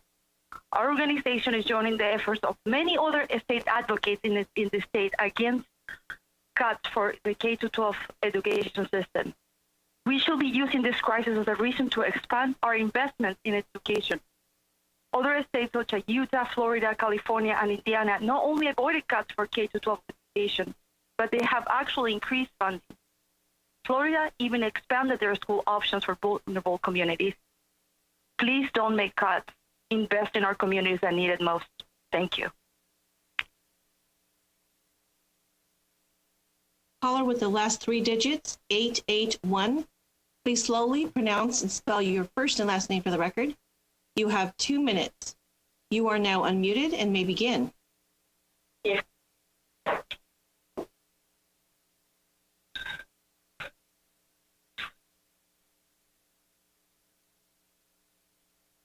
Caller with the last 3 digits, 881. Please slowly pronounce and spell your first and last name for the record. You have 2 minutes. You are now unmuted and may begin. Hi, my name is Jana Plegenkuhl, JanaPlegggenkuhle. I'm an educator in Clark County School District and a member of CCEA, and I'm speaking today as an individual. Thank you, legislators, for your time. I realize that we are in unprecedented times, but as legislators, you all need to be brave and do what is right. We acknowledge that you have a very daunting task at hand. I understand that Nevada DOE and districts did the best they could coming up with the cuts that the governor asked for, but education in Nevada is already underfunded. We cannot go backwards, even during these difficult times. The time is now to come up with a way to improve funding in our state. We can no longer rely primarily on gaming, tourism, and small amounts from local taxes. It is time to look at the mining industry or other industries that have not done their share. Money can be found if you truly make tough changes. I know this is not popular, but we are counting on you to do what is right, even though it is unpopular. I ask you, look back into the 1989 legislative session and see what they were able to do with the mining industry to bring more income into Nevada. Our students, our future, cannot survive more cuts. Now is not the time for politics as usual. We are all depending on you to do something that is radical for the good of the whole state. Please do not just talk. We need to see action. Thank you very much. Caller with the last 3 digits, 629. Please slowly pronounce and spell your first and last name for the record. You have 2 minutes. You are now unmuted and may begin.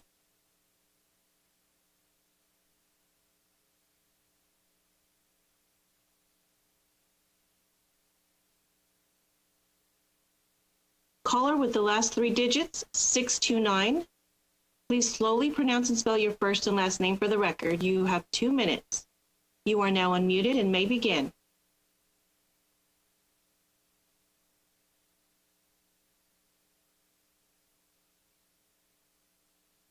Caller with the last 3 digits, 033. Please slowly pronounce and spell your name for the record. You have 2 minutes. You are now unmuted and may begin. Hi, my name is Sonia Kretschmer. I am a high school teacher in the Washoe County School District. My name is spelled SoniaKretschmer.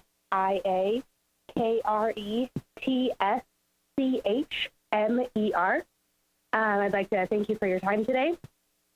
Taking money from class size allocation fund is wrong and only harms students in our already overcrowded classroom.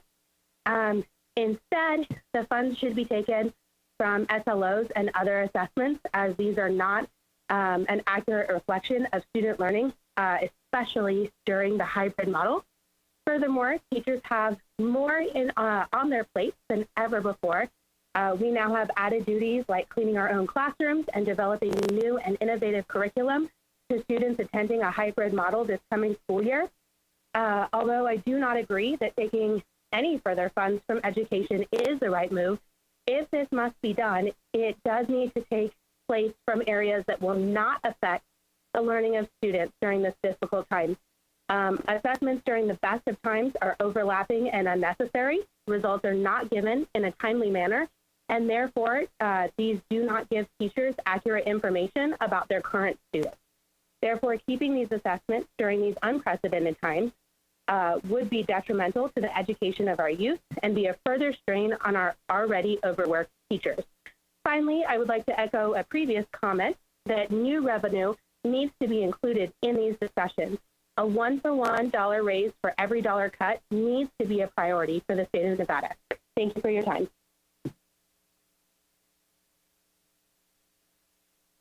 Caller with the last three digits, 117.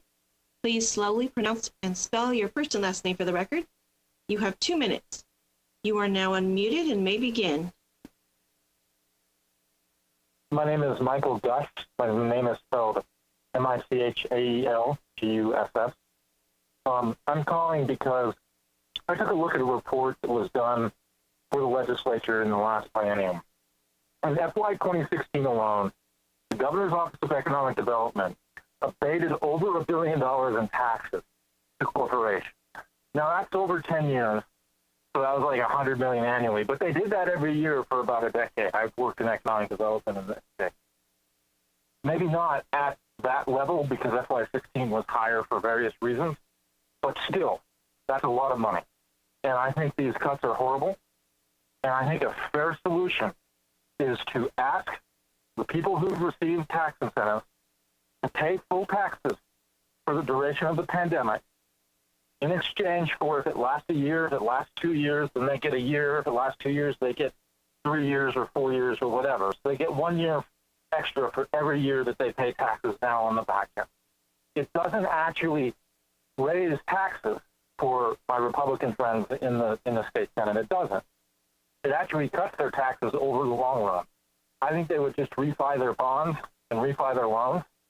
It really wouldn't impact them that much. And it would raise hundreds of millions of dollars to alleviate these cuts. And I think we need innovative solutions like that. And maybe it costs you all the election. I've run for office and lost before, and one of my mentors said, you know, there are worse things in life than losing an election when I worked on an election and he lost. And he's right. And I think that ultimately, they're not going to remember, to paraphrase Abraham Lincoln, how long you served in the state Senate. People are going to ask 20 and 30 and 40 years ago what you did at this historic moment. They're going to ask what you did now and here. And I hope that you'll do the right thing. Thank you so much for your time and best of luck. Stay healthy.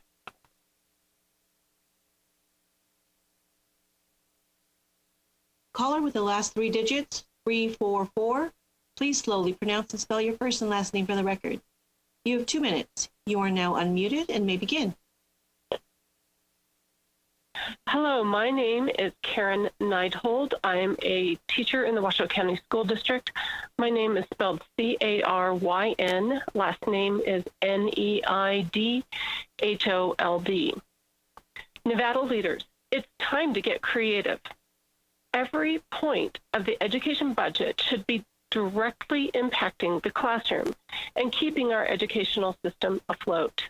Immediate financial and educational impact should be the ultimate directive and decision-making point for funding for our children and for our state's future. SLOs, for example, have a long-term impact, but are not more important than sufficient textbooks for each student. Temporarily suspend funds for SLOs and put these funds back in the classroom. Standardized tests help plan long-term education, but are not more important than PPE for frontline teachers. temporarily suspend funds for standardized tests and put it back in the classroom. Star ratings are a metric of school success, but not more important than counselors, librarians, and all support personnel. Temporarily suspend funds for star ratings and put it back in the classroom. Classroom-size funding should not be touched. This funding is not about how many students physically fit in the classroom, but about time.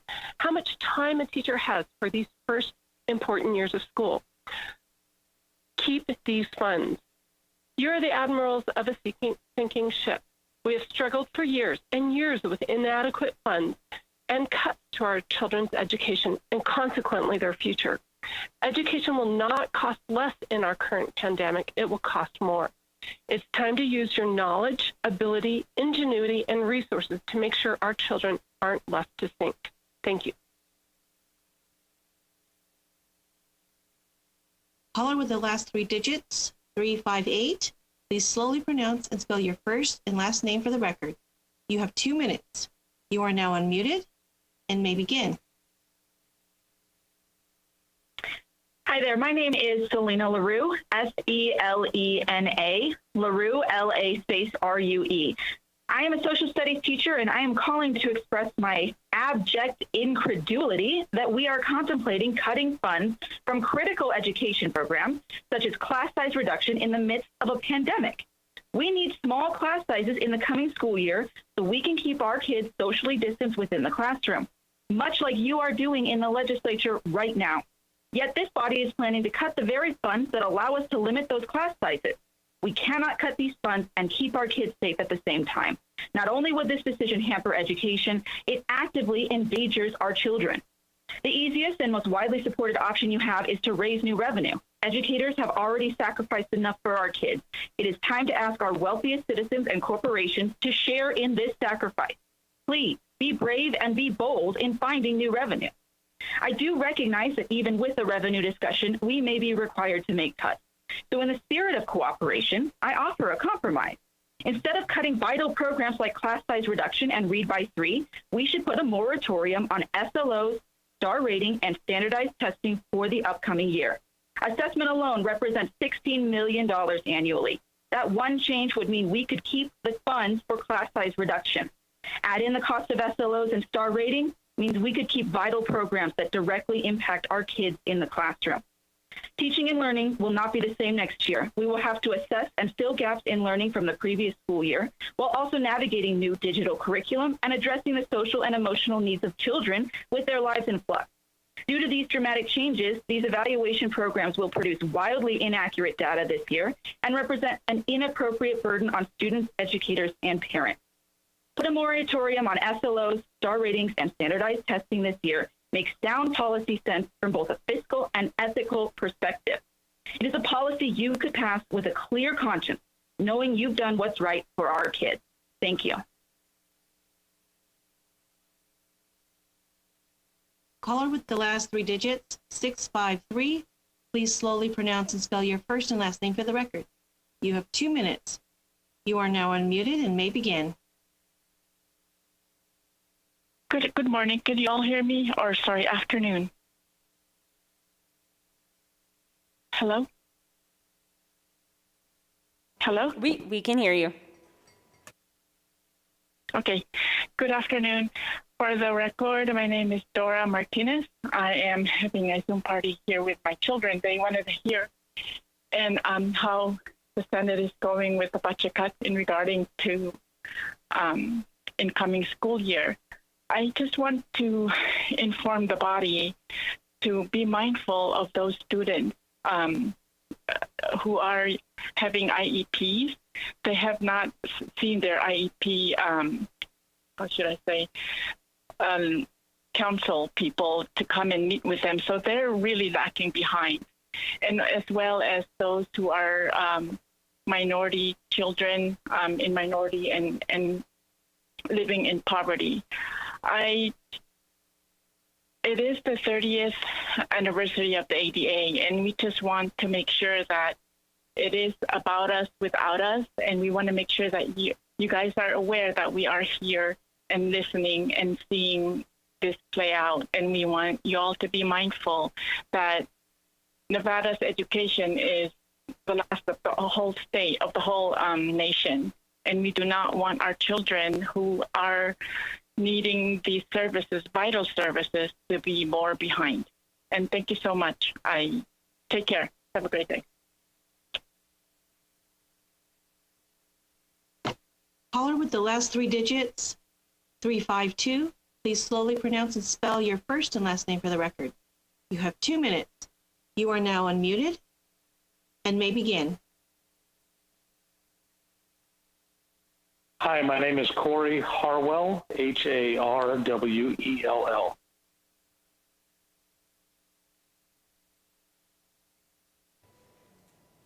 You can go ahead whenever you're ready. Okay, sorry about that.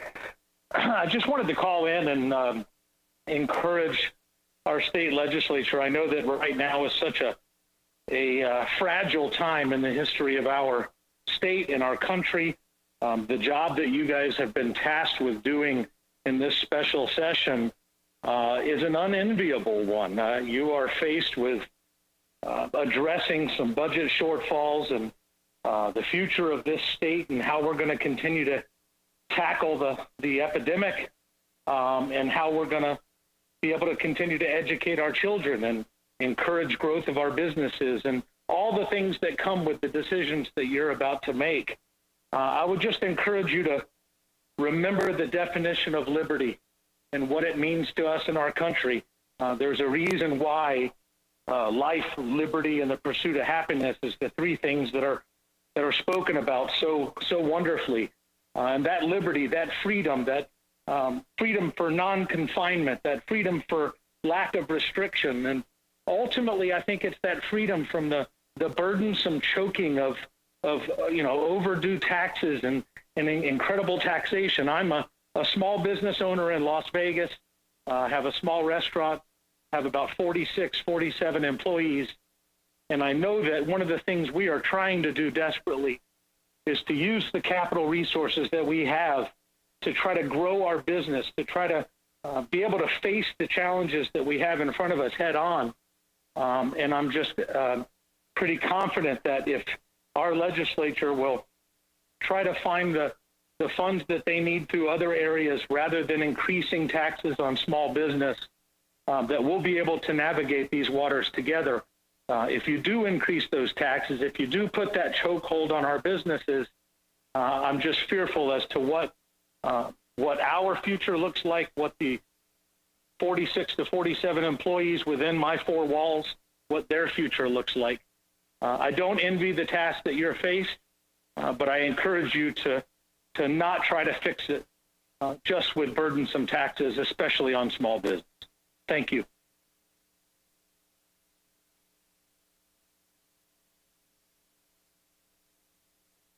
Caller with the last three digits, 779. Please slowly pronounce and spell your first and last name for the record. You have 2 minutes. You are now unmuted and may begin. My name is Patricia Unruh, Patricia Unruh. Good afternoon. I'm calling on behalf of myself and my brother, who is a Washoe County School District public teacher. I serve with Action, and I serve on the Statewide Independent Living Council as vice chair. COVID-19 has exposed the brokenness and injustices of our systems and society. The state legislature must divest from broken systems and invest in a new normal that puts people first. The Nevada legislature needs to lead boldly to respond to this historic moment by transforming the status quo, not returning to it. We must divest from corrupt systems and invest in community resources. COVID-19 has also exposed the gaps in education, and low-income students of color bear the consequences. The state legislature must divest from corporate systems that drain us and invest in our students. Thank you very much for your time. Caller with the last three digits, 892. Please slowly pronounce and spell your first and last name for the record. You have 2 minutes. You are now unmuted and may begin. Oh, can you hear me? Sorry, can you hear me? We can hear you. Please, go ahead. Oh, much. So my name is Vera Miller. It's spelled Beramiller. I'm 24. I have they, she pronouns. The burden of crisis and the burden of sacrifice should fall on all of our shoulders with equity, meaning those least impacted must take up the most burden. All corporate entities such as mines and Tesla should take up this burden. Above all else, severely impacted and marginalized people should take on the least amount of burden and have the most amount of protection. It's wrong to consistently demand of our health and education services to make sacrifices in crisis. It's wrong putting our health and our education on the chopping block first, above carceral entities and above corporations like mining and Tesla. It's wrong, it's wrong, it's wrong. You talk about how hard of a decision it is to make, but that you don't have an option, but you do. You have the power and the ability to change this. Don't make us suffer, because we will, and we already are. I would also like to emphasize, sorry, there's a window here. I would also like to emphasize to you all that we are in the throes of climate crisis and that COVID is encapsulated in that. We are going to keep running into crisis after crisis, and with this virus, it might be with us longer than we could ever anticipate. The punches will keep coming. Health and education are not optional luxuries that we can just cut away. And again, I talk about Micaiah Lee. I wonder if he would be here with us today if we had the adequate funding for mental health services and education, and if police didn't exist. If suicide by cops wasn't a reliable way to complete suicide. That is all I have to say. Thank you very much. Great, thank you. We're going to go ahead and wrap up public comment. We'll take 2 more callers, the first 2 in the queue, and then we'll be moving on with the rest of our agenda and take some public comment later on today. Caller with the last 3 digits, 779. Please slowly pronounce and spell your first and last name for the record. You have 2 minutes. You are now unmuted and may begin. Hi, my name is Keegan Bozier, Keegan. Last name Bozier, Bosier. Good afternoon. I'm a teacher in the Washoe County School District. I have been for 4 years. Data shows around 50% of teachers quit within their first 5 years. I do not want to be part of that population. Cutting the budget pushes teachers like me to that decision. I ask that you support teachers like me in this time. How? By ensuring we can support our students in the best possible manner. Ask that you do not make decisions on the budget that harm students. Ensure class sizes do not increase, whether we are in the physical classroom or online. Teachers will be stretched thin by new requirements with sanitation and distance learning curriculum. With this in mind, please remove the requirements and funding for things like the SLO. Teacher time needs to be spent on working with students, not forms and bureaucracy and evaluation. Funding for mandatory state assessments that do not help our students. When we take budget away from education, you put more on educators who are already stretched thin. Your decisions have real-life consequences. The state will lose teachers to retirements and moving into different sectors. One final thought. The legislature and our districts aren't meeting in person, choosing rather to meet virtually. Yet, teachers are being asked to put our health on the line to return to school and have the budget cut. Please keep this in mind. Thank you. Caller with the last 3 digits, 475. Please slowly pronounce and spell your first and last name for the record. You have 2 minutes. You are now unmuted and may begin.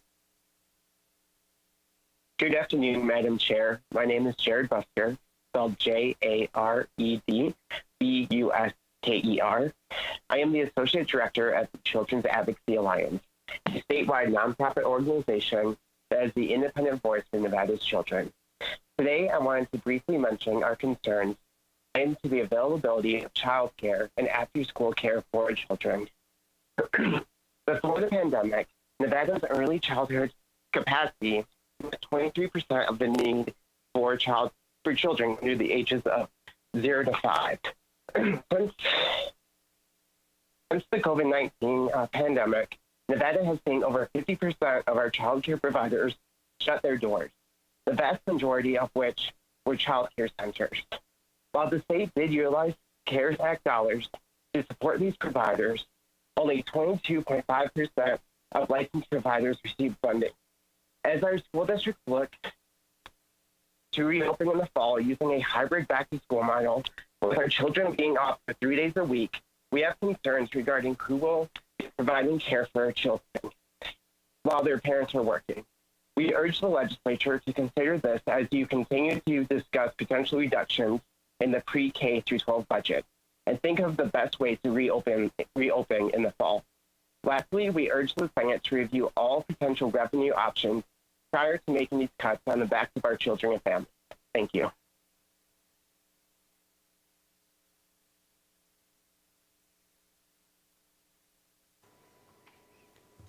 Okay, thank There you. are no more public comment in the lobby. Thank you. Fantastic. Thank you very much. And thank you for facilitating our public comment. Thank you for everyone who was able to get on and give their comments to all of us here in the body. We are going to take a short recess, and we will resume with a presentation from the Nevada System of Higher Education and their budget. And so we'll be in a brief recess until the call of the chair.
Committee of the Whole will come back to order. We are going to go ahead and move into the next item on our agenda, which, as I mentioned, was the Nevada System of Higher Education and their presentation. We will welcome here in the chamber via remote video the Chancellor. And whenever you're ready and connected, we'll go ahead and let you get started. Thank you and good afternoon. Senate Majority Canizaro, can you hear me okay? We can hear you. Great. Well, thank you, and members of the Senate as a whole, thank you for allowing us to present on our budget reduction plan. The Board of Regents had two public meetings to approve the NC budget reductions recommendations to the governor. The first was on April 10th to approve budget proposals up to 14% for FY21. The second was during the June 11th and 12th meeting to approve an additional 5% for FY21. It's important to note that each of the presidents worked very closely with their faculty and students in developing their budget reduction proposals. And the chair and myself met with all the elected faculty leaders and all the elected student leaders to come up with these budget reduction proposals. And just to note that they were all approved unanimously by the Board of Regents. Total FY21 operating budget reductions for FY21 are $109.6 million, or 16% of our general fund appropriation. These reductions are in addition to an estimated $120.9 million impact the COVID-19 pandemic will have on institutions' revenues and additional expenditures. The reductions I can basically bundle them together in 3 or 4 different areas. The first component would be the CARES Act. These are the federal dollars that went directly to each of our institutions. So NSHE collectively and initially received $59.9 million in CARES Act funds. 50%, or $29.9 million, went to students as emergency financial aid. The other $29.9 million was used to offset a portion of the state budget reductions. The portion that went to students, the intent of that, the federal intent of that, was that those monies be spent quickly and widely. Each of the institutions developed criteria for that. In some cases, we received the money on a Friday and we were distributing them on a Monday. For the most part, all those dollars to the students have been spent. Some of the institutions have a very small amount of dollars that are used for emergency assistance. Initially, we had some concerns about whether we could use the non-student portion to offset these budget reductions. And after several consultation and webinars with the federal government, we feel confident that we can do so. The second area would be the hiring freeze and operating reductions. On March 16th, per the governor's request, NSHE instituted a system-wide hiring freeze and established a process for exceptions which required the chancellor's approval. Part of the budget reduction for FY21 include holding positions vacant at each of institutions, resulting in $24.1 million in saving. Institutions have been granted the flexibility to determine which positions to keep vacant to meet reserve targets based on the individual needs of each campus. The campuses have also identified $7.4 million in operating and travel reductions. I can say is that a lot of the exemptions in this area for staffing has to deal with instruction. It's important to note that we've been tracking our enrollment very vigilantly on a weekly basis. And we're not looking real bad. At our universities, we're flat, if not a little bit up. And several of our community colleges actually have an increase projected for the fall. The next area that comprises our budget reduction proposal deals with a temporary student surcharge. The Board of Regents, at their April 10th meeting, approved a temporary student surcharge in the event that the 14% or more of the budget reductions were required. The surcharge is a per credit charge of $6 for undergraduates at the universities, $8 for graduate students, $5 for students at Nevada State College, and $3 at the community colleges. The surcharge is projected to generate $10.1 million in additional revenue for FY21. The surcharge represents less than 3% of the registration fees at each institution. The next area that comprised our budget reduction proposal deals with the market fluctuation distribution. At our June 11th and 12th board meeting, the board approved a $50 million allocation from our market fluctuation account to offset an additional 5% in budget reductions that we were asked to compile. The market fluctuation account was established after the Great Recession to finance monthly investment distributions to campuses in the event that the system does generate sufficient earnings. The market fluctuation account, which again was established in 2010, is part of NSHE's operating pool of 23,000 plus accounts across the system. These funds are invested in equities, bonds, and cash. The earnings on each of these funds are distributed back to the campuses based on each institution's balance. The market fluctuation account was initially funded from investment earnings, which were not distributed back to the campuses. The distribution will be used to offset $35.2 million in budget reductions. The distribution of these funds could impact the ability of the system to distribute investment income if we see another significant downturn in the stock market. And I would like to mention is that during the past legislative session, we did note in our presentation that we did a similar distribution of dollars to our institutions to cover some of the deferred maintenance holes that we have at many of our institutions. Lastly, the administrative and academic faculty furloughs. Furlough savings are not included in the $1.9.6 million in cuts presented to you today, but were a recommendation by the Board of Regents. The proposal was to furlough professional staff for 6 days per year at the 10% cut level and 12 days per year at the 14% level. We estimated that the implementation of 12 furlough days for professional staff at NSHE would save $21.2 million for FY21. The furlough reduction, again, is not included in our total reduction due to the governor requesting that 12 furlough days for all state employees, including our professional staff. So the numbers I just referred to you deals with our professional staff and not the classified staff.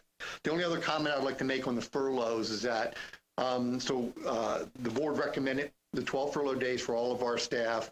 Both myself and the president took another 6 days of furlough days for a total of 18 furlough days as part of our budget reduction proposal. With that, with me today, we have CFO Andrew Klinger with me, as well as each of the presidents from each of our institutions to answer any questions that the Senate Committee of the Whole might have. And thank you again for allowing us to present.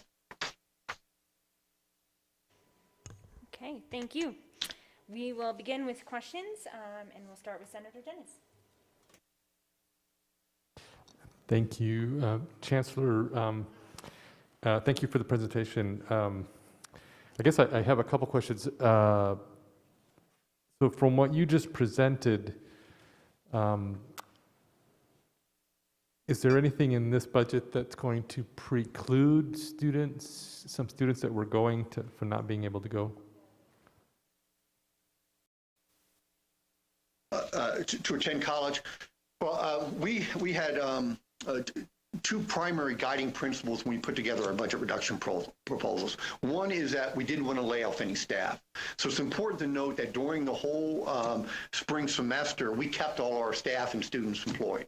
So students that worked in our recreation centers that were closed, we kept them employed. We felt there was enough people unemployed in this state, and that we felt it was important in the Board of Regents to keep all our staff and others employed. The second was to protect any financial aid and support that we have to students. So as we put it together, I mean, these are deep cuts, and please don't, I don't mean to imply that, you know, they're not deep cuts, but we really went to great lengths to ensure that we weren't impacting the ability of students to continue with financial aid.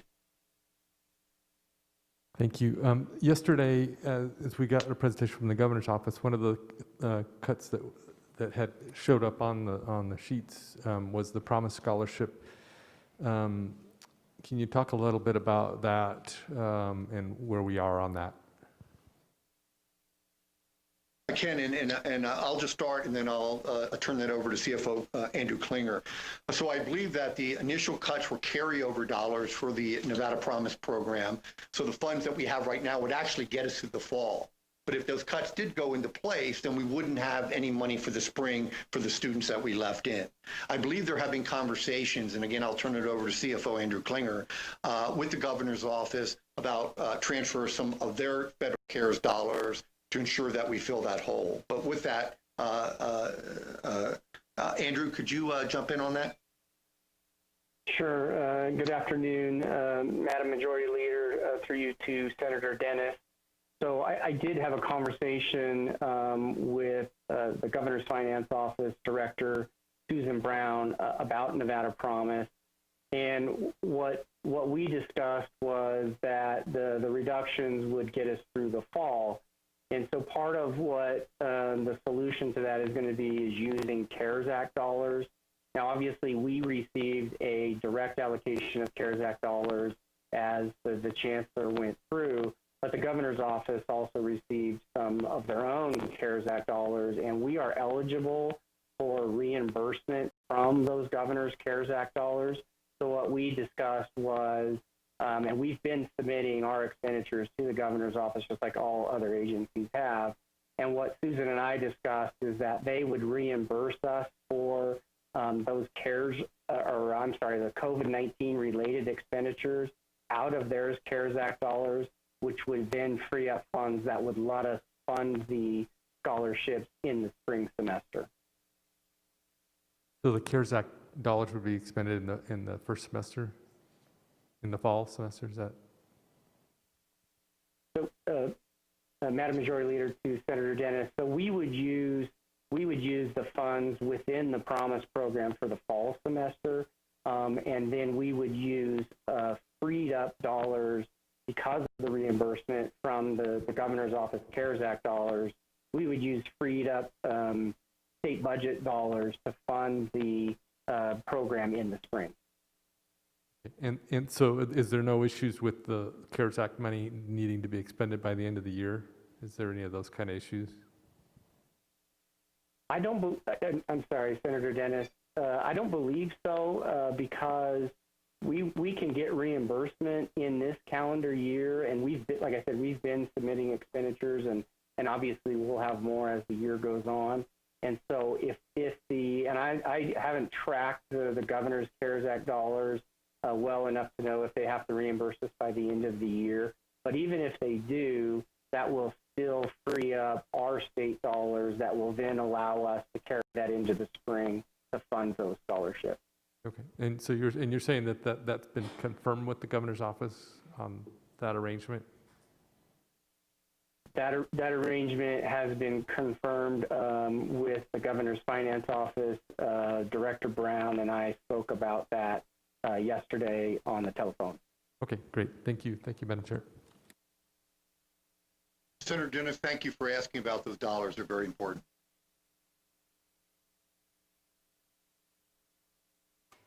Great, thank you. Senator Cancela. Thank you. I have a couple of questions related to the CARES Act dollars, and you touched on a couple of these, Chancellor Riley, but I want to make sure that they're clear for the record. The first relates to the per credit surcharge. Is that reimbursable to students through emergency CARES Act student aid, or has that money already been paid out?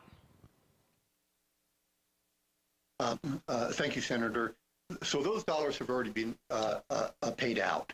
So the federal intent of those dollars were that they would be distributed as soon as possible and as widely as possible.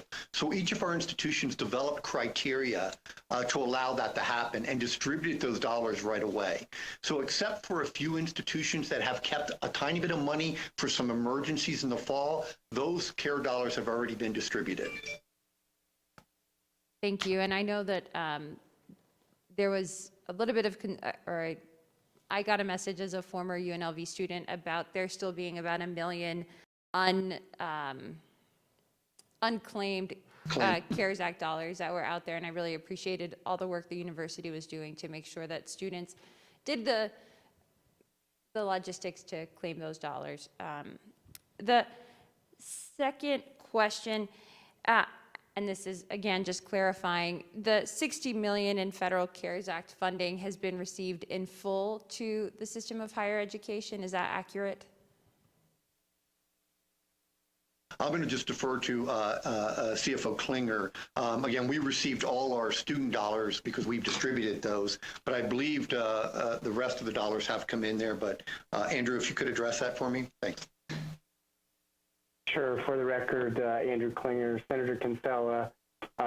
So we have collected the student portion of the CARES Act dollars. We have not yet started collecting what I call the institution portion, which is the $29.9 million that we're using to offset cuts. We have not started collecting that.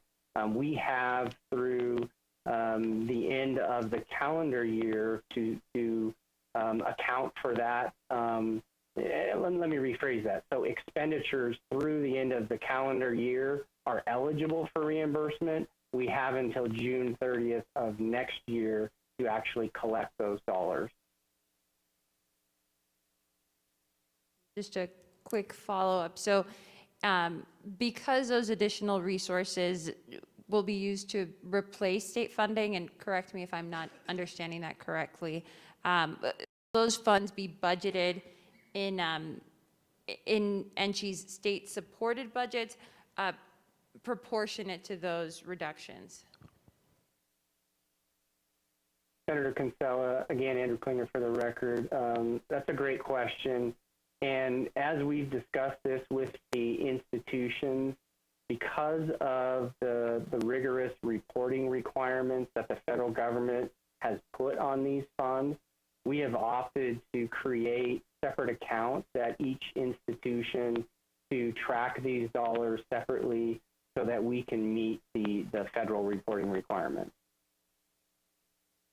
Thank you. And just one final question. I know that the CARES Act dollars are the big bulk of federal dollars that are out there, but are you all aware of institutions themselves or of the system pursuing any other federal resources that could help offset some of the budget challenges or allow for new programming to exist that maybe otherwise would have required general fund dollars?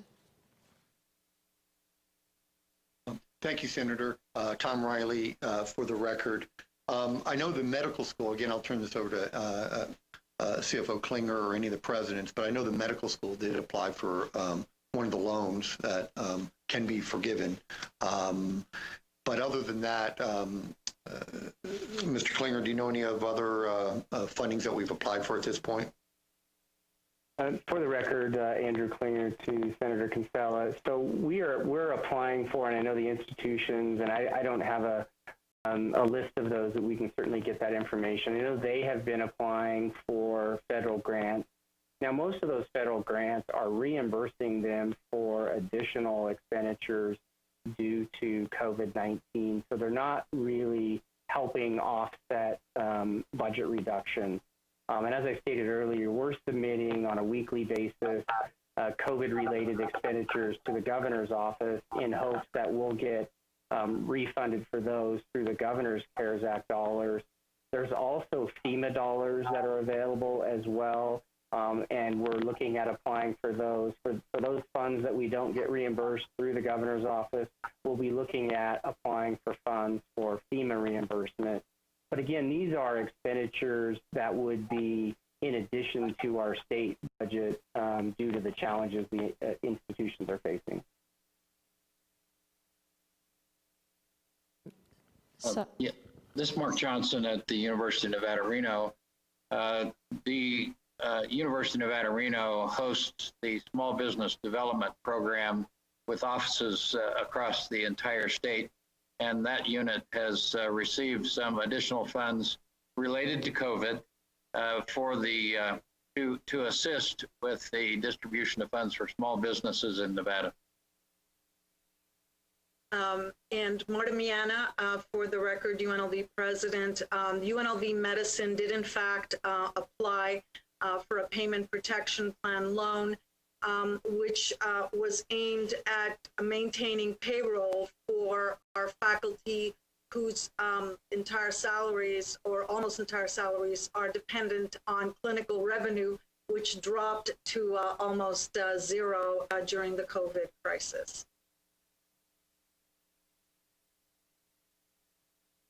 Thank you. And I know I said that was my last question, but if I could have just one more, Madam Chair. Thank you. This morning, we heard from our K through 12 system, and we talked about reopening in the fall and PPE and sanitation equipment and the need to make sure that our schools open up safely. Within the system of higher education, could you all talk a little bit about any potential costs that will come from the need for PPE, the need for extra sanitation equipment, and whether or not those are accounted for in the proposed budget?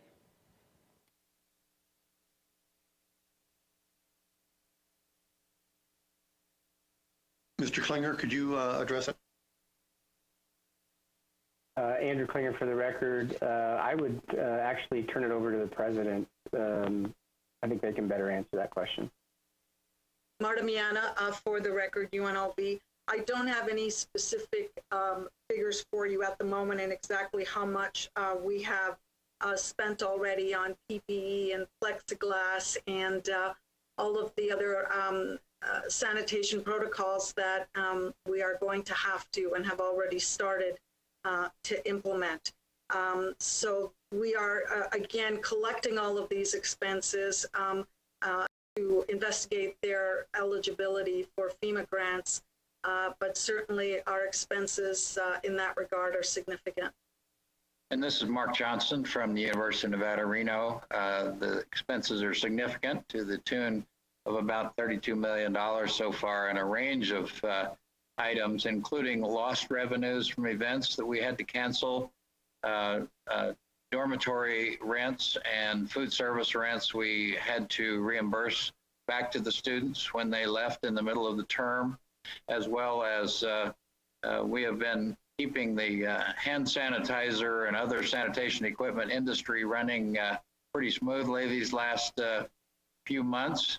And we've collected materials so that we have face masks for students who come to class and forget theirs, and hand sanitizing equipment and desk sanitizing equipment for every classroom and every office. So and we've had to buy cameras for our smart classrooms so that we can do Zoom at the same time we do in-class presentations. And so we've spent quite a bit on that as well. So there have been significant expenses of new expenditures as well as foregone revenues. This is Joyce Helens from Great Basin College in Elko, Nevada. We've been stretched thin for smaller institutions here in rural Nevada. For supplies and equipment, we've been fortunate that our local businesses... Sorry, I'm just going to interrupt you for a moment. For those of you, we've got a lot of, and we're very happy to have everyone participating from all the institutions, but if you're not the one speaking, if you could mute it, that'll make it just a little easier for all of us to hear without background noise. Thanks. Thank you. Let's conclude by saying the smaller institutions in rural Nevada have been hard hit and stretched because of these expenses. For Great Basin College, it's been around $250,000, but we've been very fortunate that our local businesses have assisted us with things like 800 masks and such example, but we're staying very strict with our protocols so that we will keep staff and students safe. Thank you. Federico Zaragoza from the College of Southern Nevada. And we mirror some of the comments that have already been made. We've been converting our labs into COVID compliant environments, and that has included insertion of plexiglass, creating the spacing requirements, and also equipping our labs with the appropriate PPE for all three of our campuses. So it's been a substantial investment, and it's north of $300,000.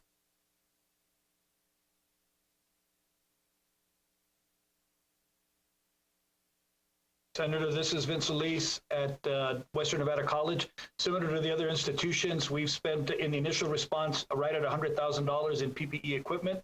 along with an additional 600,000+ after that, in all of the other areas related to what the other campuses are doing in response to keeping the campus safe. We're still working on collecting the data for what it's going to cost us on lost revenue for some of our areas. Hi, and this is Karen Hilgersum from Truckee Meadows Community College, and to date, we have spent approximately $350,000 on COVID mitigation. We continue to purchase items so that we'll be ready for reopening in the fall. Thank you. Madam Majority Leader, this is Kabir Acharya, DRI President.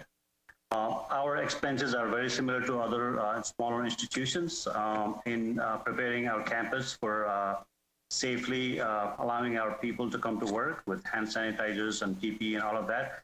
But one thing that I'd like to note is that we also, as a research institute, did not receive any CARES Act dollars, so our impact is pretty significant. Thank you.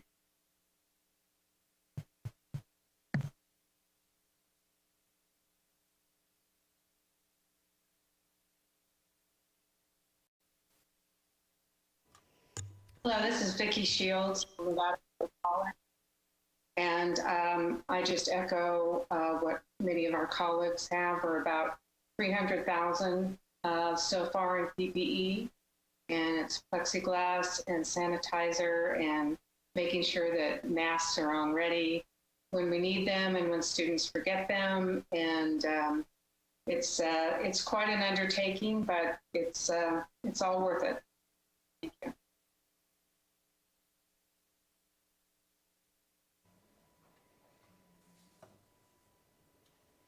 Okay. Senator Keycover. Thank you, Madam Chair. Chancellor Riley, Mr. Klinger, President, it's good to see all of you. I had a couple questions. Chancellor, you indicated that the Board of Regents in June approved a transfer of $50 million from the market fluctuation account, but that you're only using $35 million of it. Is that correct? Senator, yeah, for the record, this is Tom Riley. That is correct. So the way the distribution account works is that it's based upon how much you put in, so that distribution varies per institution.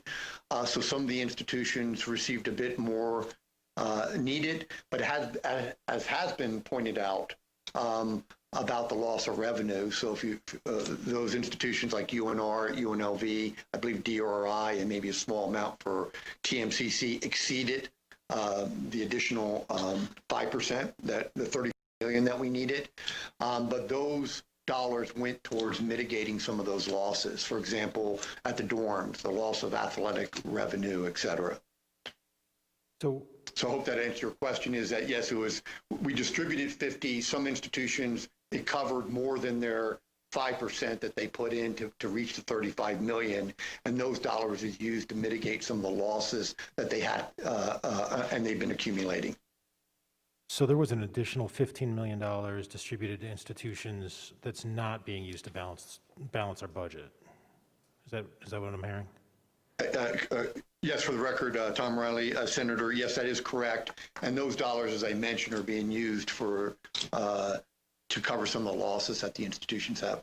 Okay, if you, I'm looking at a spreadsheet that was presented to the Board of Regents, and I just haven't had a chance to go back and look from it, look at the details of it. Is that going to tell me where the dollars were distributed? It's color coded. It should, Senator, it should, and I'll turn this over to CFO Klinger, but it should have the distribution that each of the institutions received based upon their contribution, of course. And then those institutions, and I don't have that right in front of me, but I believe UNR, UNLV, DRI, and TMCC had an excess amount than the 5%. But Mr. Klinger, could you verify that for me? Yeah, Andrew Klinger for the record to Senator Keycover. The Chancellor is correct, and I have the color-coded spreadsheet in front of me. So it was 14.8 million above and beyond what was needed for the budget reduction. And so those additional funds, 12.3 million went to UNLV, 441,000 went to UNR, and DRI was 1.5 million, and TMCC was 225 million. And maybe I can give just a little bit of background on how how the amount for each institution is determined. It's based on their average daily balance in our operating pool. And so we do monthly distributions of investment earnings in the system on the pool, and we do that based on those balances. So one of the things that I think is important to know is that when we initially calculated those distributions, the System Administration Office had excess funds, and we took those funds and distributed those to the community colleges to make sure the community colleges were held whole. So the largest distributions of that excess, 14.8 million, were to both of the medical schools, it looks like, at the universities. Is there,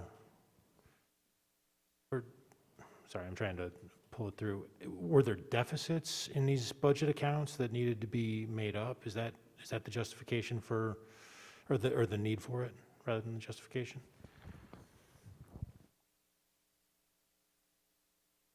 Senator Andrew Klinger, for the record. So we determined we made the decision, I guess, to use the market fluctuation account to cover the additional 5% in budget reductions that were requested by the governor's office.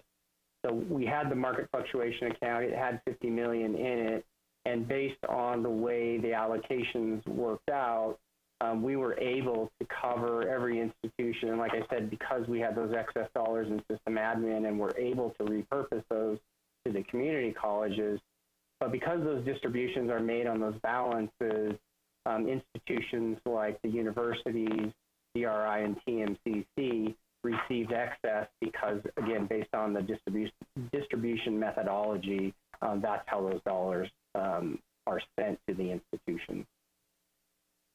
Could an alternative choice have been made to offset the $10 million in increased student fees?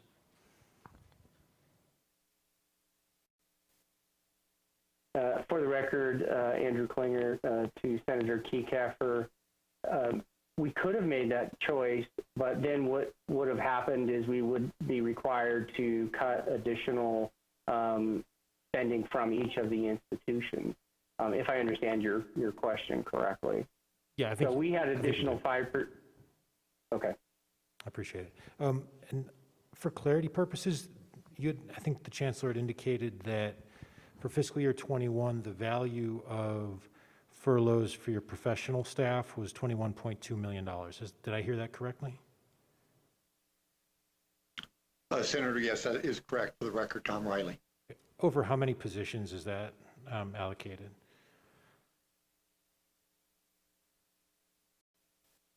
Mr. Klinger, do you have the number of positions? And these are just professional staff. Again, for the record, Tom Riley, not our classified staff. For the record, Andrew Klinger to Senator Keycaffer, I don't have the FTE count, but that calculation was based on all of the positions that are included in the state operating budget. We also have positions that are in self-supporting accounts, and that calculation does not include those positions. It was just those in the state-supported operating budget. But I don't have the FTE count number, but we can certainly get that. I appreciate that. Will positions in non-state supported operating budgets also be taking a furlough? For the record, Tom Riley again. We will be taking the final policy to the board after the legislature convenes hopefully at our July 23rd meeting. And the way we're looking at it right now is that for example, our grant funded, if it's a position is 70% funded grant or more, we're exempting those because they're bringing in dollars. We also are looking at exempting some clinical revenue folks.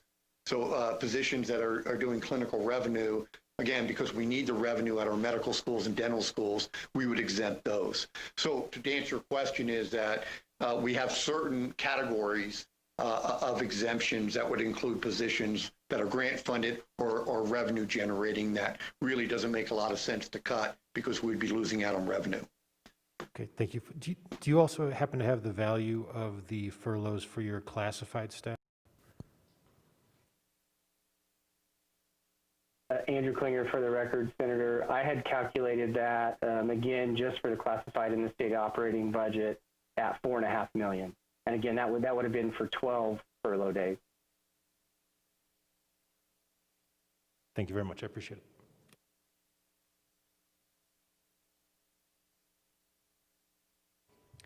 Senator Dondero-Luke. Thank you, Madam Chair, and thank you very much, Chancellor Riley. I have a president question. I'd like to hear from each one of you about what this reduction is doing for your students that are currently students, and how is it going to affect your future students coming to your institution next year?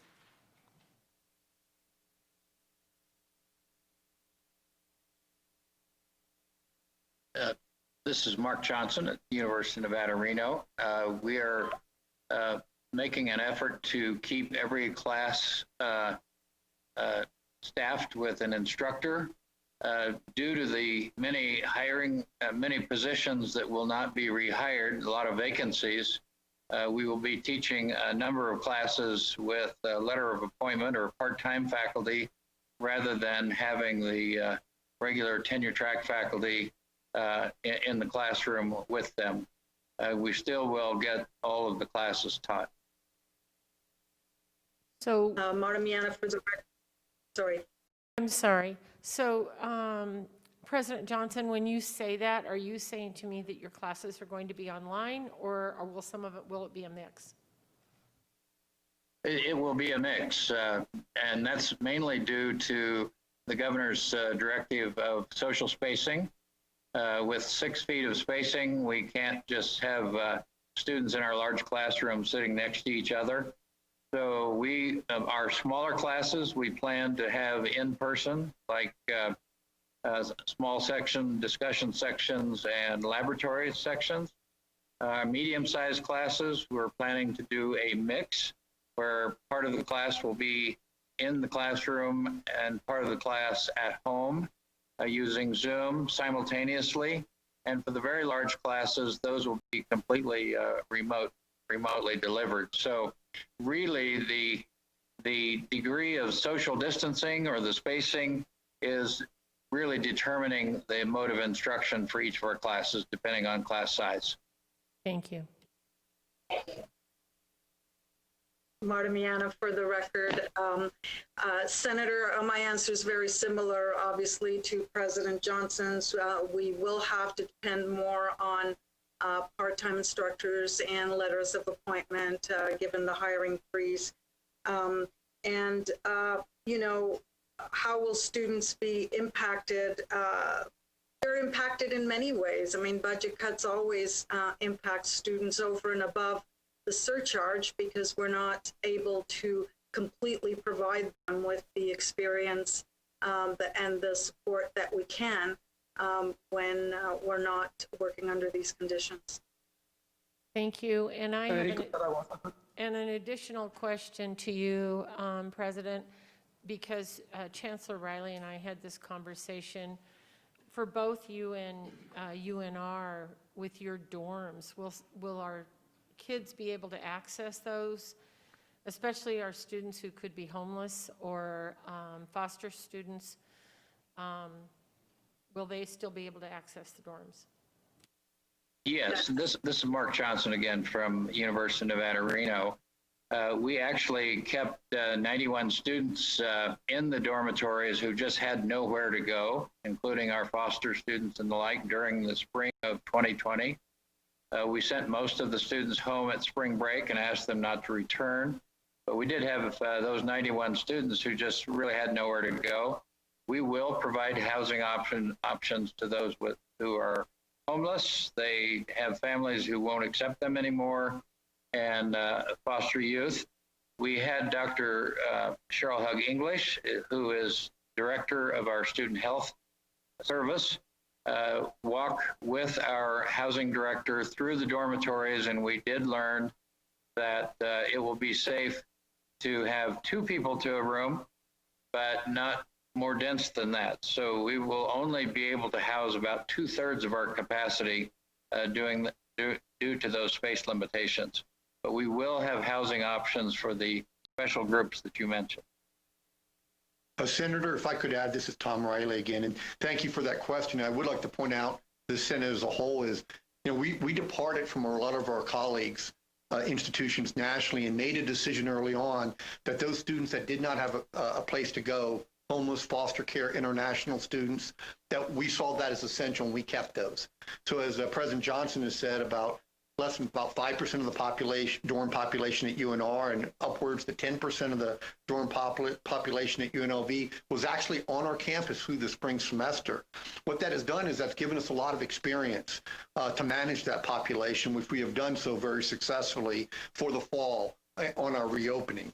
Lesser capacity, of course, but I did want to note that, unlike other institutions that told all the students they had home, whether they had homes or not, we made that decision to keep them on, and our institutions did so. Thank you.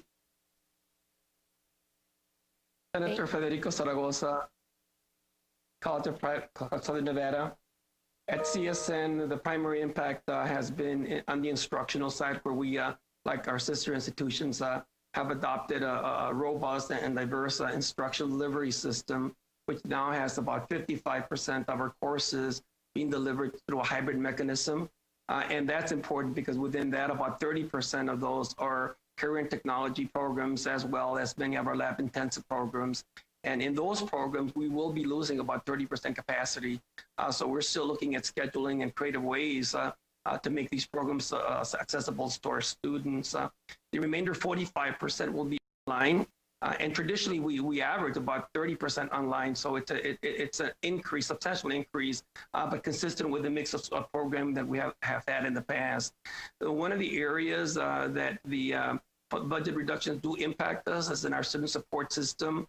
Our aspirational goal was to reach 350-to-1 advisors to students, and given the budget reductions, we might have to kind of delay that aspiration until additional funds are made available. Senator, this is Vince Solis at Western Nevada College. For the record, thank you for the question. On our end, very similar to our sister institutions, the disruption has been in areas like scheduling of classrooms. For example, our biggest classroom holds 140 seats. We're down to 25 capacity in that classroom, and we've had to use similar modeling throughout campus. We're looking at a 60-40 split for the fall semester in terms of 60% of our classes going remote and online, while 40%, particularly those areas in our career technical education that require the lab component, we're working very closely with our faculty to ensure all the safety protocols to provide that student the hands-on experience. But I do think, similar to what other colleagues said, the biggest impact has been to the student experience as a whole.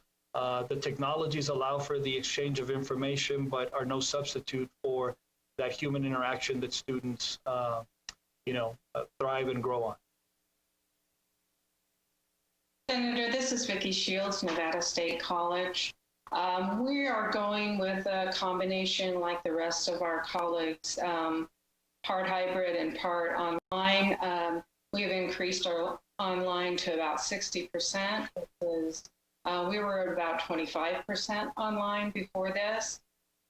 So we pride ourselves on being a very small class, face-to-face experiential experience. So that's definitely a challenge for our students. That won't be quite the experience they're getting, though we're trying to enhance that virtually every way that we can. The lab classes will be in person. We have to have many, many more of them so that they're smaller and social distanced, but we have been committed that there will be the same robust amount of courses for students to take. So that and the nursing clinicals are in person, but the theory or lecture part of those classes are online, so that makes them hybrid.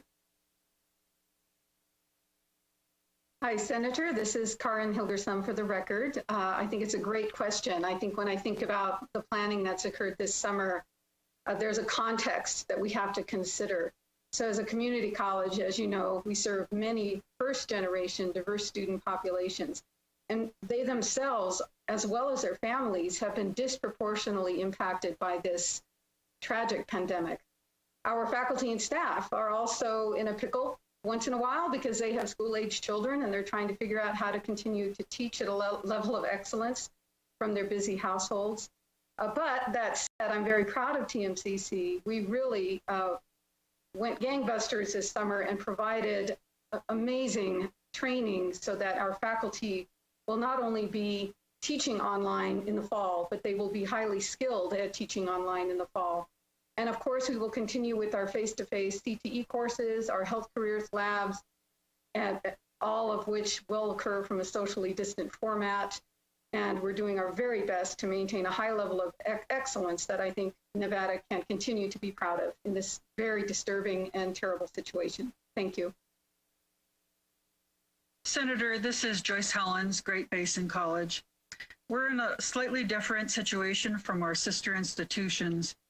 Since we have been so much online, serving 84,000 square miles of rural and frontier Nevada, we are going to 72% online in the fall. What I'd say would have suffered because of the circumstances is investing in technology and services to students. We have to keep up with technology in order to be able to serve across our vast geography.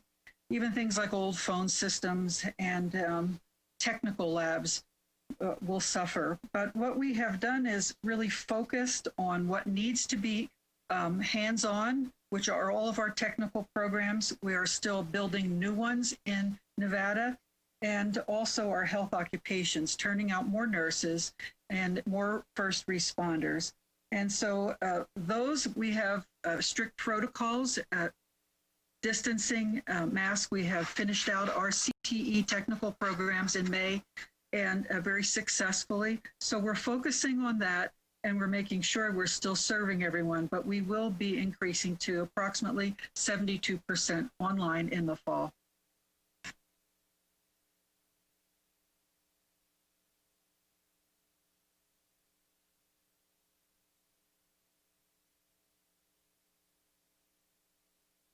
Is that it? Have we got everybody in there? One last follow-up, Chancellor, and that is, will there be any increased fees for that online technology, or how will that work with students paying for their courses? Thank you. For the record, Tom Riley, Chancellor. I will note too, just going back to your questions about the reopening and the impact, at our July 23rd meeting, each of the institutions will be presenting their reopening plans to the board, and we can make them available to you and the Senate as a whole. So we're not looking specifically at any increased fees for the students. Again, we're asking our students, our staff, our faculty, and our parents to be flexible, right? We don't know what it will look like in mid-August, right? And we know we successfully pivoted before. We know we can do this, but we also know that our students really want the in-person, particularly for those math and science classes. So we're going to pivot, but we're going to offer that education remotely or in person, or as we're planning now, hybrid, but there won't be any differential in the fees there. Thank you so much to all of you for what you're doing during this most unusual time. As a Nevadan, I appreciate that you are taking students from all over the world and all over the country and still allowing them to have an education here in Nevada at our institutions. Thank you. Senator Woodhouse. Thank you, Madam Chair. Thank you to Chancellor Riley and all of the presidents who are here this afternoon. We appreciate the time that you are giving to us. I have a very specific question, and this one will be for the UNLV president, Dr. Miana. But to start off the question, one of the programs to address Nevada's need to increase our teacher pipeline led us to appropriate funds for the Nevada Institute on Teaching and Educator Preparation, which we affectionately call NITEP. and that was back in 2017, and then we increased funds for that in 2019. Those funds do reside at the Nevada Department of Education, and at the present time, the program is underway at UNLV's College of Education. So when we went over the Nevada Department of Education budget, one of the cuts there is this program. So Dr. Miana, I wanted to ask you, in working with your dean at the College of Ed there on the UNLV campus, what have you seen as the results of that cut of $750,000 for the NITEP students that are involved in the program? Well, it's thank you, Senator Woodhouse, Marta Miana, for the record. It's heartbreaking, especially when we're cutting a program that seeks to enhance the experience of our students in the public school system. So we're, of course, try to instill that kind of innovative teaching pedagogy into the regular curriculum, but clearly it is a real loss for us to not be able to focus with that cohort on innovation in the classroom. Madam Chair, if I could follow up. Dr. Miana, because those students are in cohorts, and I believe you are on your either second or third cohort, so where do these students go now? Will they matriculate into the regular College of Ed program, or is there a way that you're going to try to find an alternative method for them to continue in this kind of a program? So I will have to consult more closely with Dean Metcalf about this, but I can assure you that we'll be doing everything that we can to provide as much continuity so that they can matriculate. Thank you very much. Senator Harris. Thank you, Madam Chair. To each president who wishes to respond, which deductions to your institution is the most devastating from your perspective, and why?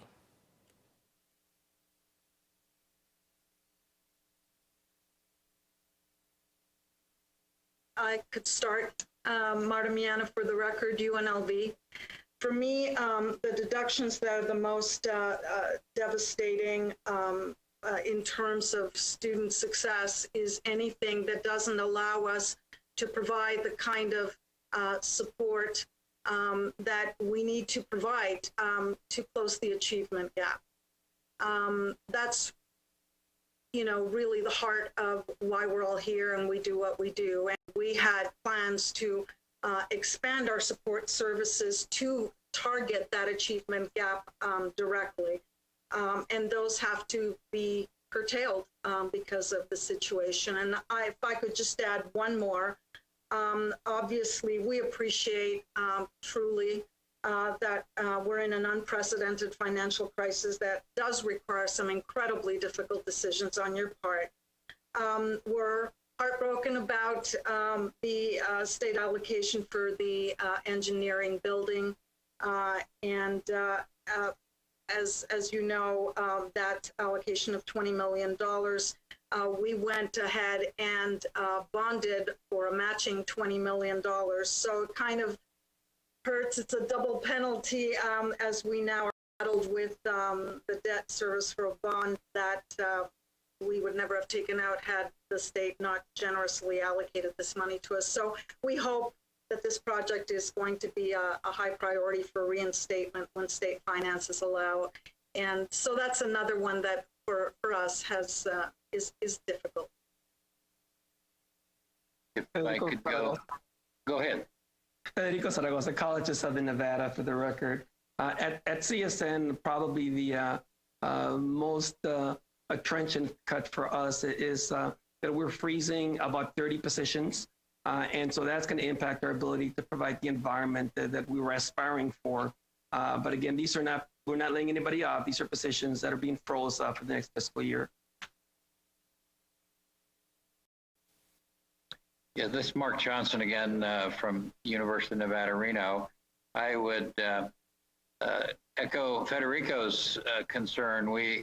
By freezing a lot of positions, we're postponing for a year or two the ability to hire tenure track staff that are responsible for teaching in the classroom and the scholarship, the doing research and bringing grants into the university and to the state. And these are the individuals who are at the front line of their knowledge base. And we have to replace them with part-time instructors who may have industry experience and the like, but we're losing out on the depth of education that comes when people are truly involved in the current level of their science and really devoted to the students on the campus. Senator Harris, this is Vince Solis at WNC for the record. Thank you for the question. Very similar on our end, Senator. We've got positions that have been frozen, 14 non-teaching positions and 7 teaching positions for a campus our size. That's a tremendous amount of folks that we don't have in place to help our students. Additionally, our campus is going through a very dynamic change in our student demographics, with 30% of our students now being minority students. So not having the access and that personal one-on-one time with the students in a live setting has been detrimental, because one thing that we found out is that the digital divide is real. And for students that come from rural Nevada and students that come from our minority groups, we're having some real issues in terms of connecting them. We're doing our part to get computers and equipment, but there's still issues on their end in terms of accessibility and access. So those have been the kinds of things that have really impacted WNC moving forward. This is Joyce Hellens, Great Basin College.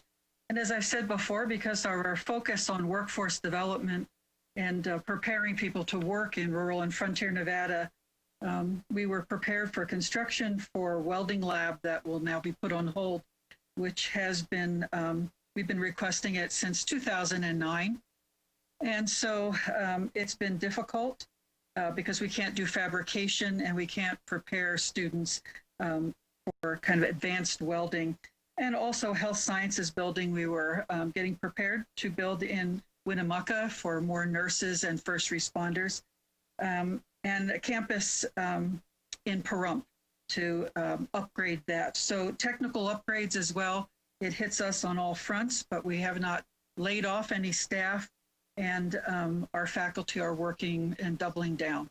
So we just graduated early a nursing class, even though we shut down, and they all passed their NCLEX exams again at 100%. So we know how important it is to provide that kind of workforce development in rural Nevada.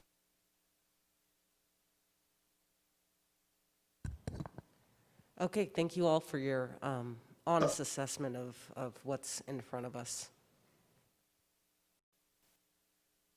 If I could, this is Tom Riley, just a very quick recap. And Senator Harris, thank you for that question.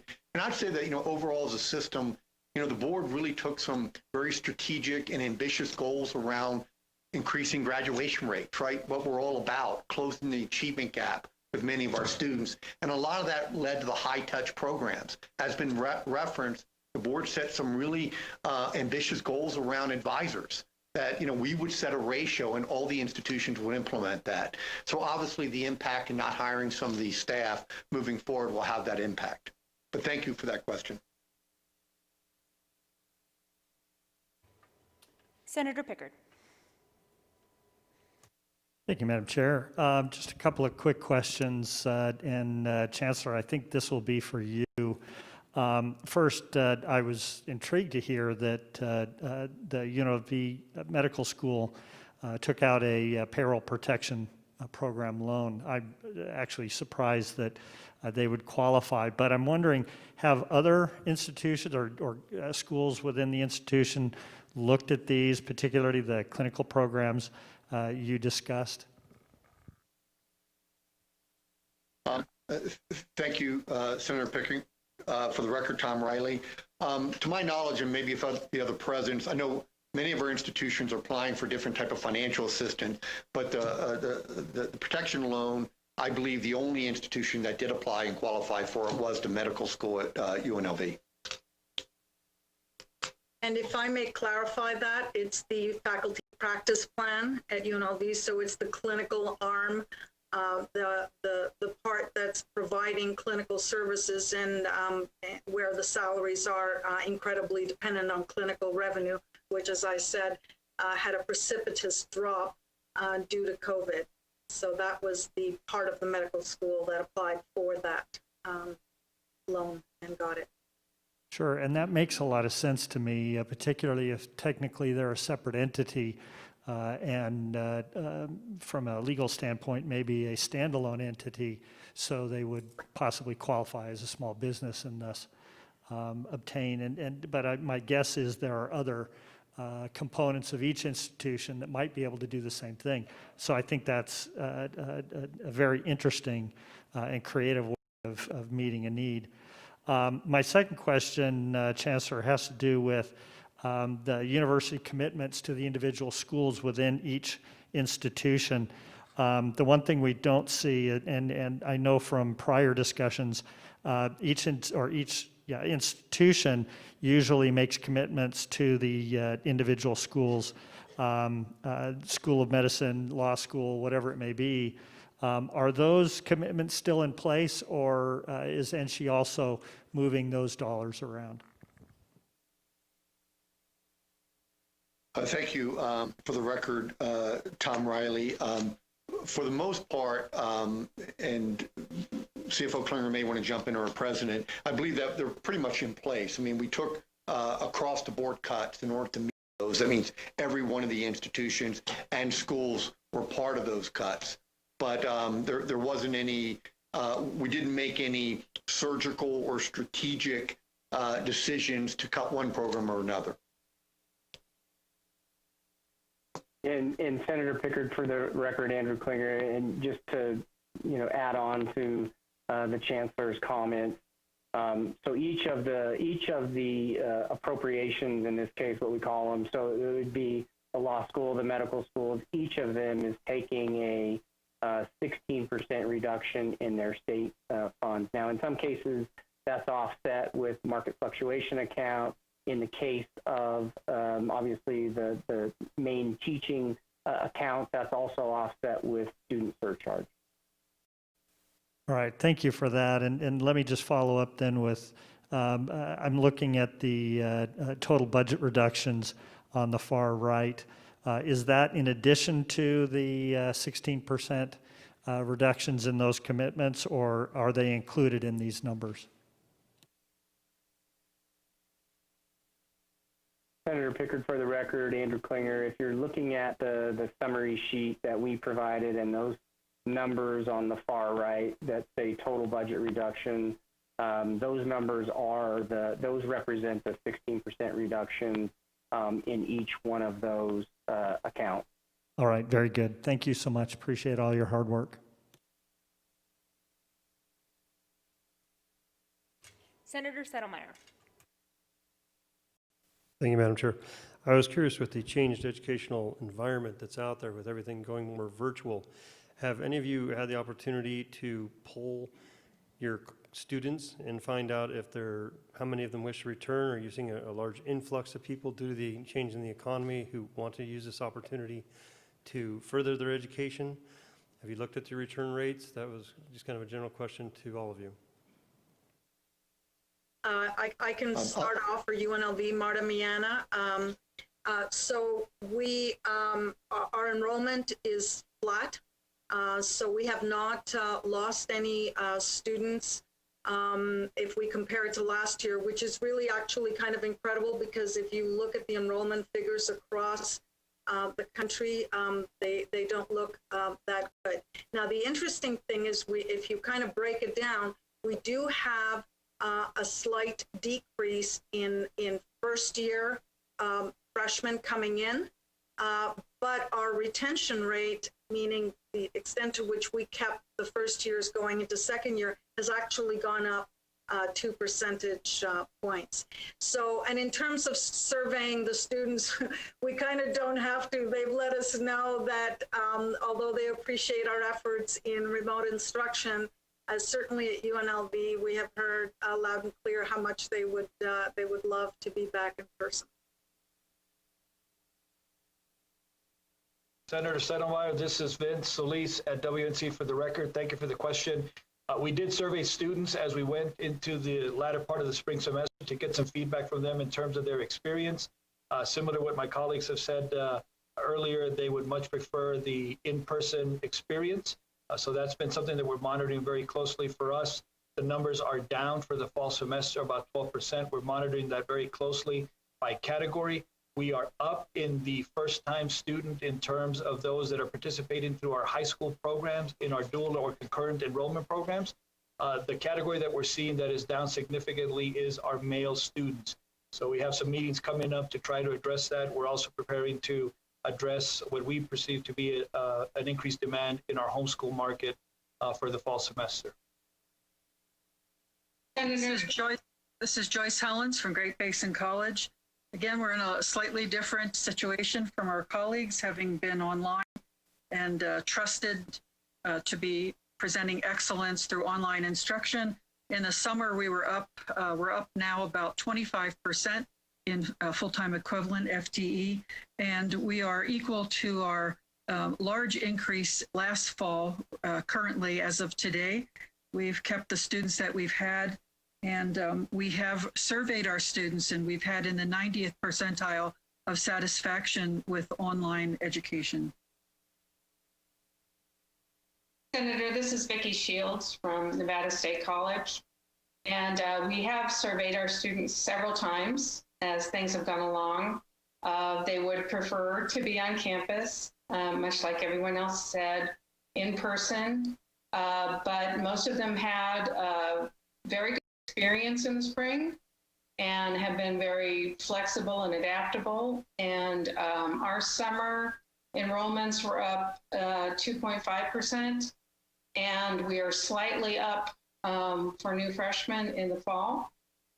We could end up, when all numbers are in, as flat, but we think we're just slightly above last year's enrollment. So the students are definitely hanging with us. They're being flexible, and there certainly wasn't a large amount of withdrawals or massive amount of student complaints. So I consider that one of our best barometers that we're doing the very best we can, and the students appreciate that. So from Turkey Meadows Community College, and I would echo what my colleague just said, Vicki from Nevada State, that overall things went fairly well. We also surveyed the students on a number of topics, and we're lucky in that our summer enrollments have been up quite a bit, approximately 8 to 10%, depending on the snapshot. Fall looks to be slightly down. We're also seeing lower numbers of male students, and we're trying to analyze that. But interestingly enough, our web-based enrollments are up 82%. So I think that our students are realizing that COVID is not going to go away in fall term as much as we would wish it away. And I think they're ready to stay motivated and hopefully stay in school. I think not being able to recruit in high schools in person this spring does present challenges for our new students.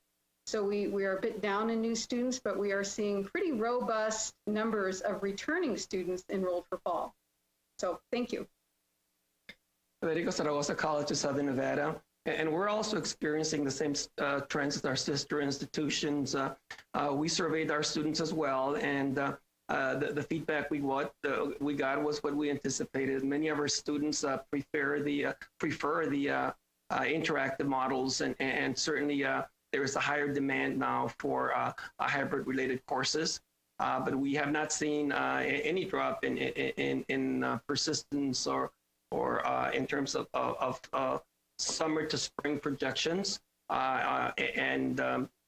projecting for this fall that we're going to we're up in applications and we're also up in FTE. And so we're projecting basically to see an uptick in enrollment for the fall. Mark Johnson again from the University of Nevada, Reno. And we were up a bit this summer actually, and probably be a little bit down in the fall. And we have surveyed students, and it's very clear that both students and parents are interested in in-person instruction to the degree that we can do it in a safe manner.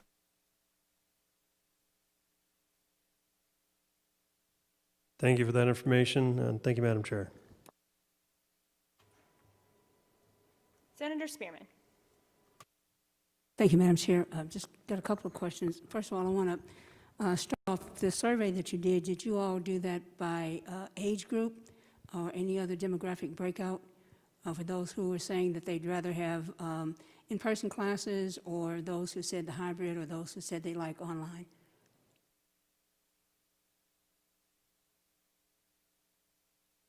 Vicky Shields from Nevada State College, Senator. We broke it out by all our demographics, by racial demographics, by school, by level of education that they had attained. So there were some differences amongst the schools of those that are more used to online instruction. Our School of Education has been more in online instruction for a long time, where our nursing students were probably the most reluctant to like the completely online. So we saw the most variation by our three schools.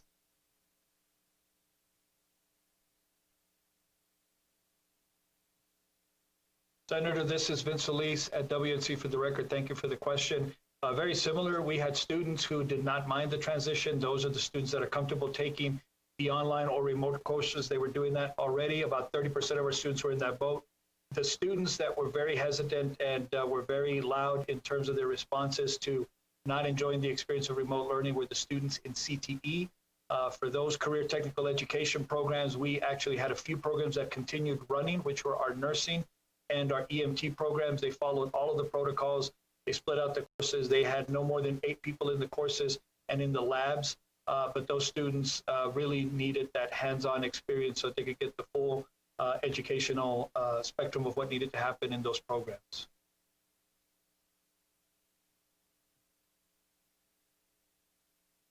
Anyone else? So, and Chancellor, this one's probably for you. Maybe some of the other presidents can chime in. But if you start off the school year and you know you're going to have operational expenses that include the brick and mortar, have you noticed any cost savings because you had to go online? And if so, have you thought about how you might, number one, either reinvest them or use them to make up shortfalls in other ways? Thank you, Senator. For the record, Tom Riley and several of the other presidents might want to pitch in on that. But I think the initial cost, it's been additional cost to retrofitting rooms for smart and to increase the technology. A lot of our faculty, we had to bring up to speed. You know, some were actually really proficient in online instruction. Others needed better technology around it. So I think the initial cost, it's been more of an increased cost, at least initially, to get up to speed. You know, we were, you know, in some respects, you know, working to expand our online experience and our remote experience to help both with access and student success. So in order to, in a very short time, to implement the technology in the classrooms, you know, there's been an increased cost. But maybe some of the other presidents might want to address that. Well, Marta Miana, for the record, UNLV, that's such an interesting question because even in moments of crisis, we find opportunity. And not so much with the instruction, but in terms, we've also discovered that we have employees who can work remotely very, very effectively. And as we have more and more difficulty in terms of getting the funds for buildings and for the brick and mortar that you speak of, we may be able to reconfigure how many people actually have to be on site and how many of our employees can actually do their work. And that may free up some of that space that, you know, we're always so desperately after. And that's basically what I was speaking about. There have to be some cost savings with respect to even utilities, maintenance and that sort of thing. So, and down the road, even if there was an initial cost to do the train up, et cetera, I think down the road there might be some cost savings that are there. You spoke a lot about hiring for contract or part-time faculty members. And when I taught at University of Louisville, we were called adjunct, and a lot of times we didn't have the same benefits. Well, we didn't have the same benefits as tenure track professors. So here's the question. As we move through this dual pandemic, have you thought about any ways in which adjunct faculty, which would be the ones to kind of carry you over the hump, will there be opportunities for them to go into tenure track at some point? Because that's the most secure track for anyone who's in the academy. Senator, thank you for that question. For the record, Tom Riley. And I think you're absolutely right. When we looked at implementing the hiring freeze, we also had to meet the demand for instruction. And as everyone has heard, in many of our institutions, we've had an increase during the summer, and we're at least flat in many places during the fall. So we had a balance between keeping faculty positions vacant, but ensuring that we're hiring more grad students and adjunct faculty who don't have those benefits.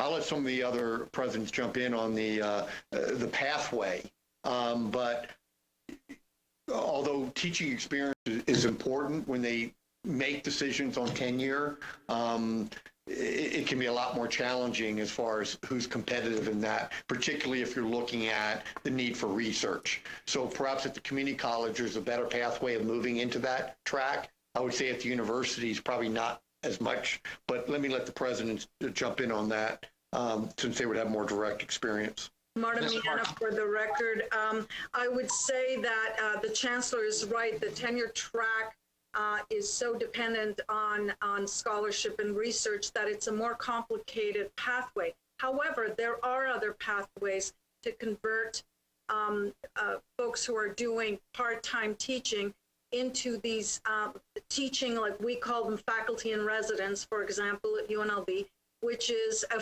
full-time teaching position that may not be tenured, but tend to be really secure. But they're a slightly different category, the teaching faculty. At UNR, this is Mark Johnson calling from UNR. We certainly do open up all of our positions nationwide. So a qualified individual who's been adjunct, who wants to move into this as a full-time career, is certainly welcome to apply.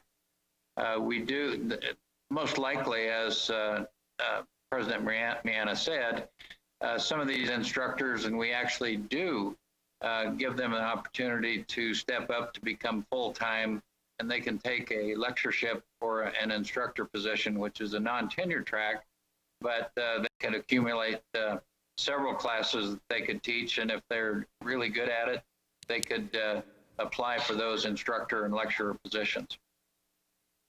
At the College of Southern Nevada, again, community colleges in general have a very robust pathway from the adjunct faculty into the tenure track pathways. However, there are considerations that oftentimes relate to accreditation that on a program basis might alter even the ratio between full-time and part-time faculty. But this is very much part of the pathways that we are trying to develop by building our adjunct faculty so they can, in fact, transition into faculty positions full-time. So here's why I asked that question, because I could be mistaken, but I think research shows that many of the people who are adjunct are also people coming from either communities of color or other marginalized positions.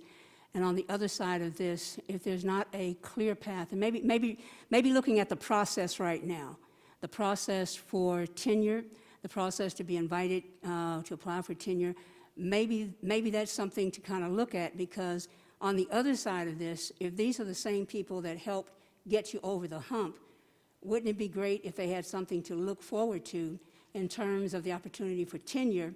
Because tenure brings benefits. Tenure brings not only benefits now, but tenure brings benefits for retirement. And we already know that most women retire in poverty. And a lot of the faculty, a lot of the universities have faculty that's made up predominantly of women. So I'm trying to get to the heart of this. On the other side of this, how can we make sure that those people who helped get you through the crisis don't then fall victim to poverty in their later years? Because we don't know how long we'll be in this environment, and we actually don't know how long the recovery will be after we come out. Senator, for the record, Tom Riley, you're bringing up very good points too, and I think that is areas we need to look at. I think well stated, yes. And we will look at those opportunities. As I said, I think that pathway is more pronounced and set at our community colleges, where there's clearly that pathway moving forward. A bit more challenging because of the research component at the universities, but I think your point is well taken that we should be looking at. And if I might offer this as a suggestion, you might want to ask those who will be in those positions if they can perhaps collaborate with you for the process, so that on the other side, everybody understands each other. The other thing I want to talk about is research. And I know there's a thing in the Academy, publish or perish. In the very dynamic environment that we're in right now, one of the pandemics we talk about a lot, the other we talk about not so much.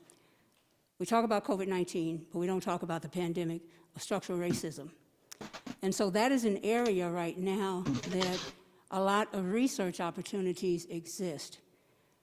Are you encouraging your faculty to go after some of those research grants? And it's much like, I see it much like a few years ago, about 4 or 5 years ago, there were a lot of research grants going out for renewable and clean energy. As a matter of fact, I think it's in 2018, I spoke at MIT on that very subject, and there were a number of people there who were doing research on that. Have you looked at some of the contemporary headlines and thought about it from the standpoint of getting research dollars to answer the questions, the cosmic questions that we have for our culture today? President Miana and President Johnson and others, can you specifically address that? Yes. So we have been meeting with our Black faculty and staff, and we formed an anti-Black racism task force who we convened about a month ago, and who have been putting together a list of recommendations for leadership to commit to. And one of those recommendations, which we have publicly committed to, is to, when we're out of the hiring freeze, to do hiring of scholars that focus on these issues that are obviously so troubling for the nation, and we understand so badly. So we have actually made a commitment to do that as soon as we are able. Yes, this is Mark Johnson from the University of Nevada, Reno. We've been working with both faculty and students actually in working on studies in African American diaspora, the migration and culture of African Americans through history in the country till present day. We also have a program in gender, race, and identity, as well as the Department of Anthropology working on these particular kinds of scholarly issues. I would also say that from the president's chair, we don't run research programs or write the grants, but we have been pretty successful in the last few years in ethnically diversifying our faculty, and that certainly does show an interest then in the types of grants that these faculty seek. And this includes from journalism, anthropology, and gender, race, and identity. So Harvard University. The conference is about to end. Uh-oh. Can we pay for 3 more minutes? So here's what I'm talking about when I say going after research dollars. Not necessarily that the universities would do that, but there may be other entities, other corporations, other philanthropic organizations that at this point in time are trying to figure this out as well. So when I think research dollars, I'm thinking about, like, here's something that's pulled up, a review of public health and the connection between racism and health outcomes. So something like that. There may be a philanthropic organization that's willing to pay a professor, a department, a collaboration, an interdisciplinary collaboration, something on that order, to help them understand how to move through the structural racism, the issues that the structural racism has caused, not just on the health side, but also when we start talking about community policing, et cetera, et cetera. So there are dollars out there. If you might want to just take a look and see what's out there and see how you might be able to encourage your faculty to go after something like that.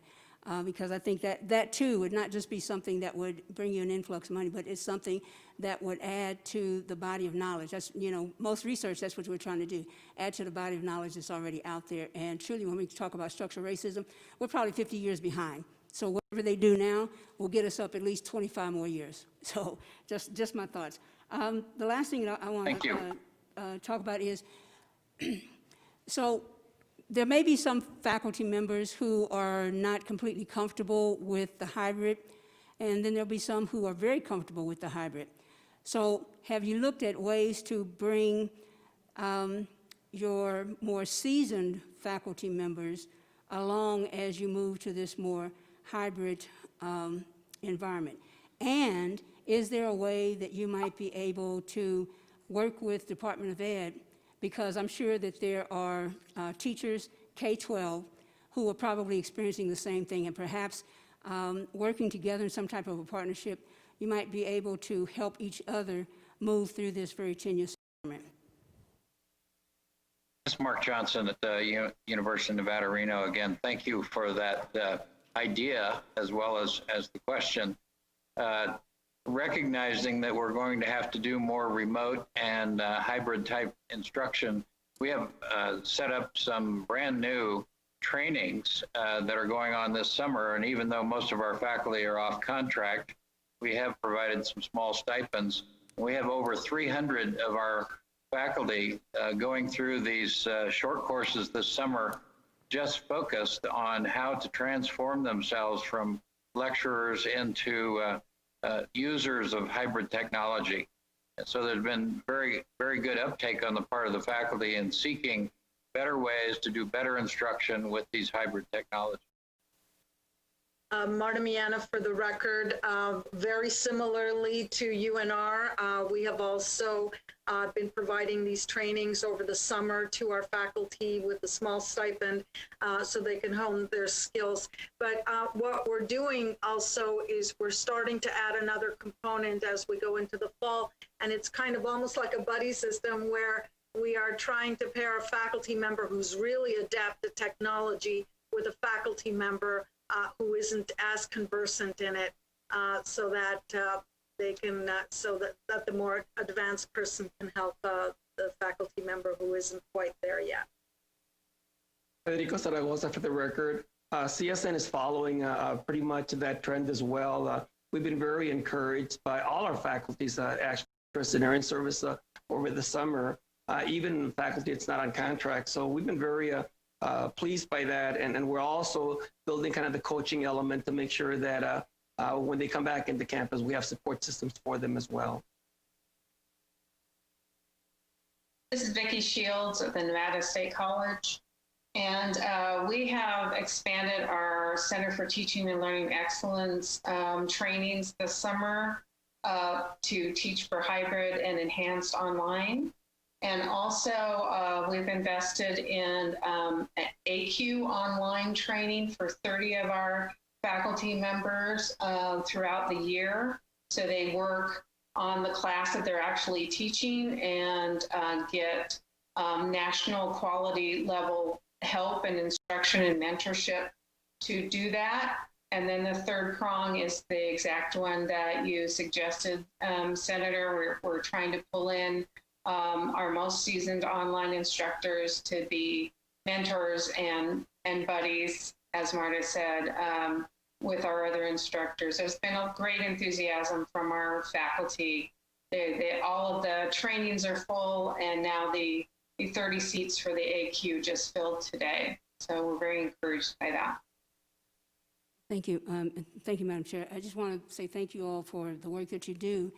And my questions were more designed to kind of jumpstart the conversation about how can we use whatever savings we have, and how can we use this ghastly crisis as an opportunity to think about education and academia in a different paradigm, other than the one that's 1,000 years old that most of us are still using today. So thank you all. Again, I just want to end by saying all of the numbers that we've listened to, we've heard, and that are online or on paper represent people and people's lives. I asked about the adjunct faculty because they will not have health benefits, and so that means that they will more than likely be a part of our Medicaid rolls. As tragic as it is, this is where we find ourselves, but I just want to make sure that we're all focusing on the fact that we're talking about people. Thank you, Madam Chair. Great, thank you. Senator Washington. Thank you, Madam Chair.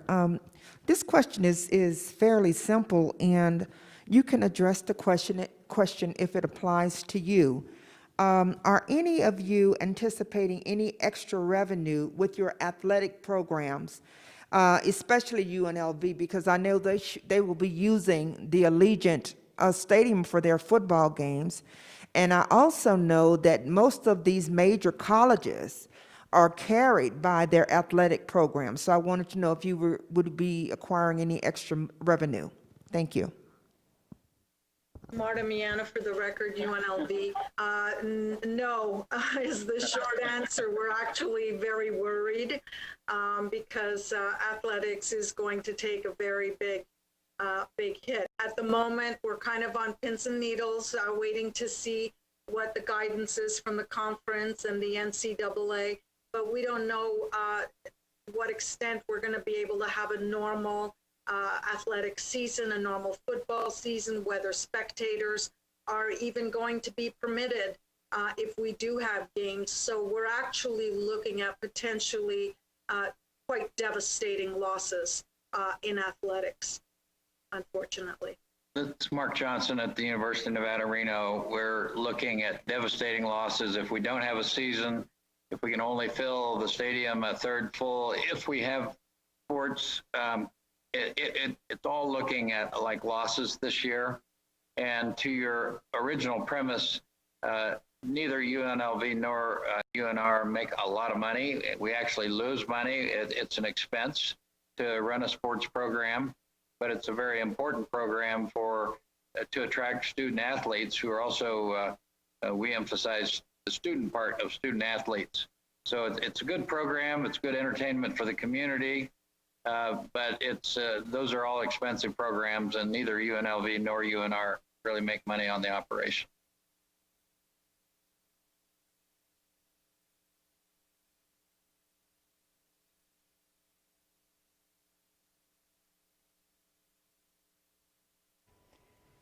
Senator Orenshaw. Thank you very much, Madam Chair, and thank you to the Chancellor and the Presidents for all you're trying to do during these difficult times. My question has to do with the cuts and with how it will affect students and their degree programs. If these cuts might mean that a particular course that's required isn't available, maybe won't be available for a year or longer, is that going to be taken into consideration? Would there be any possibility that those students, either undergrad or in the graduate programs, could have a substitute class and still be able to graduate? Because my worry is if a student pursuing a degree needs a cultural anthropology class to graduate, but it's not going to be offered for another year, maybe they'll just give up and quit school and not finish their degree. And that's my worry. And I'd hate to see that happen if these cuts come to pass. I wonder if anybody could speak to that. Mark Johnson at University of Nevada, Reno. We will see to it that our students get graduated. Even back when we were closing programs during the recession, we saw to it that everybody got to graduate in the major that they started in. So we will offer the classes and counsel with students to make sure they graduate on time. Marta Miana for the record, same here. We pay very close attention to the sequencing of courses and to make sure that we're not making any cuts that interfere with the progression of students through the program. That's key. Senator Vince Elise at Western for the record. very similar to my colleagues, our priority is graduation and completion. So for us, all strategies are used in terms of scheduling, use of our adjuncts, independent studies, any strategy that we can use to make sure that student completions and student success rates are not impacted through this process in terms of the pandemic. Federico Zaragoza for the record. At the College of Southern Nevada, probably our biggest concern, and we had about 2,000 students in the spring semester that were career and technology education students who had lab requirements. And obviously, they could not complete their programs. They took incompletes in the spring. And the good news is we were able to re-engage them in the summer. And so they're going to be able to complete the program of studies. But for career and technology education programs, not only in Nevada, but nationwide, we're still grappling with how you deal with the hands-on intense lab requirements that may not be possible in a COVID environment. This is Vicki Shields at Nevada State College for the record. Our number one commitment is always getting students graduated and working on those pathways. Yes, cuts do make it a little more difficult, but that will always be our commitment. So, other things may have to suffer. If they do, it won't be getting students towards graduation. That's what we're all here for. That's what we're all about. I appreciate those answers and yes, the lab requirements. I'm not sure how that will be dealt with. Thank you, Madam Chair. Thank you. Senator Kiekever. Thank you, Madam Chair. I'm going to go back, unfortunately, to the market fluctuation account really quickly, if that's okay.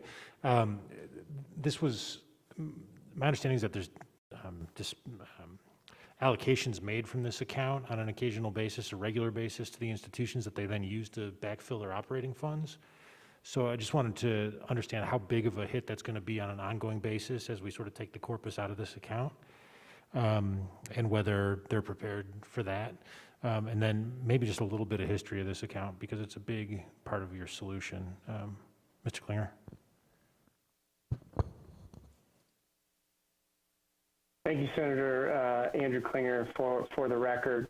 So maybe to start out with, I'll just talk about the operating pool. And what the operating pool, what that means is we have over 23,000 different accounts that are scattered throughout the system, so at every institution. And what we do is we pool all of the funds from those accounts, and we invest those. We invest them in equities, we invest them in bonds, and then a good portion of that is kept in cash, obviously for day-to-day operations. So the earnings on all of those funds that are pooled are distributed back to the campuses. And so the board sets a rate at what that distribution back to the campuses will be. Currently, that rate is 2.75%. So every month, we distribute those earnings back to the campuses. Now, if the market performs better than that 2.75, then those funds build up over time.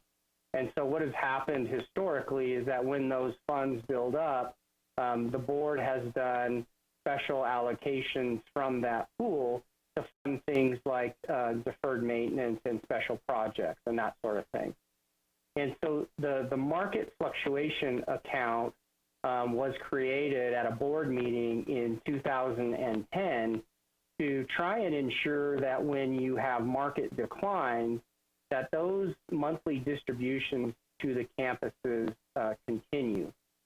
And so the way that market fluctuation account was funded is similar to the way we do special distributions. Again, you have that set rate currently at 2.75%. The market performs better.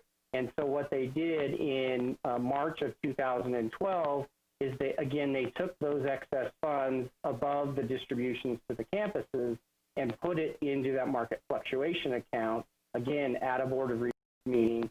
And then in March in 2013, did another allocation. So the last part of your question is, what is the impact of that?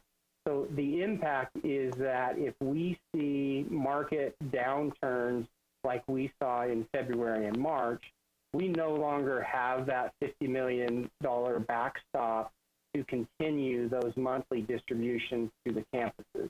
So if we see a repeat of February and March in the stock market, those monthly distributions to the campuses will cease because we will not have enough funds to distribute those earnings to each campus.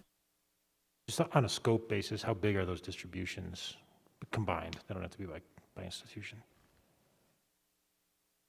Yeah, thank you, Senator, for the question. Andrew Klinger, record. So those distributions to the campuses range in total for the whole system between 1.5 and 1.8 million, and they're based on each institution's average balance for the month, which is why they vary. So if one month they have a higher balance and you use the 2.75% rate, it can go up to as much as, like I said, 1.8, and then other months it's down as low as 1.5. Thank you for that. And my final question, Madam Chair. We heard from Mr. Ward Patrick from State Public Works last night, and the cancellation of the UNLV engineering building is obviously a piece of the budget solution that the governor's offered us to consider. I know the system has issued bonds for UNLV's portion of that building. What are your current plans in terms of dealing with those bonds? Are you going to refund them or reallocate them to other projects? Can you give us an update on that, please? Marta Miana for the record. So we're in the process of brainstorming what to do in the situation. So I don't have a final answer for you.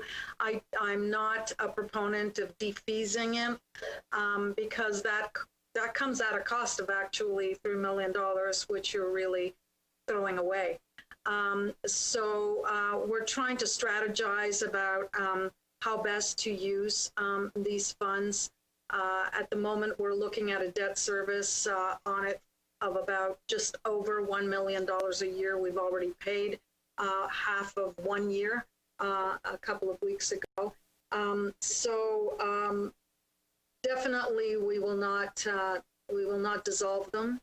But we have not reached a firm conclusion about what our best next step is. Thank you, Madam President. Could you repeat just one more time what the debt service level is on that? I missed it. Yeah, so the debt service, I can give you the exact amount. It's we will be paying $1 million and approximately $1,020,000 per year, debt service for 20 years.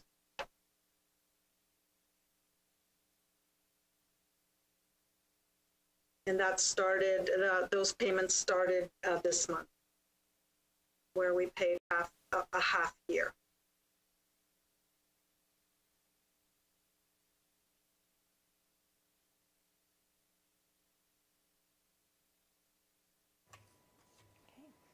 We also, if I may just add, had raised $8.1 million in donor pledges toward this building. So we're sad. Thank you.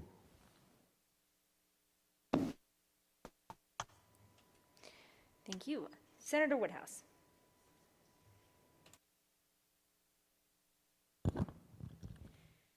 Thank you, Madam Chair. This is more of a comment, but at the end of my comment, if Chancellor Riley and Dr. Miana would like to respond, I would appreciate that. And I'm following on, I guess it's quite apropos after the last question that was asked. Last night we did hear the presentation on the state's capital improvement projects. And due to the circumstances that we are presently in, the funding to continue the UNLV engineering building project is being cut. But I wanted to put on the record some really important pieces of information that I think we all should be aware of. This building is a critical project for meeting the skyrocketing demand in engineering education in Southern Nevada. And it allows a diverse group of local first-time college students to continue their STEM studies. Some of the points that we should be aware of regarding this student population that could be coming to the new UNLV engineering building and all of the opportunities there. At present, 87.8% of those students are from Clark County. 69.4% are minorities. 45.1% are first-generation college students, and 37.6% are Pell Grant recipients. These are the young people that we want to see go to UNLV, have their opportunity to pursue their education in engineering, and stay in Southern Nevada to answer the workforce demands that we have. This project is a foundational piece to the expansion of a highly skilled workforce integral to Southern Nevada's economic recovery. So with that, Dr. Miana, you addressed this a little bit earlier. If you would like to add anything to that, Chancellor Riley, I would love to hear your thoughts on the priority of making sure that when Nevada comes out of the pandemic situation that we're in and our economic recovery is in place, that NSHE, the Board of Regents, and UNLV will join with many of us who will be continuing to push for this building to become a reality. So I would appreciate any comments. Thank you. Senator Woodhouse, for the record, Tom Riley, and thank you for those comments. I mean, we obviously feel very strongly about the need for this, for the economy, for our students, for UNLV, and we appreciate those comments that this be a priority a project for capital in the future too.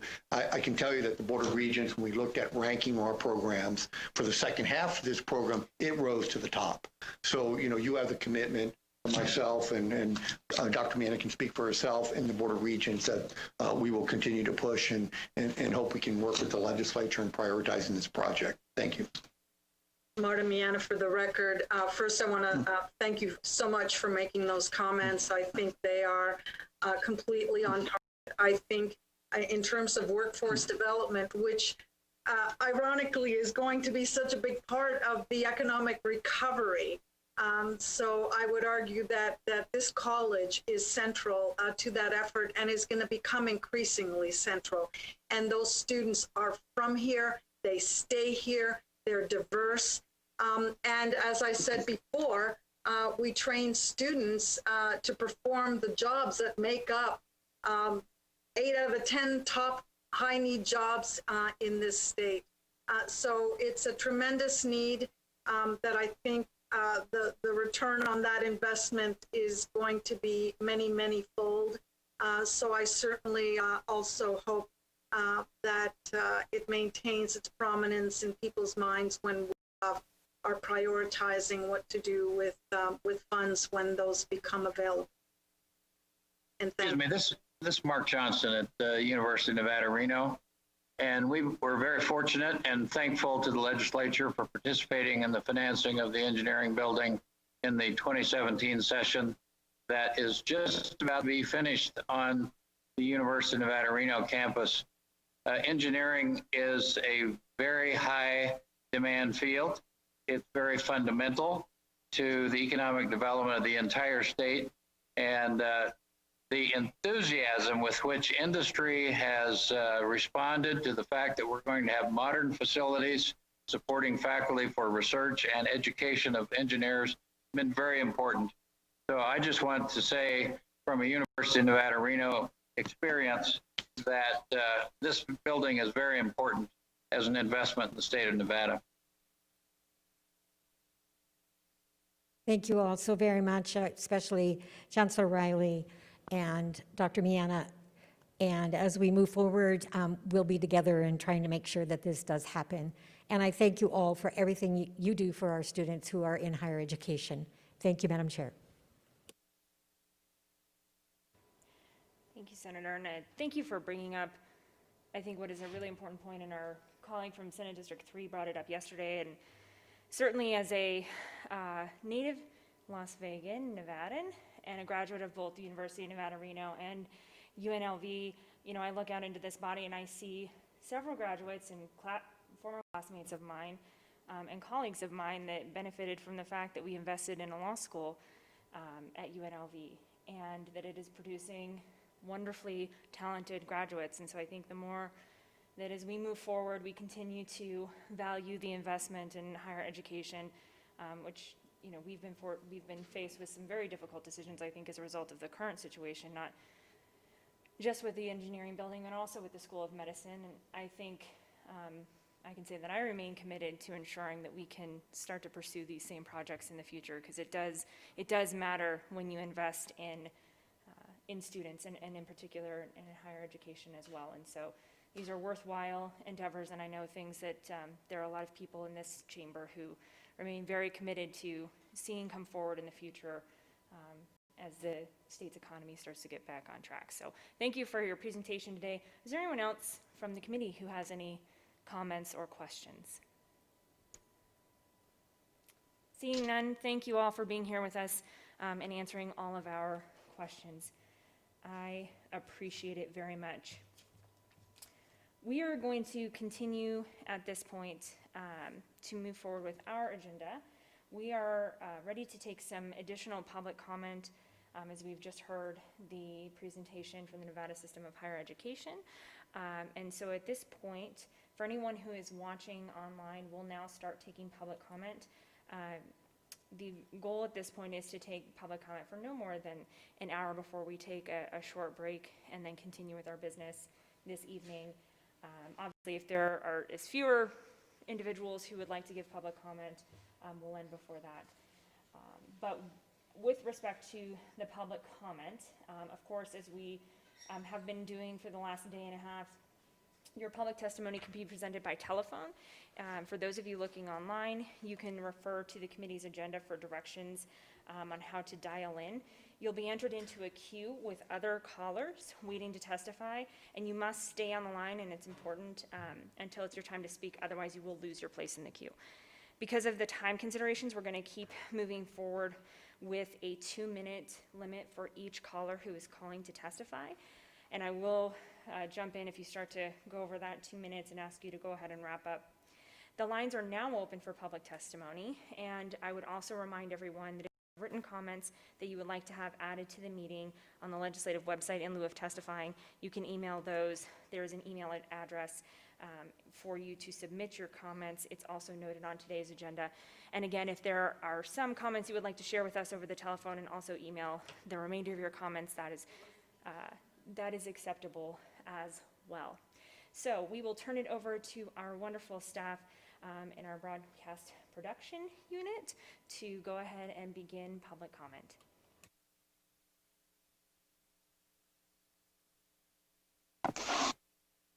Caller with the last 3 digits, 850.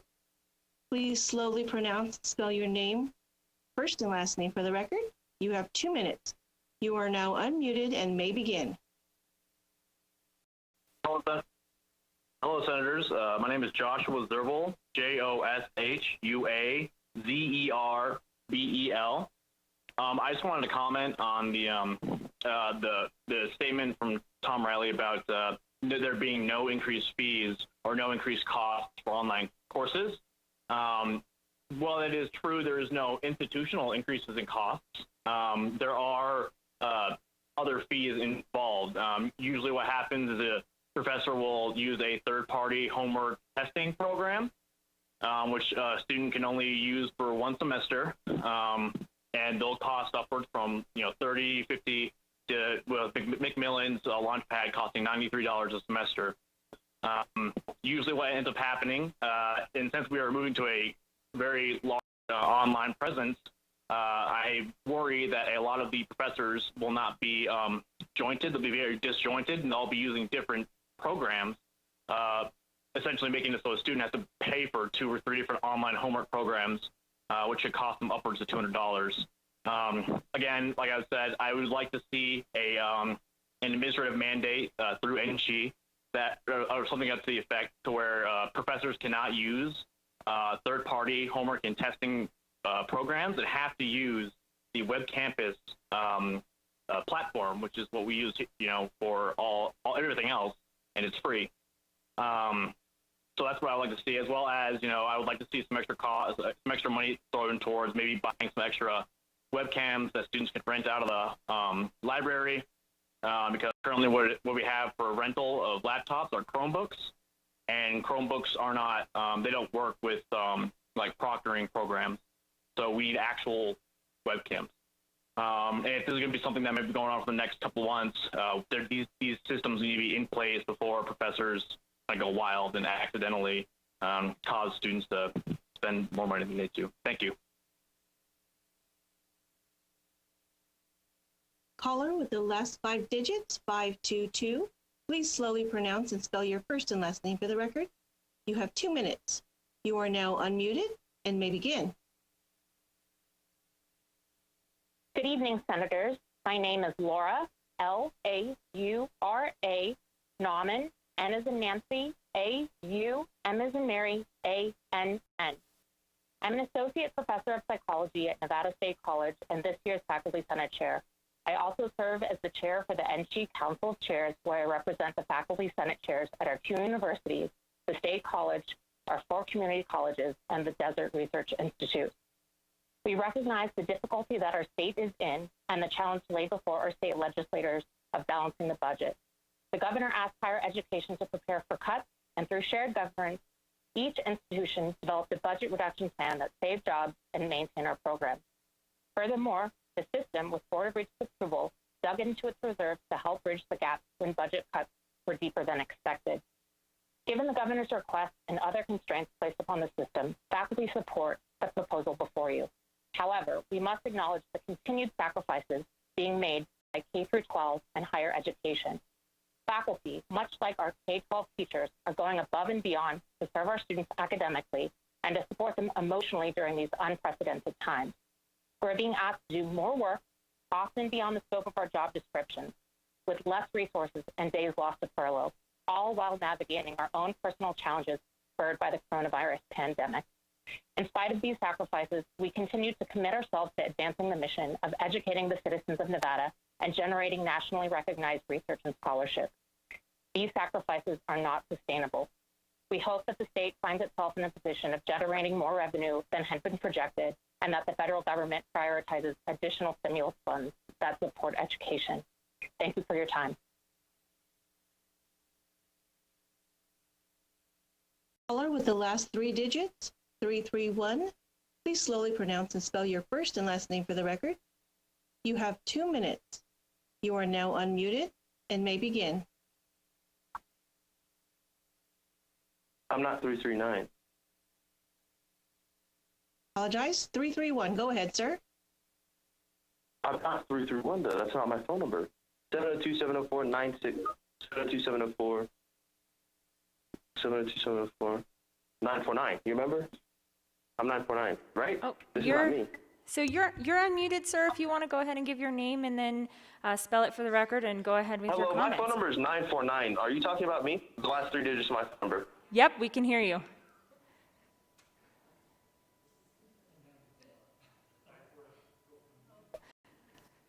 Go ahead, sir.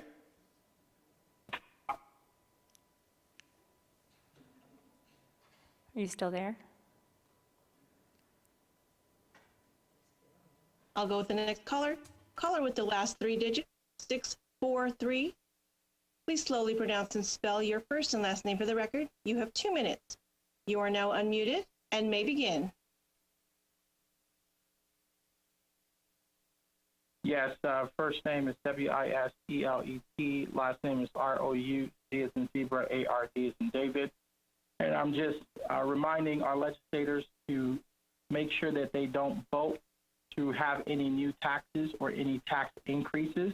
It's already hard enough for individuals working in Nevada, currently on part-time hours, yellow, not working at all, who have to pay additional revenue to the government. It's definitely applaudable that the government is making cuts, but definitely there needs to be more cuts made. And if Nevadans have to make cuts in our personal lives, so should the government. So therefore, I encourage the legislators to not consider any new taxes or tax increase. And more importantly, no conversations should be had in regards to wanting to propose a state income tax, which goes against the very foundation of our amazing battle-born state, in which we advocated for no income tax when we first started as a state, and the legislature should understand why. So I greatly appreciate your time, and thank you.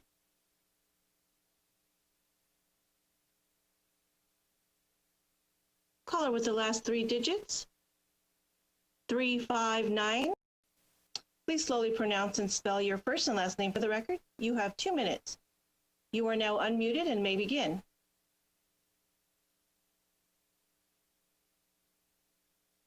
Viviana Desir, YVIANIADESIR.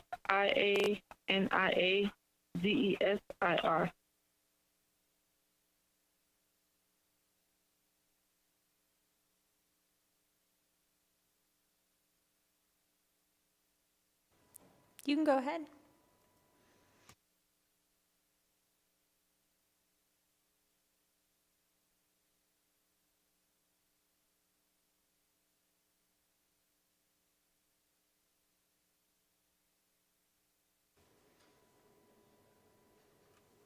You can go ahead and begin with your public comment whenever you're ready.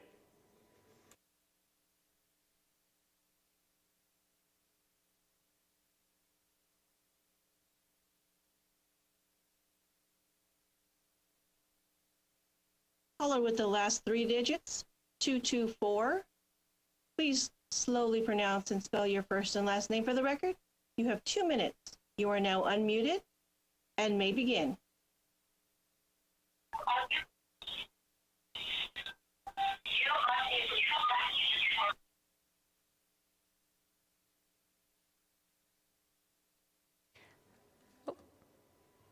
If you Caller with the last, sorry, go ahead. Caller with the last three digits, 224. Please slowly pronounce and spell your first and last name for the record. You have 2 minutes. You are now unmuted and may begin.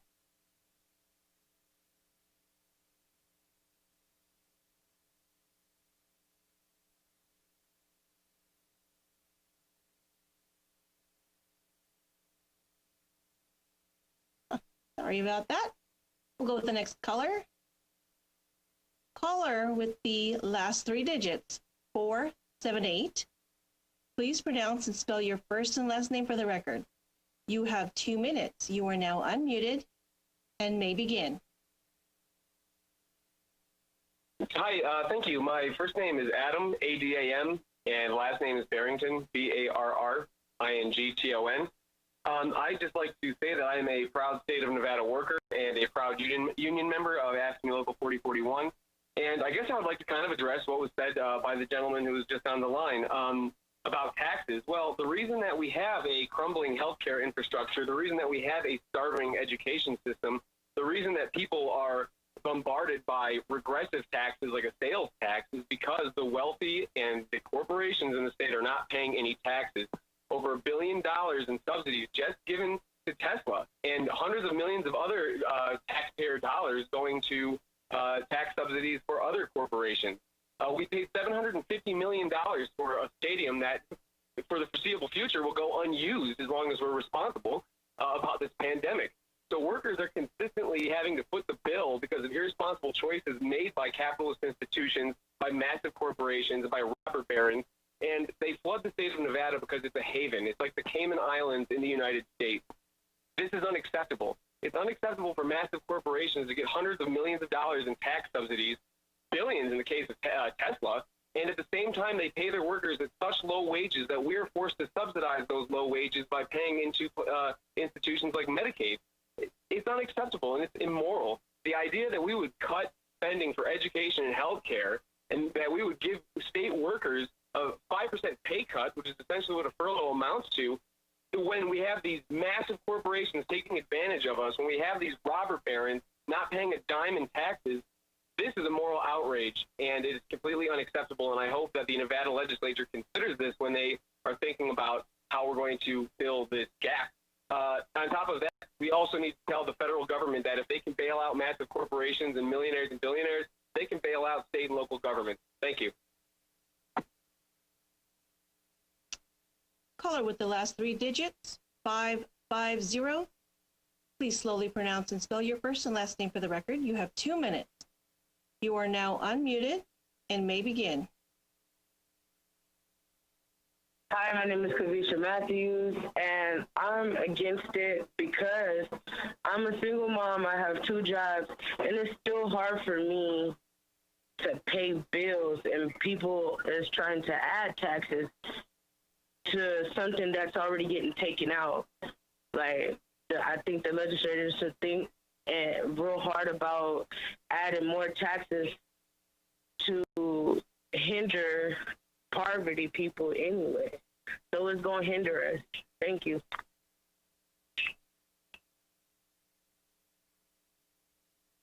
Caller with the last 3 digits, 359. Please slowly pronounce and spell your first and last name for the record.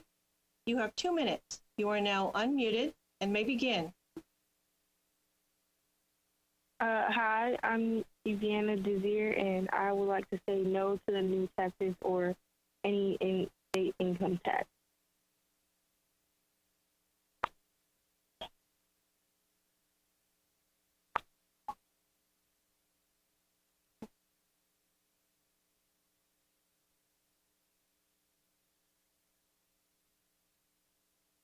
Thank you. Next caller with the last 3 digits, 224. Please slowly pronounce and spell your first and last name for the record. You have 2 minutes. You are now unmuted and may begin.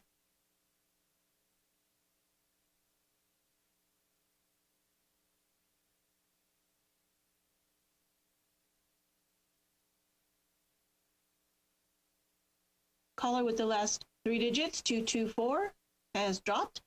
We'll go with the next caller. Caller with the last 3 digits, 331. Please slowly pronounce and spell your first and last name for the record. You have 2 minutes. You are now unmuted and may begin.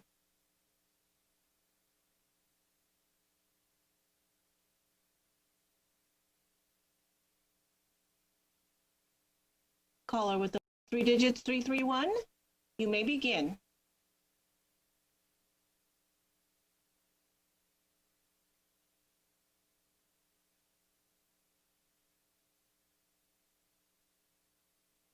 Madam Chair, the public comment line is now empty. There are no additional callers at this time. Okay. Thank you very much. We appreciate your help in facilitating that. We are now done with public comment on our agenda item relating to the Nevada system of higher education. At this moment in time, the Committee of the Whole will stand in recess until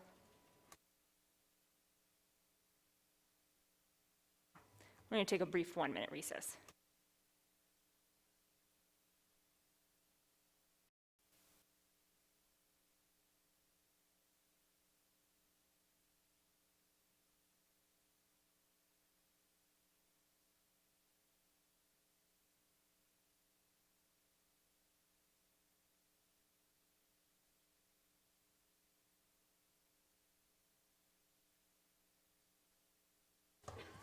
Committee of the Whole will come back to order. We will be standing in a recess until 7:30, and we will resume with the remainder of our agenda items. Committee members, we will be taking testimony and hearing our first Senate Bill 1, so come prepared to discuss Senate Bill 1. See you at 7:30.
The Committee of the Whole will come back to order. Welcome back, committee members. We are going to begin the presentation and hearing on our first Senate bill, Senate Bill number 1. I would note that all members of the committee do have copies of that bill. It should also be available online for anybody who is watching us online. You should have a copy of that bill, and it revises provisions relating to capital improvement projects. I would remind the committee and also those of us who have been following along since yesterday that we did hear testimony, and there were several exhibits that we discussed yesterday evening regarding the substance of Senate Bill 1. I understand that we have representatives from the Public Works Division, as well as our trusted legal staff who can help to answer questions on the bill. What my intent is to turn it over to them to give just a very brief period, well, I guess not a brief period, as many questions as you all may have on the bill. But since this should be fresh in everyone's memories, and we did go over this yesterday evening, we'll open it up for some comments or questions from any committee members after giving them an opportunity to give any additional details regarding Senate Bill 1 that are appropriate following last night's presentation. And then for everyone who is following along online, we will take public testimony on the bill. The way that will operate is we will take testimony in favor and testimony in opposition and then testimony in neutral. When we get to that point in time, I'll give some additional instructions. So we will open the hearing on Senate Bill number 1, and we will turn it over to the presenters on the line.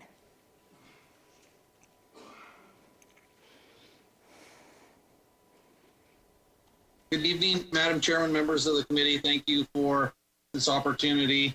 This again is the governor's recommendation for general fund reductions out of the CIP. It's approximately $72 million.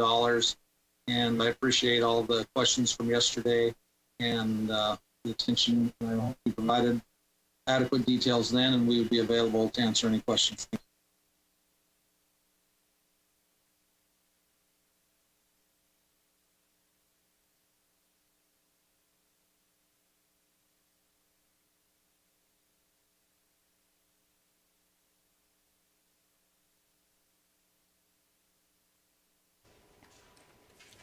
At this point in time, we will call on Senator Keycover.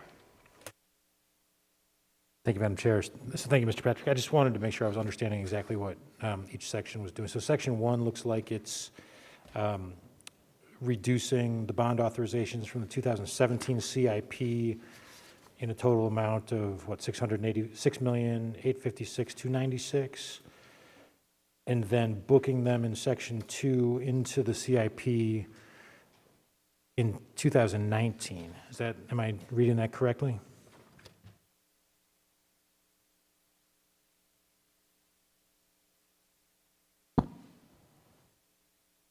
Lord Patrick, for the record, this bill is drafted by Legislative Legal and supported by LCB Fiscal. I understand LCB Fiscal is on the line.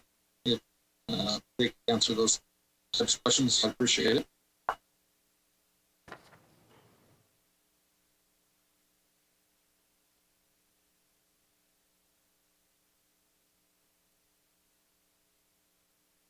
Madam Chair, for the record, this is Brody Leiser, LCB Fiscal.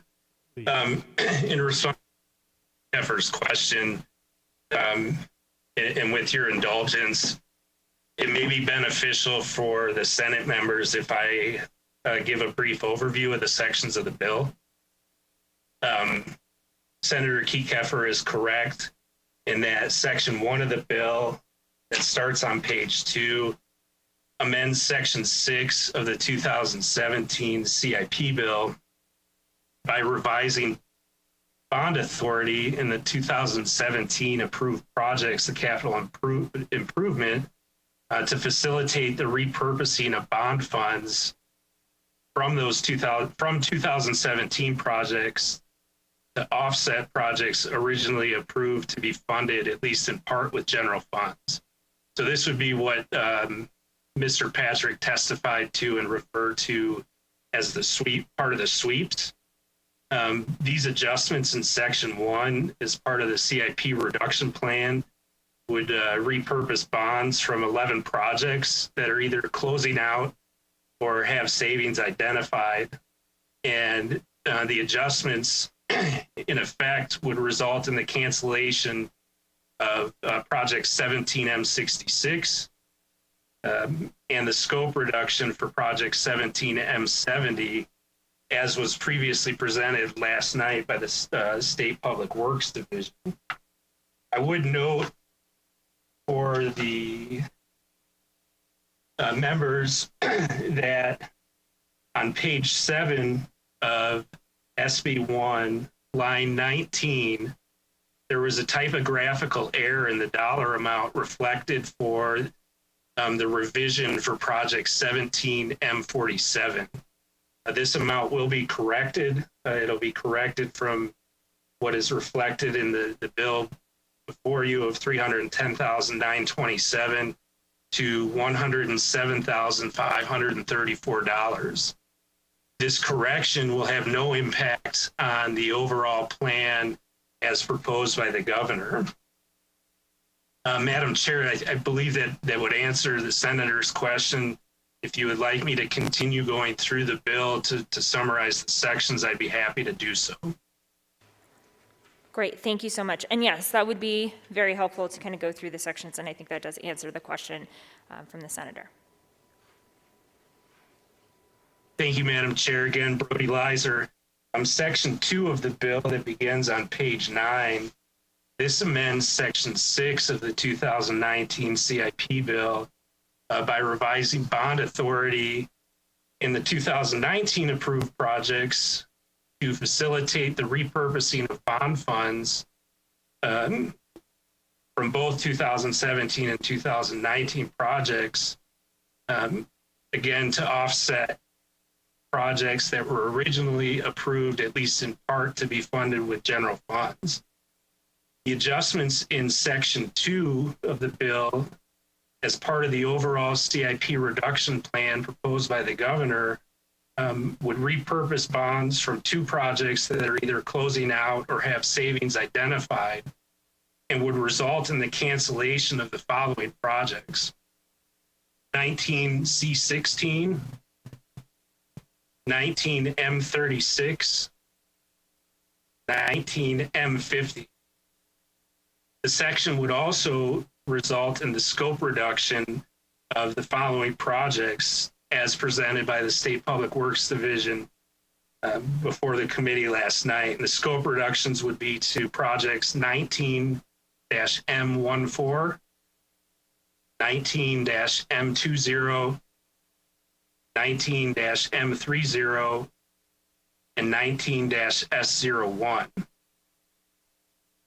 The adjustments in the section would also increase or establish bond authority to offset general funds otherwise approved for 34 2019 capital improvement projects. Section 3 of the bill, which begins on page 16, facilitates the reversion of $72,599,117 in general fund appropriations as a result of the various proposals relating to CIP projects. The reversions are identified in association with the budget account in the state's accounting system in which the various projects reverting funds have both their revenue and expenditure authority recorded. These reversion of general funds as part of the overall CIP reduction proposal would result in the cancellation of the following projects: 19C30, 19M24, 19M25, 19M27, and 19M48. Additionally, the reversions of general fund in this section as part of the overall plan would result in the reduction of scope for the following projects: 19M53, 19P01, 19P08, 19P70, 19P71, and 19SO5.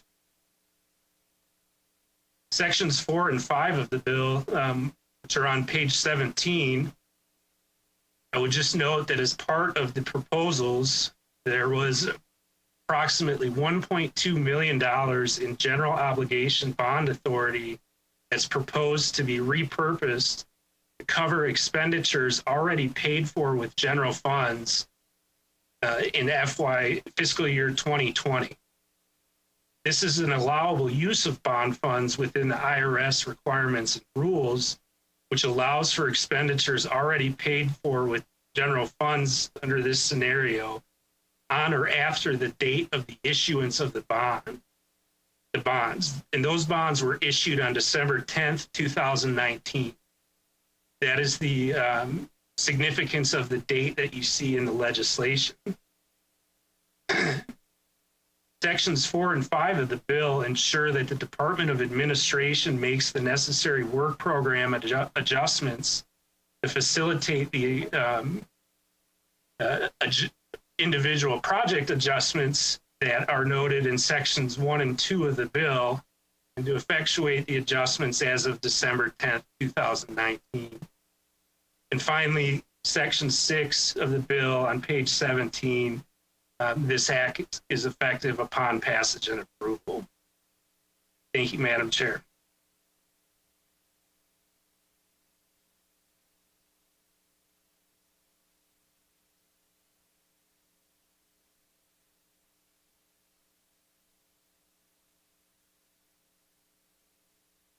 Thank you.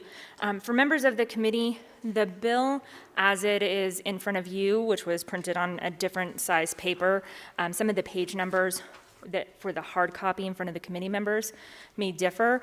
The version which Mr. Leiser was just testifying from is the same one that is printed on Nellis. So it's available there, and it's just that single-spaced version that we're typically used to seeing. Just so there's just everyone here who has a hard copy that was printed out for you today that was given to you. Those page numbers are a little different, but the sections are the same substance that he just testified to. With that, I think we'll go ahead and take some additional questions. Senator Orenshaw. Thank you very much, Madam Chair. I have two questions, if you'll indulge me. First question for our Deputy Legislative Counsel. I'm looking at my copy of the bill, so I don't have the right page number you have, but it's under Section 2 of SB 1, the allotments for Nevada Department of Corrections that are in blue on my copy, starting with replace surveillance system, Casa Grande transitional housing, and then going down, replace door locks and controls, Ely State Prison, replace cooling towers, Southern Desert Correctional Center, install recreational yard fencing, Southern Desert Correctional Center. Are those monies that are being restored? I'm just a little confused. I wonder if you could explain what those are. And then I have a question for Mr. Patrick, if the chair indulges me.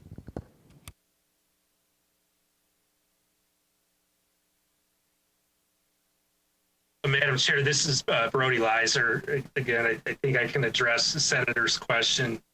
The projects that you're referring to, what is being done in the legislation is those projects that you mentioned were projects that were approved to be funded with general fund appropriations in the 2019 CIP legislation.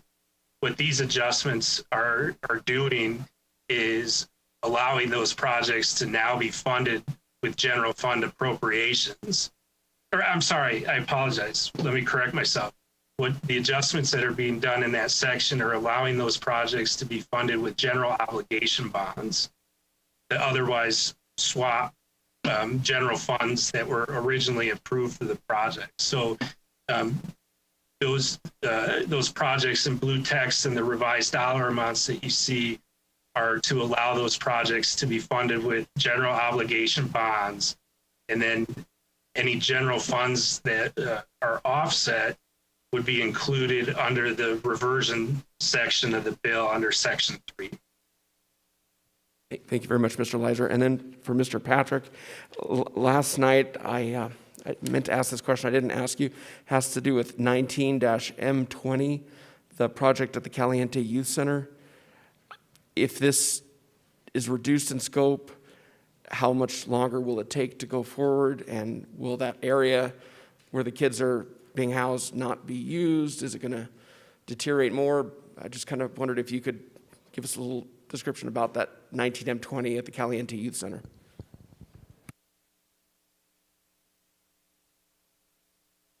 Thank you, Madam Chair, through you to the Senator. This is 19M20, replace flooring, Caliente Youth Center.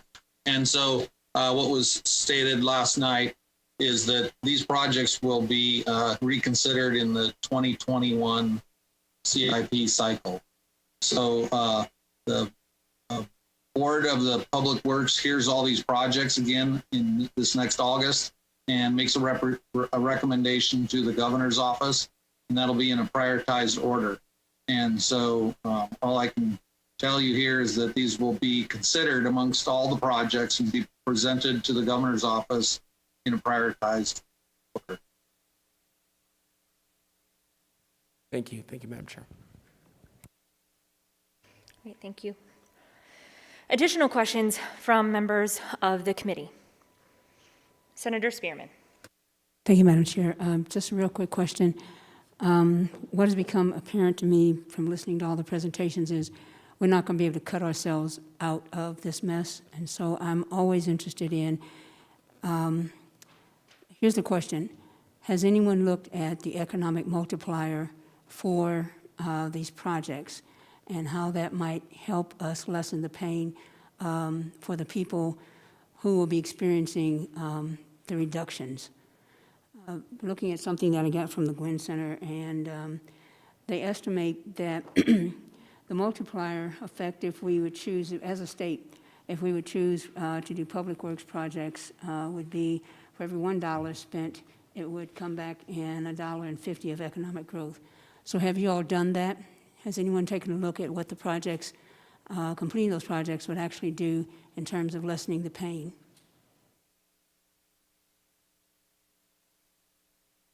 Thank you for the question. This is the same question. I've done a little homework on this. We lifted our heads up from the drawing tables here at Public Works, and I would like to thank the Northern Nevada Association of General Contractors for listening into the testimony in your question, Senator, last night. And although we can't confirm or confirm the information, what we could do is we could ask that group to forward their information to you. And that's what we would recommend at this time. But we do have a source for that type of information to be provided to you. Thank you. Thank you. And that would be important, because one of the things that I hope we'll be able to consider is not just how there are being cuts made in the budget, but how we're actually doing some job creation as a result of some of the spending efforts that are contained in this bill, and there are a couple others. So I think that that's important, so we can balance out the context in which we're talking about the shortfall in our budget. So the economic multiplier is going to be critical, at least for me, as we move forward in trying to figure out how we're going to come out of this morass. Thank you. Thank you, Madam Chair.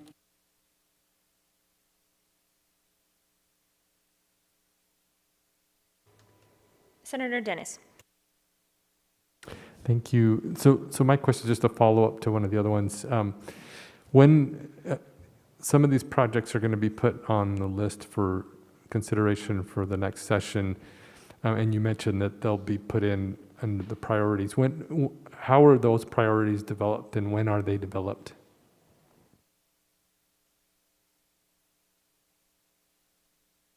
Thank you for the question, Senator Dennis.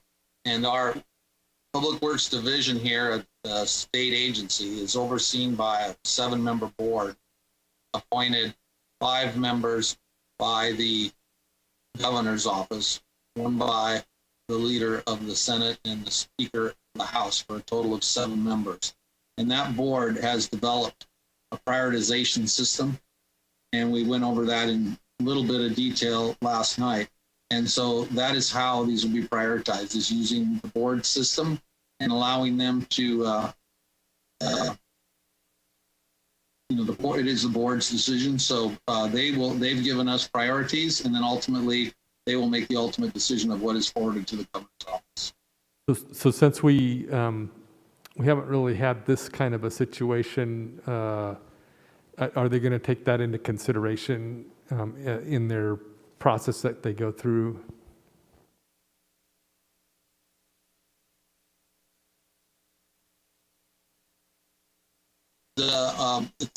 This is Board Patrick for the record. If the question was this project previously funded, will that be taken under consideration? It's not specific in the criteria, but I would tell you that what is in the criteria is if the project is a continuation project. So when these projects have had a certain amount of design work done, that is part of the consideration. Okay, thank you very much. Senator Keycover. Thank you, Madam Chair. Thanks, Mr. Leiser. So if I'm looking at Section 3, which has all of the $72.6 million worth of reversions in it, and then in those subsections, or those paragraphs that align with budget accounts, you listed the projects that I believe are canceled and reduced in scope. I haven't gone through and done all the math in Section 2, but so if I take all of the savings from Section 2 by shifting those projects to bond funds, and then add up the cancellations that you listed and the scope reductions that you listed, would all of that add up to $72.6 million?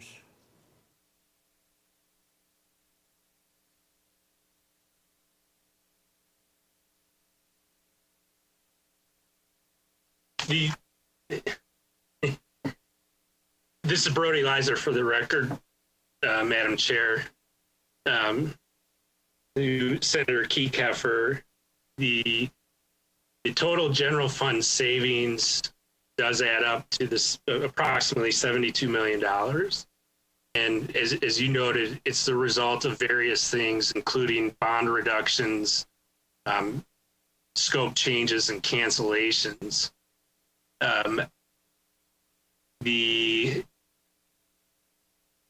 The total amount of bonds being repurposed to offset general funds is approximately $39 million.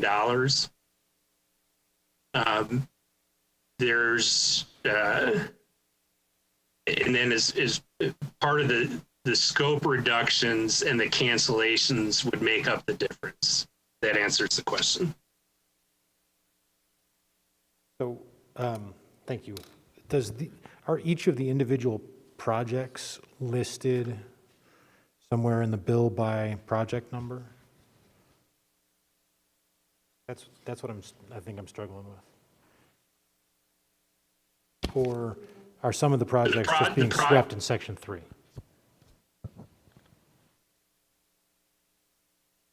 Thank you. For the record again, Brody Leiser. From an individual project perspective, the projects that are listed in the bill are projects that are having their bond authority adjusted to facilitate the overall plan. You do not see, for example, the UNLV engineering building, project 19C30. That project is part of the overall plan part of the governor's overall plan with the CIP project reductions. That project cancellation and the $20 million of general fund associated with that is accounted for in the reversion amount that is listed under Section 3 and included in the total reversion that's going to the budget account that's titled NCCIP projects. So I think that was my question. So there are projects within each of these paragraphs, A, B, C, based on which budget account they're housed in, that are not outlined specifically in the bill?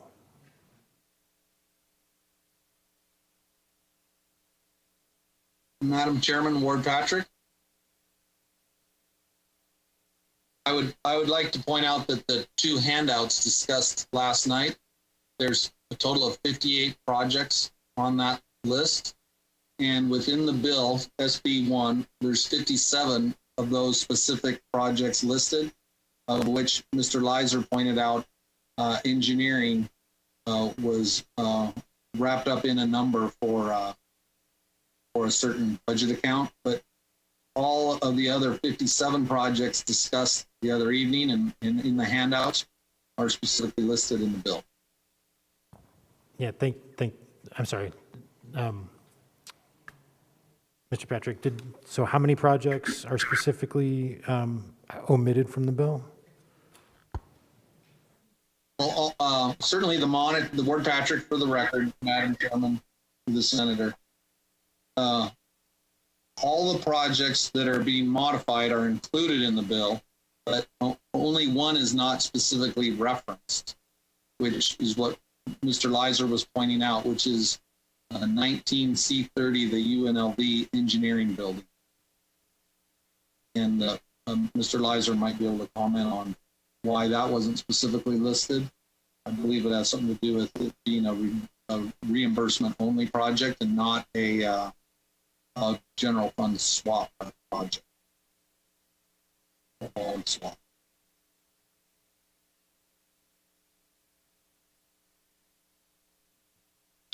Again, for the record, Brody Light. In regards to that specific project, again, the legislation and the adjustments that are being made are to the projects that the bonding authority is being adjusted and are listed in sections 1 and 2. Project 19C30 did not have any bonding authority approved as part of the project, therefore is not listed in those sections. As part of the overall plan, as mentioned, that project is proposed for cancellation. Therefore, the general fund appropriation that's associated with that project is included as part of the reversion under Section 3. And you know, by reverting the funds, the project no longer would have any general fund appropriations. So I'm sorry, Madam Chair. So are there other projects, for example, in the NSHE CIP projects account that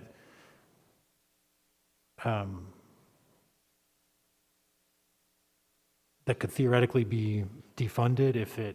I mean, usually we approve on a project by project basis, and that's why I'm just confused because it's just sort of a lump sum, and the legislature is not going to see it again. So I'm just curious as to within that category, within that budget account, is there anything that specifies which project we're canceling?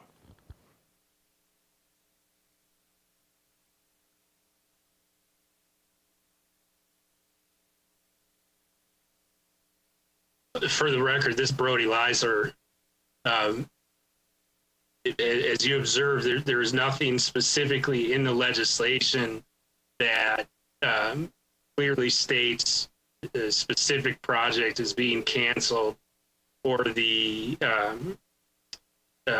projects that have scope reductions. They are identified on the material that was presented by the State Public Works Board and identified project by project as to what the action is being proposed as part of the overall plan.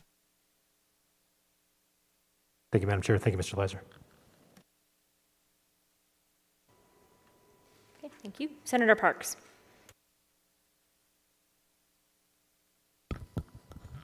Thank you, Madam Chair. I hope I'm not nitpicking, but I'd like to go to page 2 on our printed copy, and the second item down is project 17C14, and it's the demolition of the Kincaid building. Now, the Kincaid building has been vacant for 15 years. It has been on the demolition condemnation list all that time. And I guess my question is there something happening at this point that requires that building to be demolished? I know it needs to be, but it's been 15 years and we haven't demolished it.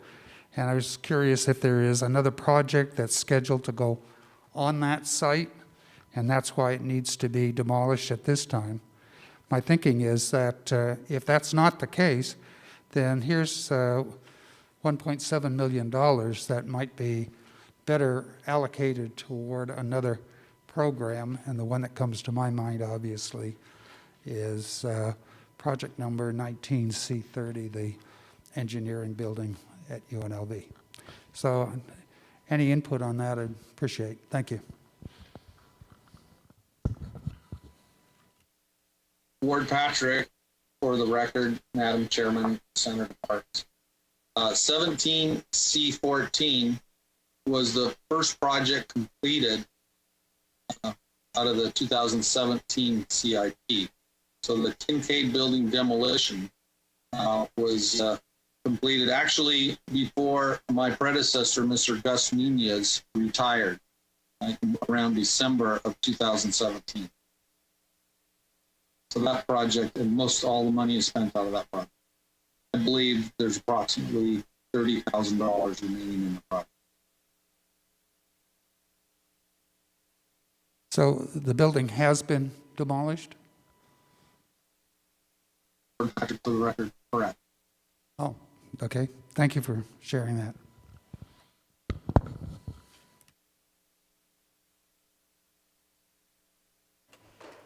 Any additional questions or comments from members of the committee at this point in time?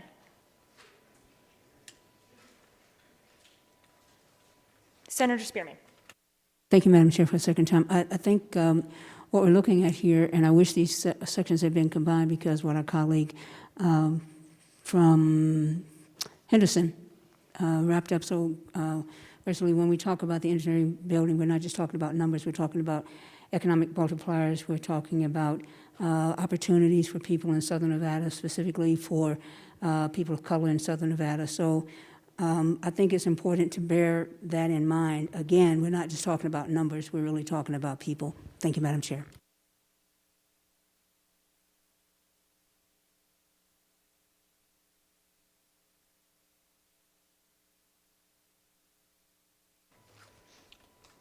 Thank you. Anyone else? Questions from the committee? Senator Gocochea, please. Thank you, Madam Chair. And maybe just, I'm going to tag on a little bit to where Senator Parks was coming from. And how many of these projects that we've got listed here have been completed, or the majority of the project is spent?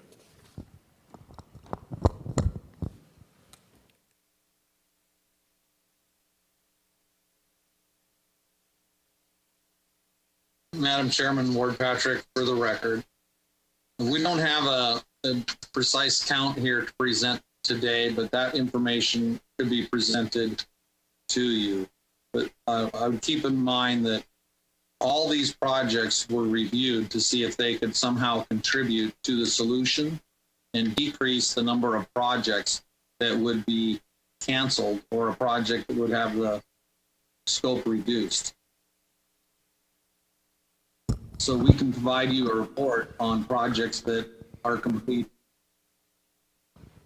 Thank you.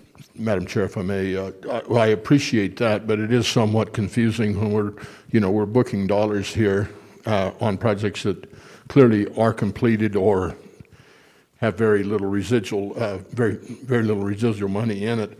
If that could be cleaned up, and I know it actually, if you walk through the numbers and understand them like you do, it probably makes a lot of sense. But just as I look at them, if they've been completed, we really don't know that. Ward Patrick, for the record, as can be discerned by looking through the document, the many of the projects in the 17 CIP are bond funded, and so there's basically very few changes to those projects here. And so those projects that have only a small residual were not considered as part of the solution to remove complexity in making the overall presentation. So bigger projects, bigger dollar number donors were utilized to decrease the complexity of the presentation. Thank you. Thank you, Madam Chair.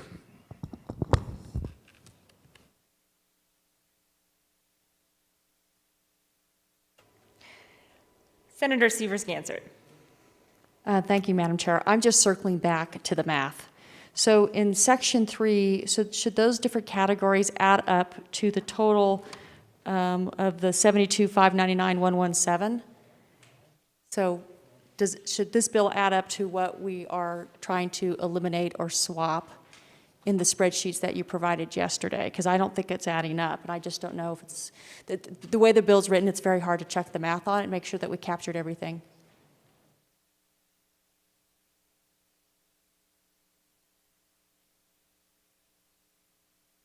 This is Brody Leiser for the record, Madam Chair.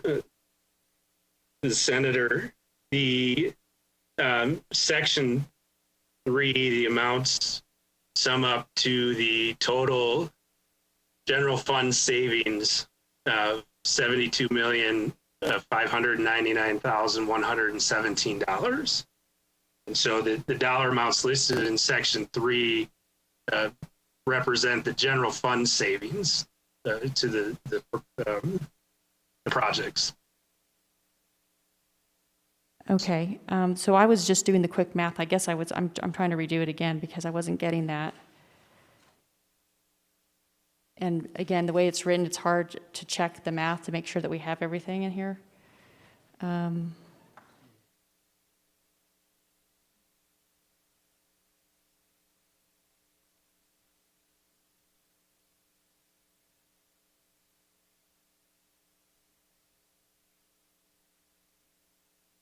Okay, thank you. I'm off by about $1 million, but it might be rounding because I was only going for the first 5 digits, so, or the tens of thousands into the thousands.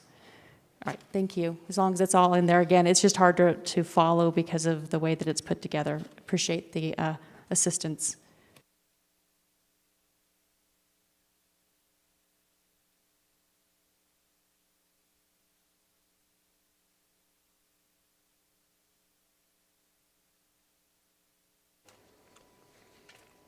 Any other additional questions or comments from members of the committee? Okay. Seeing none, well, thank you for being here to go over questions of the bill, and I'm sure as folks get a chance to kind of go through that as well, we may have some additional follow-ups. At this point in time, though, I would like to open up the bill presentation for testimony on the bill. We'll move to that portion of our agenda on Senate Bill number 1. Under this item, the public testimony can be presented by telephone. So please refer again to the agenda for the committee for those directions to dial in. Once you dial in, you will be entered into a queue of other callers waiting to testify. You must stay on the line until it is your time to speak. Otherwise, you will lose your place in the queue. Because of time considerations, each caller offering testimony during this period of public comment will be limited to not more than 2 minutes. So I may jump in and let you know that you're getting close to the end of that 2 minutes and ask you to wrap up. The lines are now open for public testimony, and the committee will hear those first in favor of the measure, followed by those who oppose the measure, and then we will wrap up with anyone who is neutral on the measure. Of course, as always, you may also have written comments entered into the record of the meeting on the legislative website in lieu of testifying, or if you're not able to give your full testimony and would like to supplement that, we will accept that in writing as well. There's an email address to submit your comments in writing that is noted on today's agenda, and please pay attention to the instructions from our Legislative Council Bureau broadcast staff, as we do have a mechanism to identify those who wish to testify in favor, in opposition, and neutral. And we want to make sure that you're able to testify in the right portion of our public comment on Senate Bill 1. With that, I will turn it over to our very capable broadcast staff to go ahead and kick us off with testimony in favor of Senate Bill 1.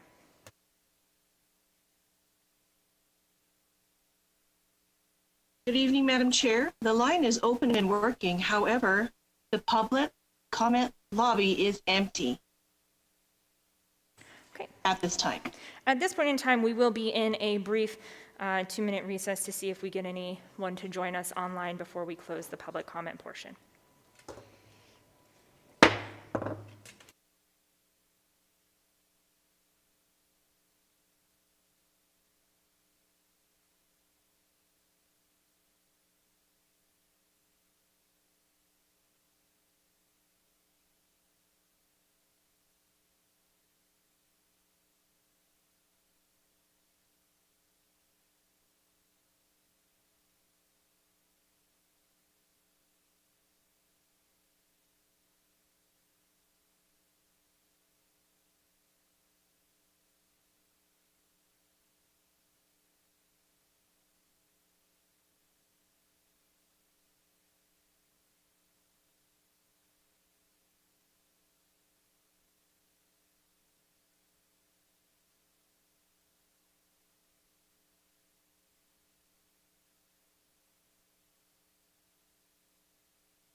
Committee will come back to order, and we are still in the area of public comment, and we're waiting to see if we've been joined by anyone who wished to give public testimony either in support, opposition, or neutral on Senate Bill 1. Do we have anyone on the public comment line? Hello, Madam Chair. The line is open and working. However, the public comment lobby is still empty. Okay, then we will go ahead and close the hearing on Senate Bill 1. And that will conclude the agenda for today's Committee of the Whole meeting. Senator Woodhouse.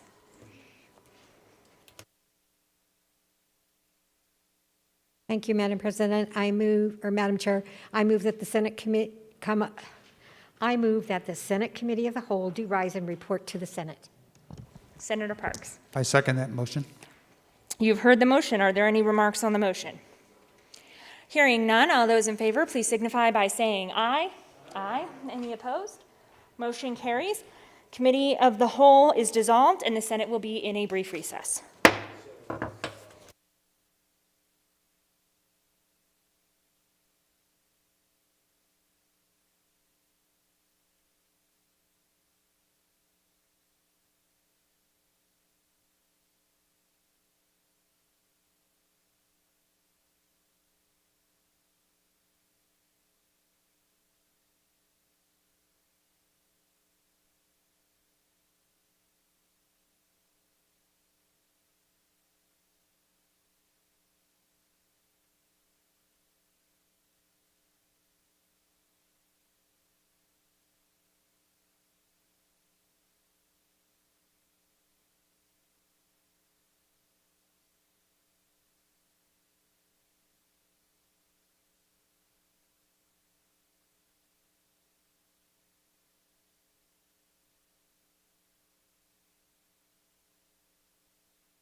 Senate will come to order.